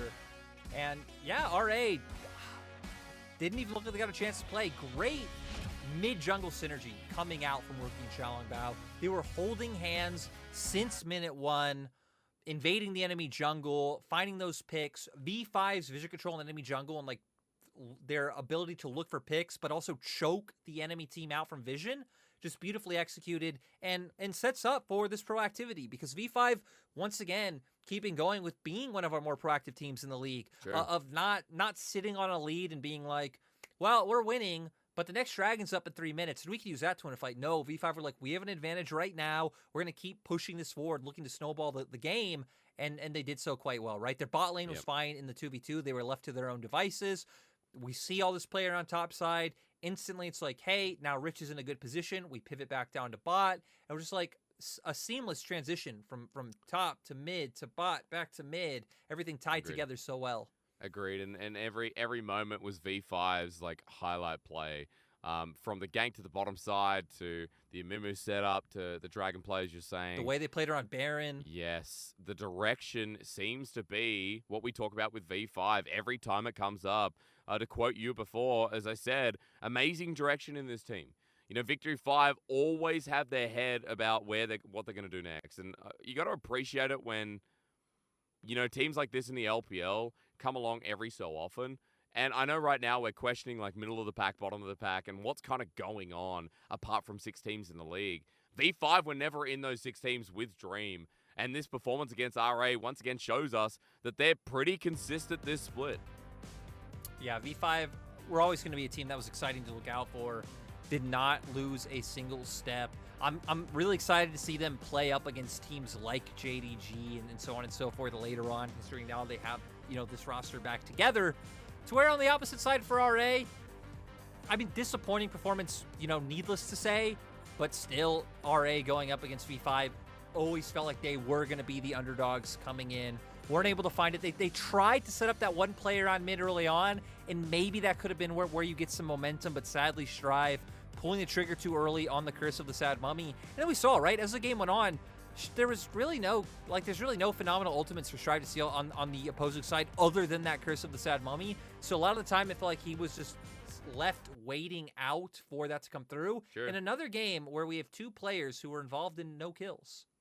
Oh yeah, actually, there's 0% there too. Cube and Strive. I'm yeah. sorry, I was looking at rookie stats because he pulls out the most 4 out of 5 stats in his team. So I don't know. It's a narrative point, but it's also just a gameplay point that he returned with a massive. I was going to say chadness, but lyric, I forgot the word I was looking for. Thank God. With a Thank 5. God that's what you were. You know, it's time for a break. It is. Thank you for taking it. It's the fever that's hitting me hard, but maybe not as hard as V5 hit RA. Can they recover? Well, after game 2, after the break, we'll find that game 2 to find out. See you soon.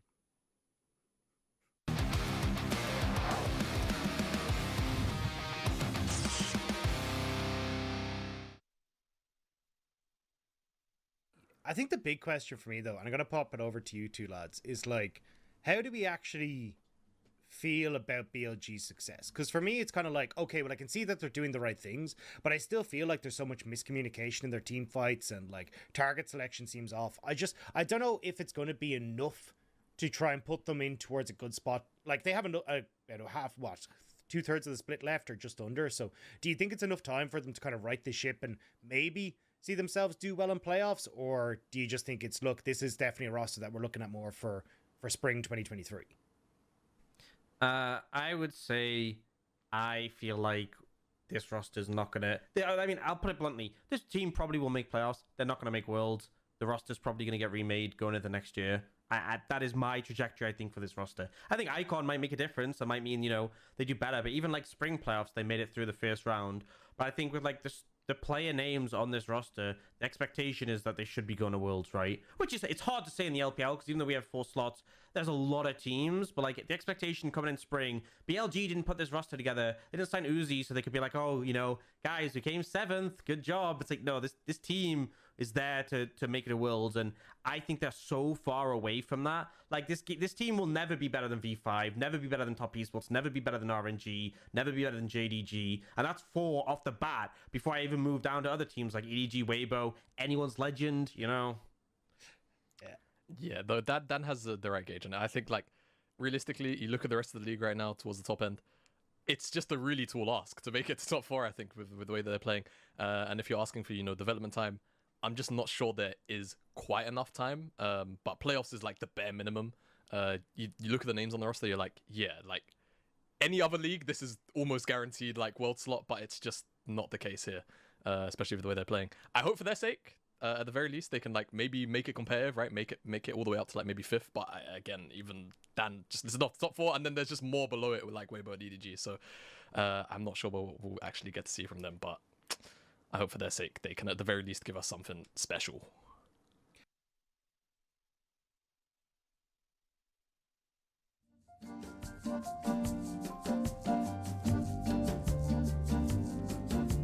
When I feel the darkness descending upon me, then I close my eyes to seek escape. Something in the darkness calling to me, but then I realize it's okay. La la la la la la la la la la la.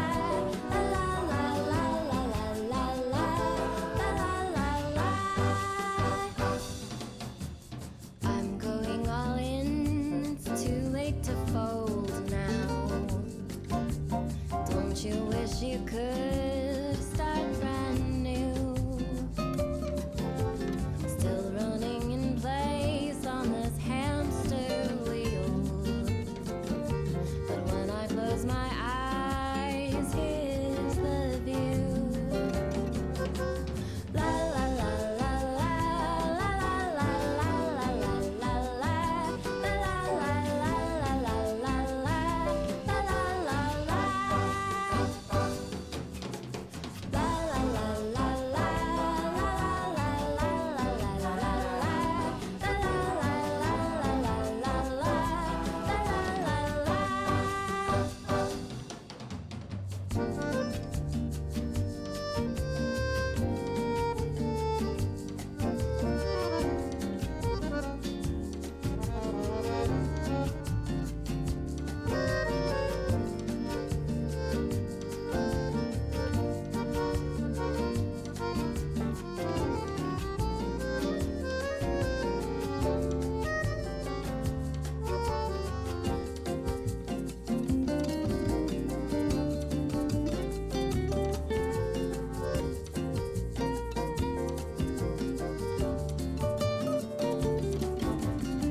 ever since returning, nothing stopped my heart from yearning for the pretty little bird I found on holiday.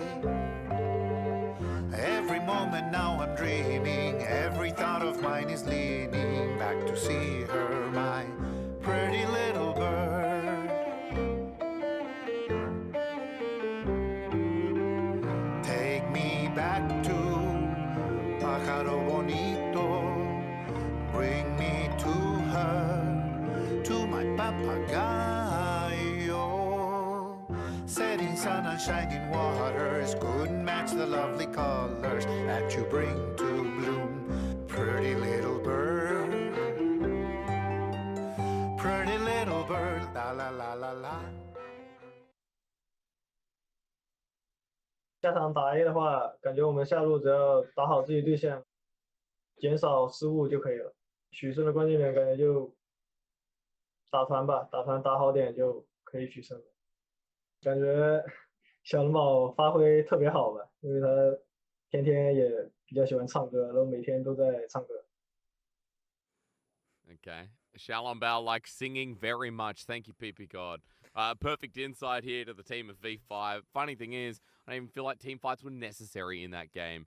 Because they ran away with the skirmishing that was there for the time being, and then options less and less so for RA. Lyric, Rookie got his first MVP of the split, his first season, his first game, and he's already on the board.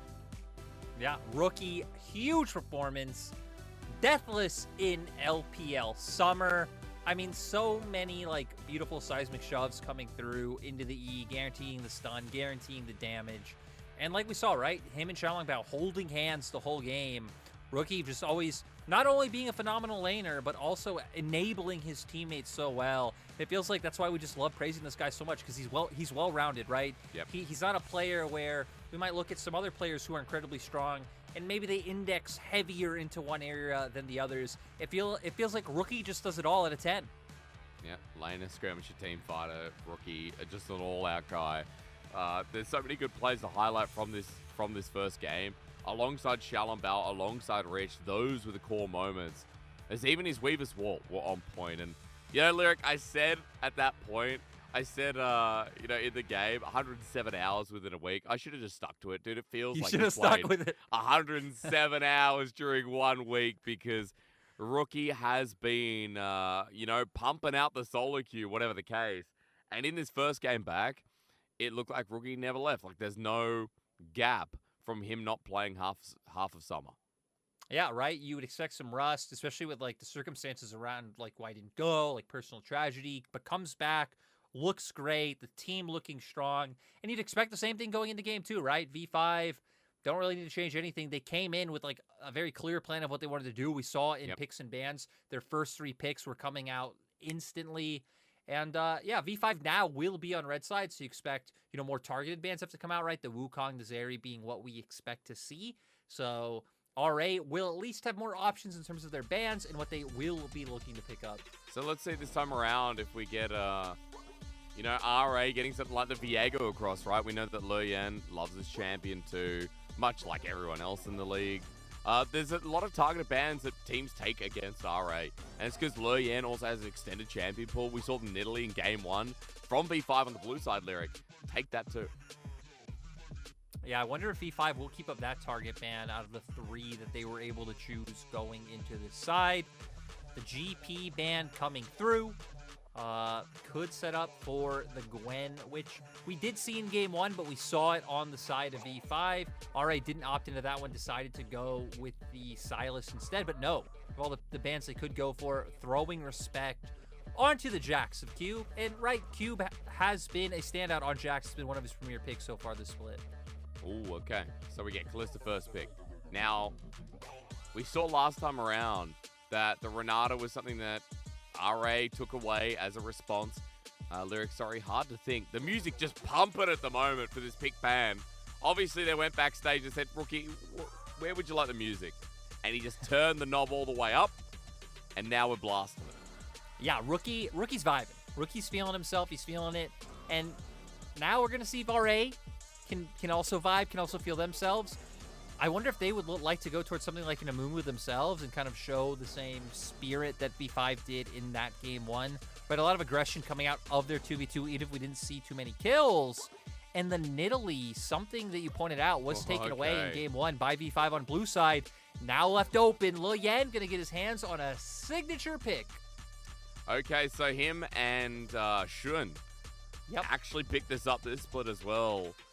It's kind of fun to see, considering that we now have a comp from Rare Adam, Lyric, that you could swear was V5's. We've completely swapped.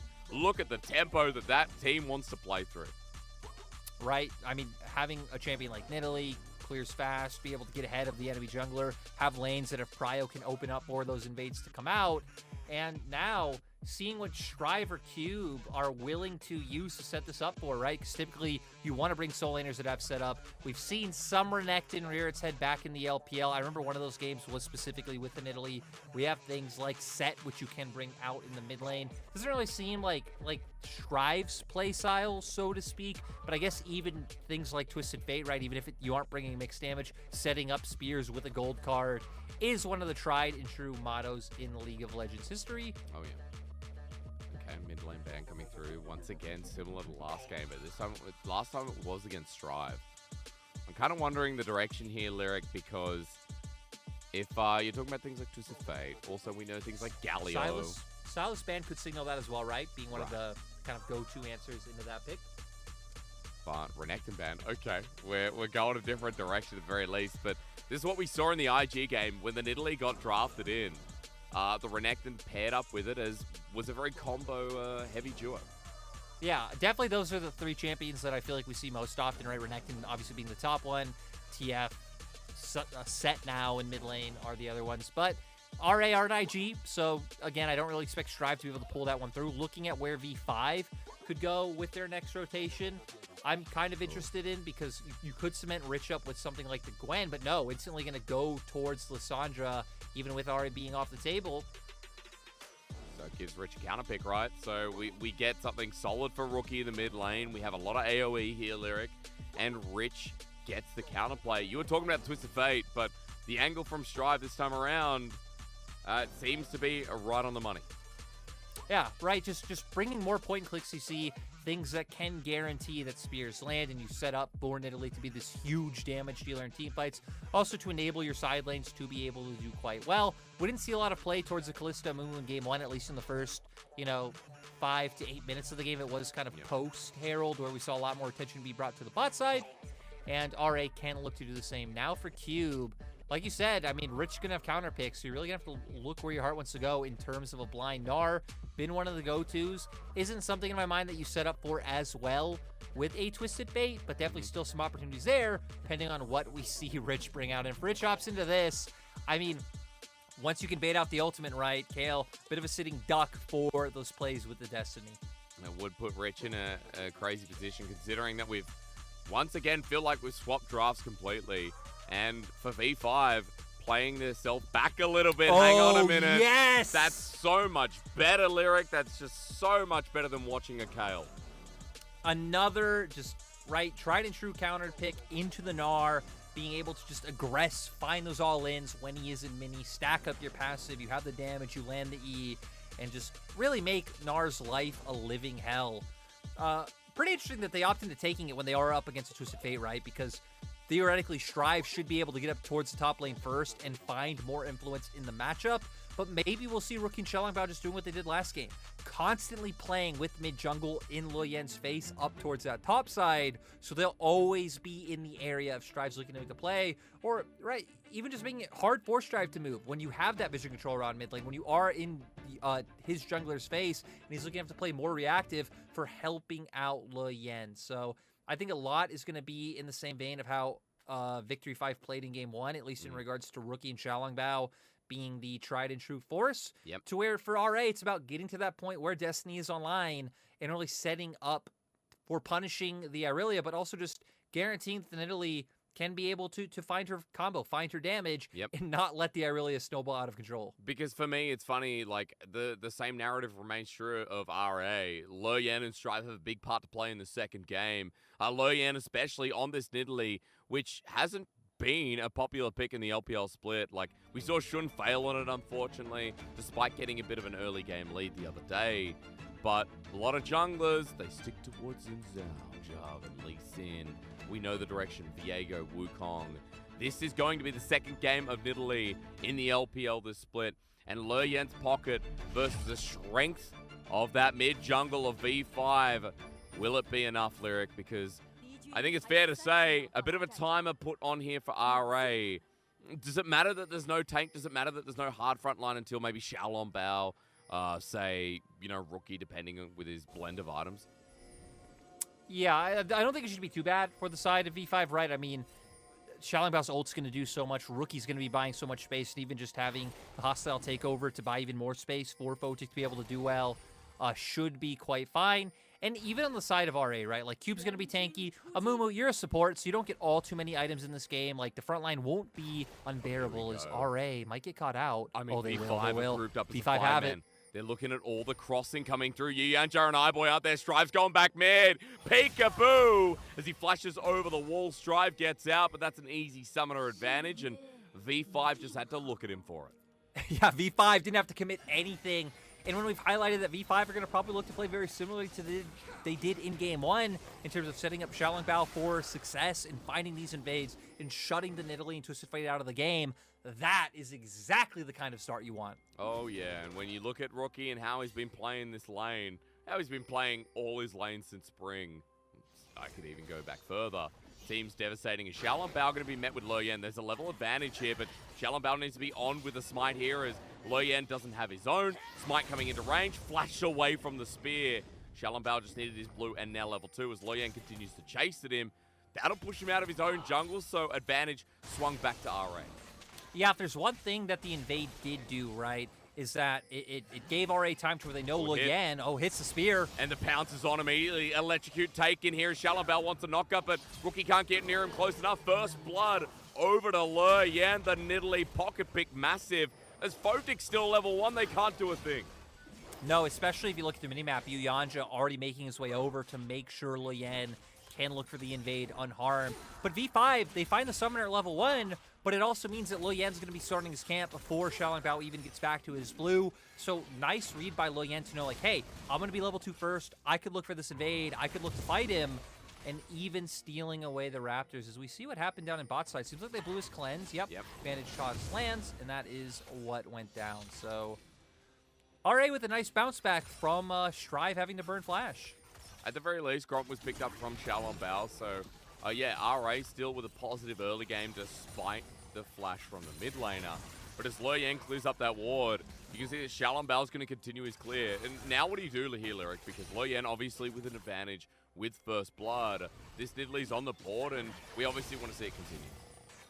Yeah, I would expect him to just go back to farming out his camps. There were some pings coming up towards topside Scuttle, but I even think had he just path through mid, like you look at the state of top lane with Rich having Cryo, it would have been a very tall ask to look for in terms of trying to force your way into that top side. They might look for a Raptor camp here, though, and it looks like that's what Luyen will do, because Xiaolong Bao only having top lane to play with. Rich still hasn't gotten the crash just yet, so you wouldn't really want to look for the rotation just yet. But I like that Xiaolong Bao is hovering on the outskirt of vision, spotted out by the plant, but for Rookie here with Flash, the threat's going to be great enough where Luyen has to back away after that. Rich, meanwhile, the camera pivots to the top side. Cube's doing pretty well in this matchup, and Rich is just getting auto-attacked down by another. It's about to go to Mega. 1, 2, and 3. The Falls duet to save his life.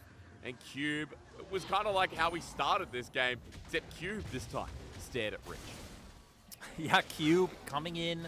Pretty big Rich, playing far forward in the lane when Xiaolong Bao was there, but with them knowing where Luyen is, having to back off, and Cube using that window to find a pretty nice trade on him. Rich won't really lose out in terms of CS. Actually should probably still be ahead of Cube as Yuyanja. The Ignite goes down. Flash. Photic almost close to securing the kill. His Flash now down. PP God burning his own Ignite for it. And V5, despite the cleanse earlier in lane, now have themselves Xiaolong Bao and an opportunity to bring back some gold. Yeah, Xiaolong Bao might find iBoy. iBoy has both summoners. He has both summoners, but he's knocked up and wind becomes lightning. Audacious charge for the follow-up. Xiaolong Bao whacks him down, and iBoy's not out in time. TP coming down as Luyen is now here to squeeze them out, but Rookie's in fog of war. Strive wants a gold card, but Rookie has a glacial path to get over the wall. They're walking into certain death. Flashes over. Rookie keeps him in place, and Loyan now with instant regret. He gets a spear back, which is great, but Yu Yanjia just joined in the party. Loyan has to get away from the frozen thralls, and Rookie's influence once again making trumps. V5 baiting them in RA, not expecting or maybe just even underappreciating how much Rookie can do on the roam with the Lysandra coming through. Xiaolongbao wanting to make his way down towards bottom lane after the heavy trading coming out onto iBoy. I love that he just walks up, doesn't need to blow his E too early. Looks like it might have even been on cooldown from when he did go over the wall. Yeah. But still has it for when the flash does come through from iBoy. And then, like you said, Rookie just being here, waiting in the wings. RA gets baited in instantly into the W, which guarantees the first kill from coming through. Yu Yanjia does get here in time, which allows him to find one back, but he will still go down as well, especially as the passive damage from Rookie comes through. He's got a kill now on this Lysandra. A couple of kills over to Xiaolongbao, but note that the good news will still be there for RA despite the kill trade being up in V5's favor, Lyric, because as Cube just tries to ulti Rich up at the top side, it's now a second kill onto Loyan. He is snowballing, he is moving to this out of control point with the Sork shoes picked up. I think it's worth mentioning that RA picking up this dragon too, tempo still seems to be somewhat in their favor. And we've seen, right, in terms of like the mid jungle, that our Loyan's like advantage that he's had over Xiaolongbao has so far at least outweighed the advantage that Rookie's had in the mid lane matchup, but might not matter right now as V5 angling for a dive, but Shrive does have Destiny, and it looks like might be aware that it's towards top side. But Rookie with the Glacial Prison immediately. Look at that, Cube's already dead as he comes up to the top lane. Shrive is now going to be turkey dinner. Rookie, the flash away from the jungler alongside his mid laner. All I can say is that these two as a duo are making magic happen across the rift. Yeah, just beautiful synergy coming out from V5's mid and jungle. I'm surprised he didn't take more damage going for that dive, able to find two very easy kills. Their bot lane showing respect as well in the bottom lane, knowing like, hey, maybe if Loyan was playing on this side of the map, could look to counter jungle, could look to set up plays. They take away their own blue buff to make sure that doesn't go down, but Loyan going on a mission of his own. Yeah. Xiaolongbao's gonna run into him. The invade continuing on. I mean, no level 6 here for Xiaolongbao. Loyan 6 might not mean too much, as we know as Nidalee players, as he eventually does get the camps, now has the Crescent card available, which is going to be huge, as Rookie doesn't really care that Loyan is in the mid lane, and will just continue to push out the Glacial Path, even taken. It's because the ward on the side brush there from Victory 5 spots Loyan moving to the spawning Rift Herald. Yeah, and Rookie even just having the Lost Chapter in pocket, Merc treads as well. Really isn't too afraid of just forcing these heavy trades with Strive. But still, like you said, Loyan going to be on the Rift Herald, already bringing their support up. You can see V5 consciously giving this one over, so they're keeping both of their bot laners down to just try and whittle away some plates in the bottom lane.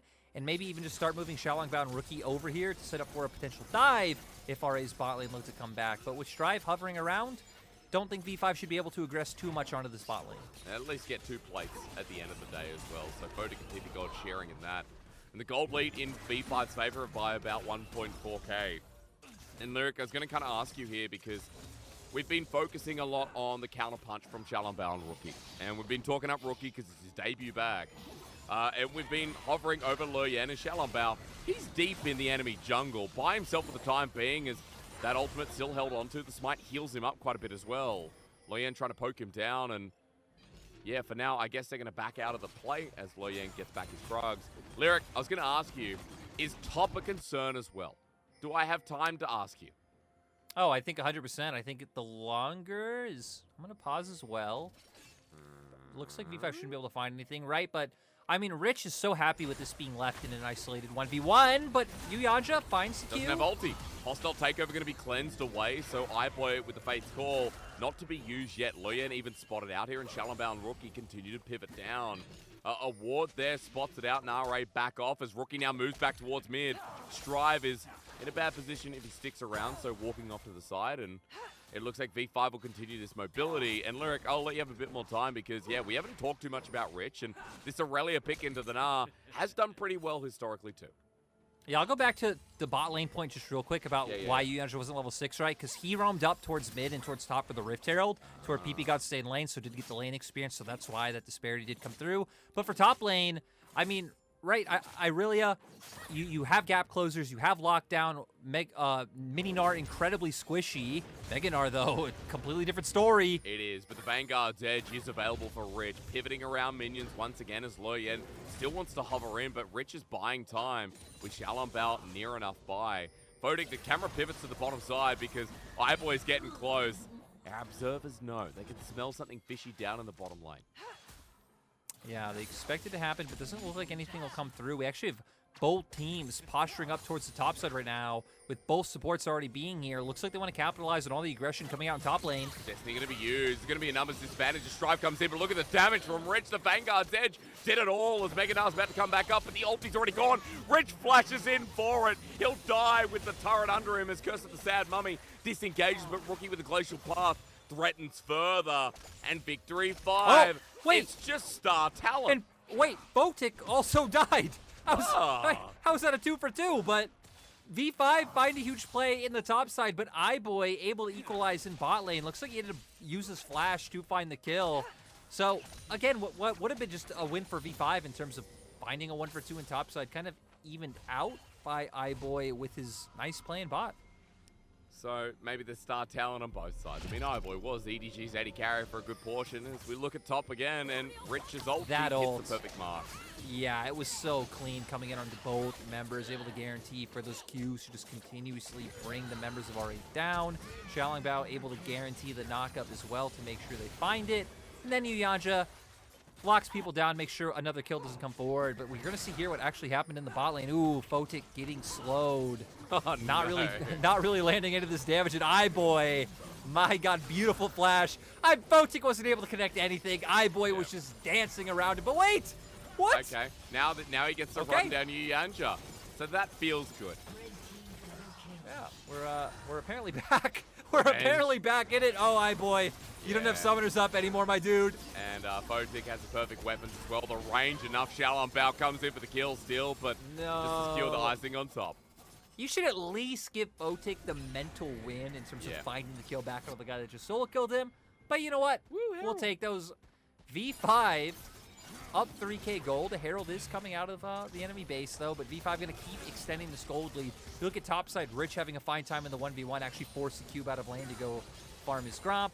Rookie going to make his way down towards spot, and Strive still no Destiny up for what looks like about 15 to 20 seconds. This Herald's going to get taken down as well, isn't it, Lyric? I mean, Yuyanja can't stop this. The eye exposed. Turret goes down anyway. And Photic's going to be able to do the damage. So really unfortunate when you consider this game started with Loyen getting back in Xiaolongbao's jungle with the Strive flash not meaning too much. Lyric, it continues to go downhill as we're looking at what happened at the bottom side with Dragon started up and a response play while we're in the replay. Oh, and we could see a big difference being the fact that Rich just making his way straight down towards Dragon. And after those earlier kills being pretty big, able to get a lot of damage off. Loyen being chunked out from the Dragon, damage that he'd taken. Photic able to flash in and get that damage. Means that they're able to chase down those easy, what would have been 3 kills if the replay kept going. Yeah. 5k gold lead for V5, 4 bounties on this team as well. RA trying to be cheeky with a brush play. But the problem is, Rookie's here, and as they go for Xiaolongbao, Yuyanja, they're hoping that the Destiny does something. As the 3-man goes to Sad Mummy with the Fate's Call, hostile takeover. The response decent, but for RA, they need a kill. But Rookie's, he goes into Glacial Prison, and Xiaolongbao heals on up. Still, V5 have the angle with Photic now coming in red hot with an ulti and a blast cone that betrays Strive. PP God, you cheeky devil, with the double P in the bottom lane. Photic now shining up as the ulti comes through. Loyen goes golden, but Photic over the wall wants that Q. Gravitum meets its mark, and it's solo 5. kill. Meanwhile, on the top side, Rich does it again. This team is exemplified mojo.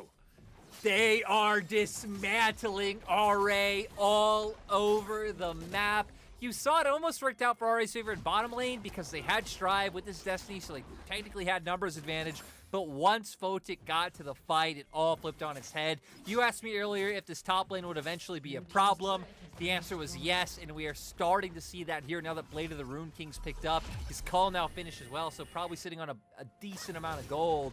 And Rich going in not even locked down for all too long. Follows him with the Q, lands the E to guarantee another stack of the Q able to come through. Vanguard's edge, and just maximizing the damage potential able to come out. Dude, I love this team. What more can I say? You know, for a lot of fans out there, might be biased, but hey, with V5 going up against RA, it's so one-sided. And I think as LPL casters, the benefit we have with our English broadcast is being real. And being real with the state of V5 right now, not just sitting here and going, oh, this team's good because it's against RA, is the consistency we see against the top teams as well. It's just that individual talent. And now that Rookie's back as well, Lyric, like Rich was already playing well. Xiaolon Bao looks as good as Casa in his own way. Photic and PP God are just styling too. This team is so much fun to watch to cast, and it's no wonder that we keep praising them. And it's a great way to where we're going into tomorrow. And if out there you don't know, there's no LPL on tomorrow. Ending off on Rookie's, first game of summer as they go for the kill. Okay, well. They find the kill. Ending off on Rookie's, re-debut back into the LPL. V5 stomping is a great way to go into the one-day break. And then we come back in the weekend, and guess what? V5 play against EDG. We'll have a real showdown of some top teams. You'll be there. I sadly won't be there, but I'll be there in spirit. I'm casting that, am I? Yeah. Oh my god, I am too with Oh, Dagger. Strive. Yeah, Rich is 1v2. Remember the Placidium for a moment as 5th kill comes in. I'm looking forward to it, Lyric, because this looks way too easy. PP God sending out Boy and Curse the Sad Mummy comes through, but Yuyanjia right now relying on his AD Fate's call to get him out because Boy is dead again. This is going from bad to worse. And Lyric, I need to start talking about our quickest game of the split because V5 are ramping this up so fast that our 21-minute game banger that came through before might be beaten by this game too.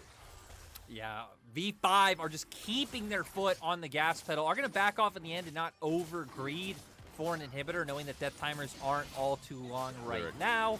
They are just going to go for Dragon. I need to come in and tell you. I was like, man, but who said it? I looked it up. It was V5 versus WE that set the fastest game of the split by 3 minutes. And right now, they're looking to beat their own record. As we look at the replay again, I mean, what more do you say rather than Rich just tackling on the world with this Fed Aurelia? Yeah, beautiful W coming out from him into the E to guarantee the stun and keep going forward. And then PP God catching out Boy, forcing Yuyanjia to come in, buy a bit of space for him, but doesn't stop Rookie when he has Flash to generate another kill and to make sure they're able to push down that mid lane inhibitor turret. And I mean, we look across the board, Cube still doesn't have his mythic. Rich sitting on 2 full items completed. Bot lane as well. We have Collector coming out for Photic to where Boy has like the Rage Knife sitting there, but still only a cheap component as compared to 2 full items. And we've just gotten back to a place where V5 are just so big, it feels like you can play as aggressive in your face, greedy, and they'll still be able to win. Heck, I mean, we just saw Rich 1v2, right? And it's only going to get worse now that he's picked up the Split of the Rune King, sitting on an extra longsword as well. You still have TPs up on both your soul laners as well to react to plays anywhere on the map. We might see one come out as well because V5 are putting themselves in the driver's foot once again. Moving around this jungle, owning it as RA group up themselves. Lyric, I was also going to say to you, it's crazy that this game has snowballed in this way too, because we talked a lot about RA needing to do just that, needing to get this Nidalee, this Kalista off the ground, and they're not able to as Destiny's using the backside. Strive wants the angle. This is going to be the Hail Mary, but V5 just go forward onto Cube as a 3-man ultimate Double from TP. the Moo, but Yuyanjia's going to die down. Rookie locks down the 80 carry, and Victory 5. Lyric, I asked you before, are they going to beat their record right now in the base? Looking to beat 21-25 as the fastest game of the split. They're looking for Loyan for kills. They don't even care about ending the game. No, and they should be able to find it. Maybe I spoke too soon, Loyan? Yeah, they're not even going to try. They're just going to go for the inhibitors in RA's base. They have a wave coming up through mid as well, but look at that timers. Cube's coming up 2 seconds. Boy coming up in 3. Doesn't look like V5 are going to stick around. And V5 potentially maybe not able to beat that record, but in spirit, it feels like it's already broken as we're at a 12K gold lead before 20 minutes. Yeah, like this has just been V5's again from start to now. We've got 20 kills by V5 as well. The bloodthirsty continues As we look at a replay at this point, it just feels sad to look at replays considering how easy it looks. Yeah, we see them going for the dive. They're not too afraid of any flanks coming through because they had the TPs ready to be channeled. Yu Yanja trying to buy some space, ends up going down as well, and then Xiaoling Bao able to follow through with the W to just keep aggressing forward. So even getting to see the benefit of both the soul laners having the TPs to force that play. And look at the minimap. They're on Baron. Oh, okay. Well, we just spawned and Foda gets perfect guns for it. Surprise, surprise at RA. Need to contest this, but how they get out on the map, no one knows. As Lo Yan is thrift shopping down on the bottom side. It's going to be Wolves at the very least, but Baron picked up on spawn, and Victory 5 now have an easier way to enter the base. And I mean, with having one inhibitor already down, you don't have a turret in mid, they should very easily be able to open up that one. Doesn't look like V5 are even going to pay any mind to, you know, maybe setting up a bot wave and just trying to break open all the base. They're just going to look to aggress, hopefully find picks now, and be able to end the game. Well, they do have 15 seconds to break the record, but even if they don't, they'll have the second fastest game under their wing as Rich gets stunned down again, and Strive doesn't get to play a Twisted Fate game as Bodix by himself, taken on the army, bailed out, but will he respawn? Not in the nick of time. Victory 5 searching for the last 2 kills to demoralize Rare Adam. Rare Acrobats, we called them, but they're nowhere near the pole vault at this point as Rookie's gonna die, but he's had a great return to League of Legends for the summer split. V5 are gonna continue to be undefeated, 7-0. Rookie returns, and everyone on this team gets an MVP vote from me. I love that Rookie was like, I could end this game without deaths, but then that is too much pressure. I need to go the whole split of being like, yo, this guy still hasn't died yet, gives it up, still finds the win, and V5, like you said, cruising themselves to another very fast, very dominant win. Rookie being gone for 4 weeks, they have not lost a beat. Yeah. And I'm just excited. I'm excited to watch this team going forward. I'm excited for watching this team play up against EDG this weekend. And I mean, doesn't feel like we've really anywhere to go but up for V5, which is crazy because V5 are undefeated. Therefore, they're at the top. Therefore, there actually is nowhere. There's nowhere up to go. They are the top. They are the up. We are getting to the point where V5, Lyric, maybe by end of week 6, they might actually secure playoffs because the middle of our pack right now is close with 2-4, 3-4, 4-4. Yes, we have a lot more games to play, but if V5 is staring down the barrel of, 9-0, 10-0, we know that that is a safety mark, whether it locks in statistically in the league or it not. It might not officially lock them in, but if they hit the 10 wins, like, we know they're there. And we know they're going to hit 10 wins, right? There is nothing that devastating that's going to turn this team around. Okay, Sirx, lock them in right now. All right. Sign them up. I'll put them in. V5 are in. Top esports probably close to being in. The tippy top of our standings right now. That's what I always look forward to in summer. And V5 are putting on a really good case for a first or second seed heading towards Worlds. I'm thinking that far ahead right now, Lyric, because, dude, I mean, what can you fault with this team? Like, where do you start? You know what's also great? So you just hit on V5, TS, two of like our top teams. Actually, I believe our 2 top teams right now, first and second, they play in the last week of the split. So we get to end week 10 with a bit of a banger, V5 and TS. So I agree, right? Seeing V5 sitting towards the top of the standings, super cool. Having Xiaoling Bao come in with some great games, playing well with Rookie. Rich bringing out the fun counter pick. It's actually his 3rd time picking it in LPL. He is undefeated on the pick in LPL. I believe I think he's 4-4 now in his career. Came in 3-4. But yeah, just a lot of personality. V5, this roster of V5 has always just had so much swagger with how they play the game. It's almost impossible not to love to watch them play. Agreed. Even Photic, right? We saw some bites of him, despite getting solo killed, having a lot of really good moments this game, finding those numerous kills in bot side jungle or bot side river when we saw Lo Yan starting off that dragon. Yeah. And I mean, RA, I don't know. When we look at these 2 games, 2 quick 20-minute games, not too much to write home about for RA, but look forward and hope they can manage to get out of the early game more unscathed next time around because Lo Yan found his own lead, but they weren't really able to convert it into an advantage anywhere else on the map. I think, at the very least, my judgment from this game just kind of feels skewed. For RA, they're versus an opponent like V5. Lyric, I don't feel like you walk away from this going, oh, RA today, we know so much more about them. They didn't get to appear in the series. They got to appear, in the early game for game number 2 with the Nidalee. But apart from that, it was like there's so many minimal moments that you highlight here because it was such a one-sided stomp. Yeah, I mean, they got to appear in spirit. There you That's go. what we'll give RA. So, Nice. and for RA, like we've said, right? Obviously, we didn't see much today, but the team that's shown like cool personality before, things like the Nasus pick coming through, and the fact that any of their members can carry, even if it's not all too consistently able to come through. But for V5, because I guess we'll just keep honing in on them, right? Also highlight that Dream played in the LDL yesterday and also got an MVP in his first game back. So V5 just firing on all cylinders all around. I guess except Karsa, who didn't get to play today. True, he actually didn't get to play in the last series as well. So kind of interesting to see Xiaolong Bao continuing to play on the Rift. We're going to see what V5 do, whether it is a better combo. I just find it hilarious because both are ex-RNG junglers.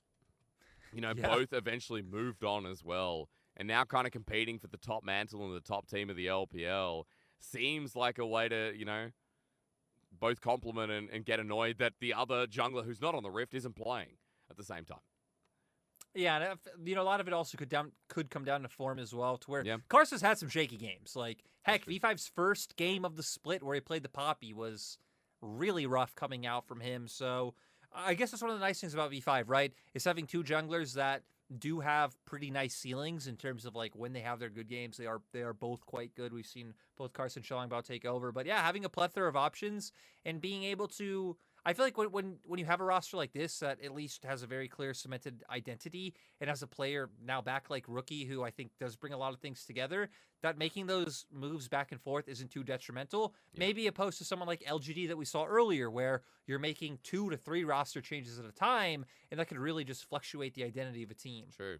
And what we're seeing out of Rookie, let's be real, isn't too different from what we saw out of Dream.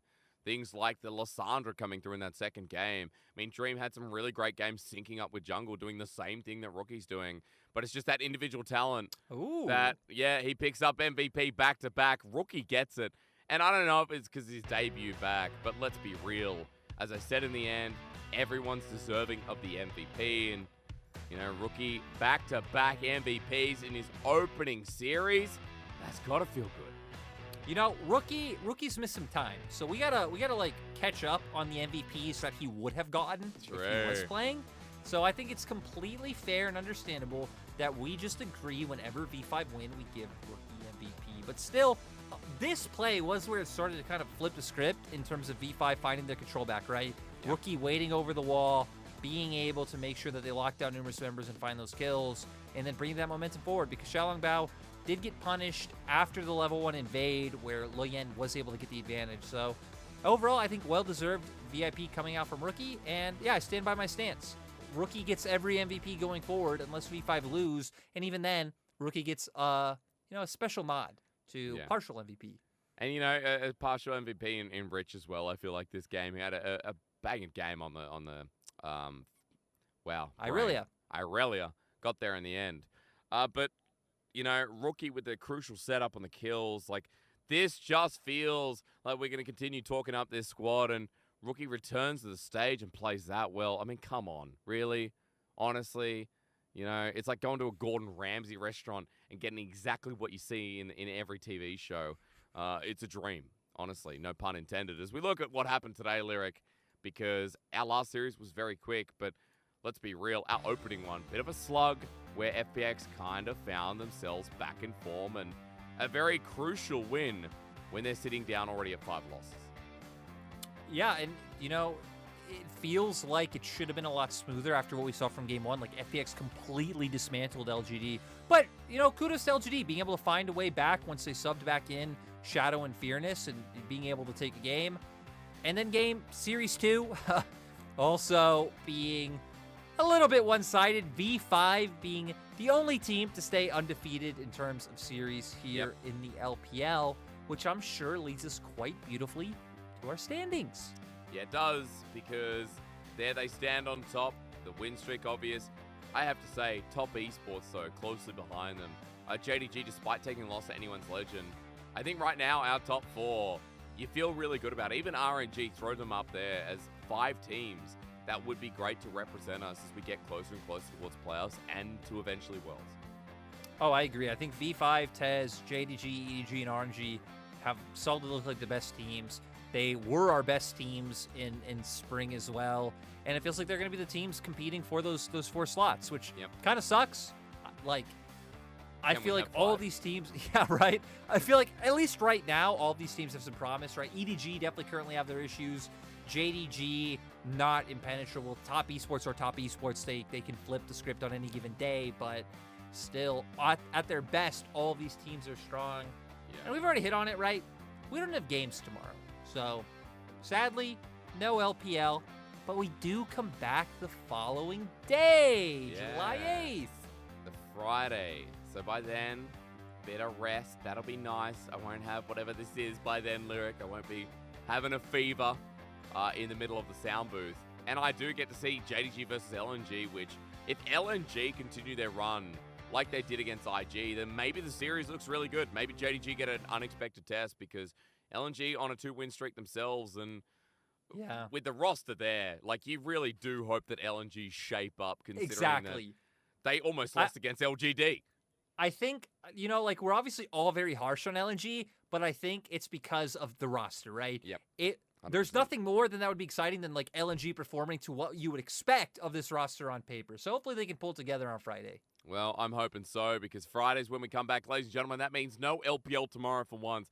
You're going to have to do something else. Maybe we get Lyric to finally stream and he can do some analysis. That would be nice. But for now, big thank you to our production team. Big thank you to all of you for always tuning into LPL. Enjoy your day off tomorrow.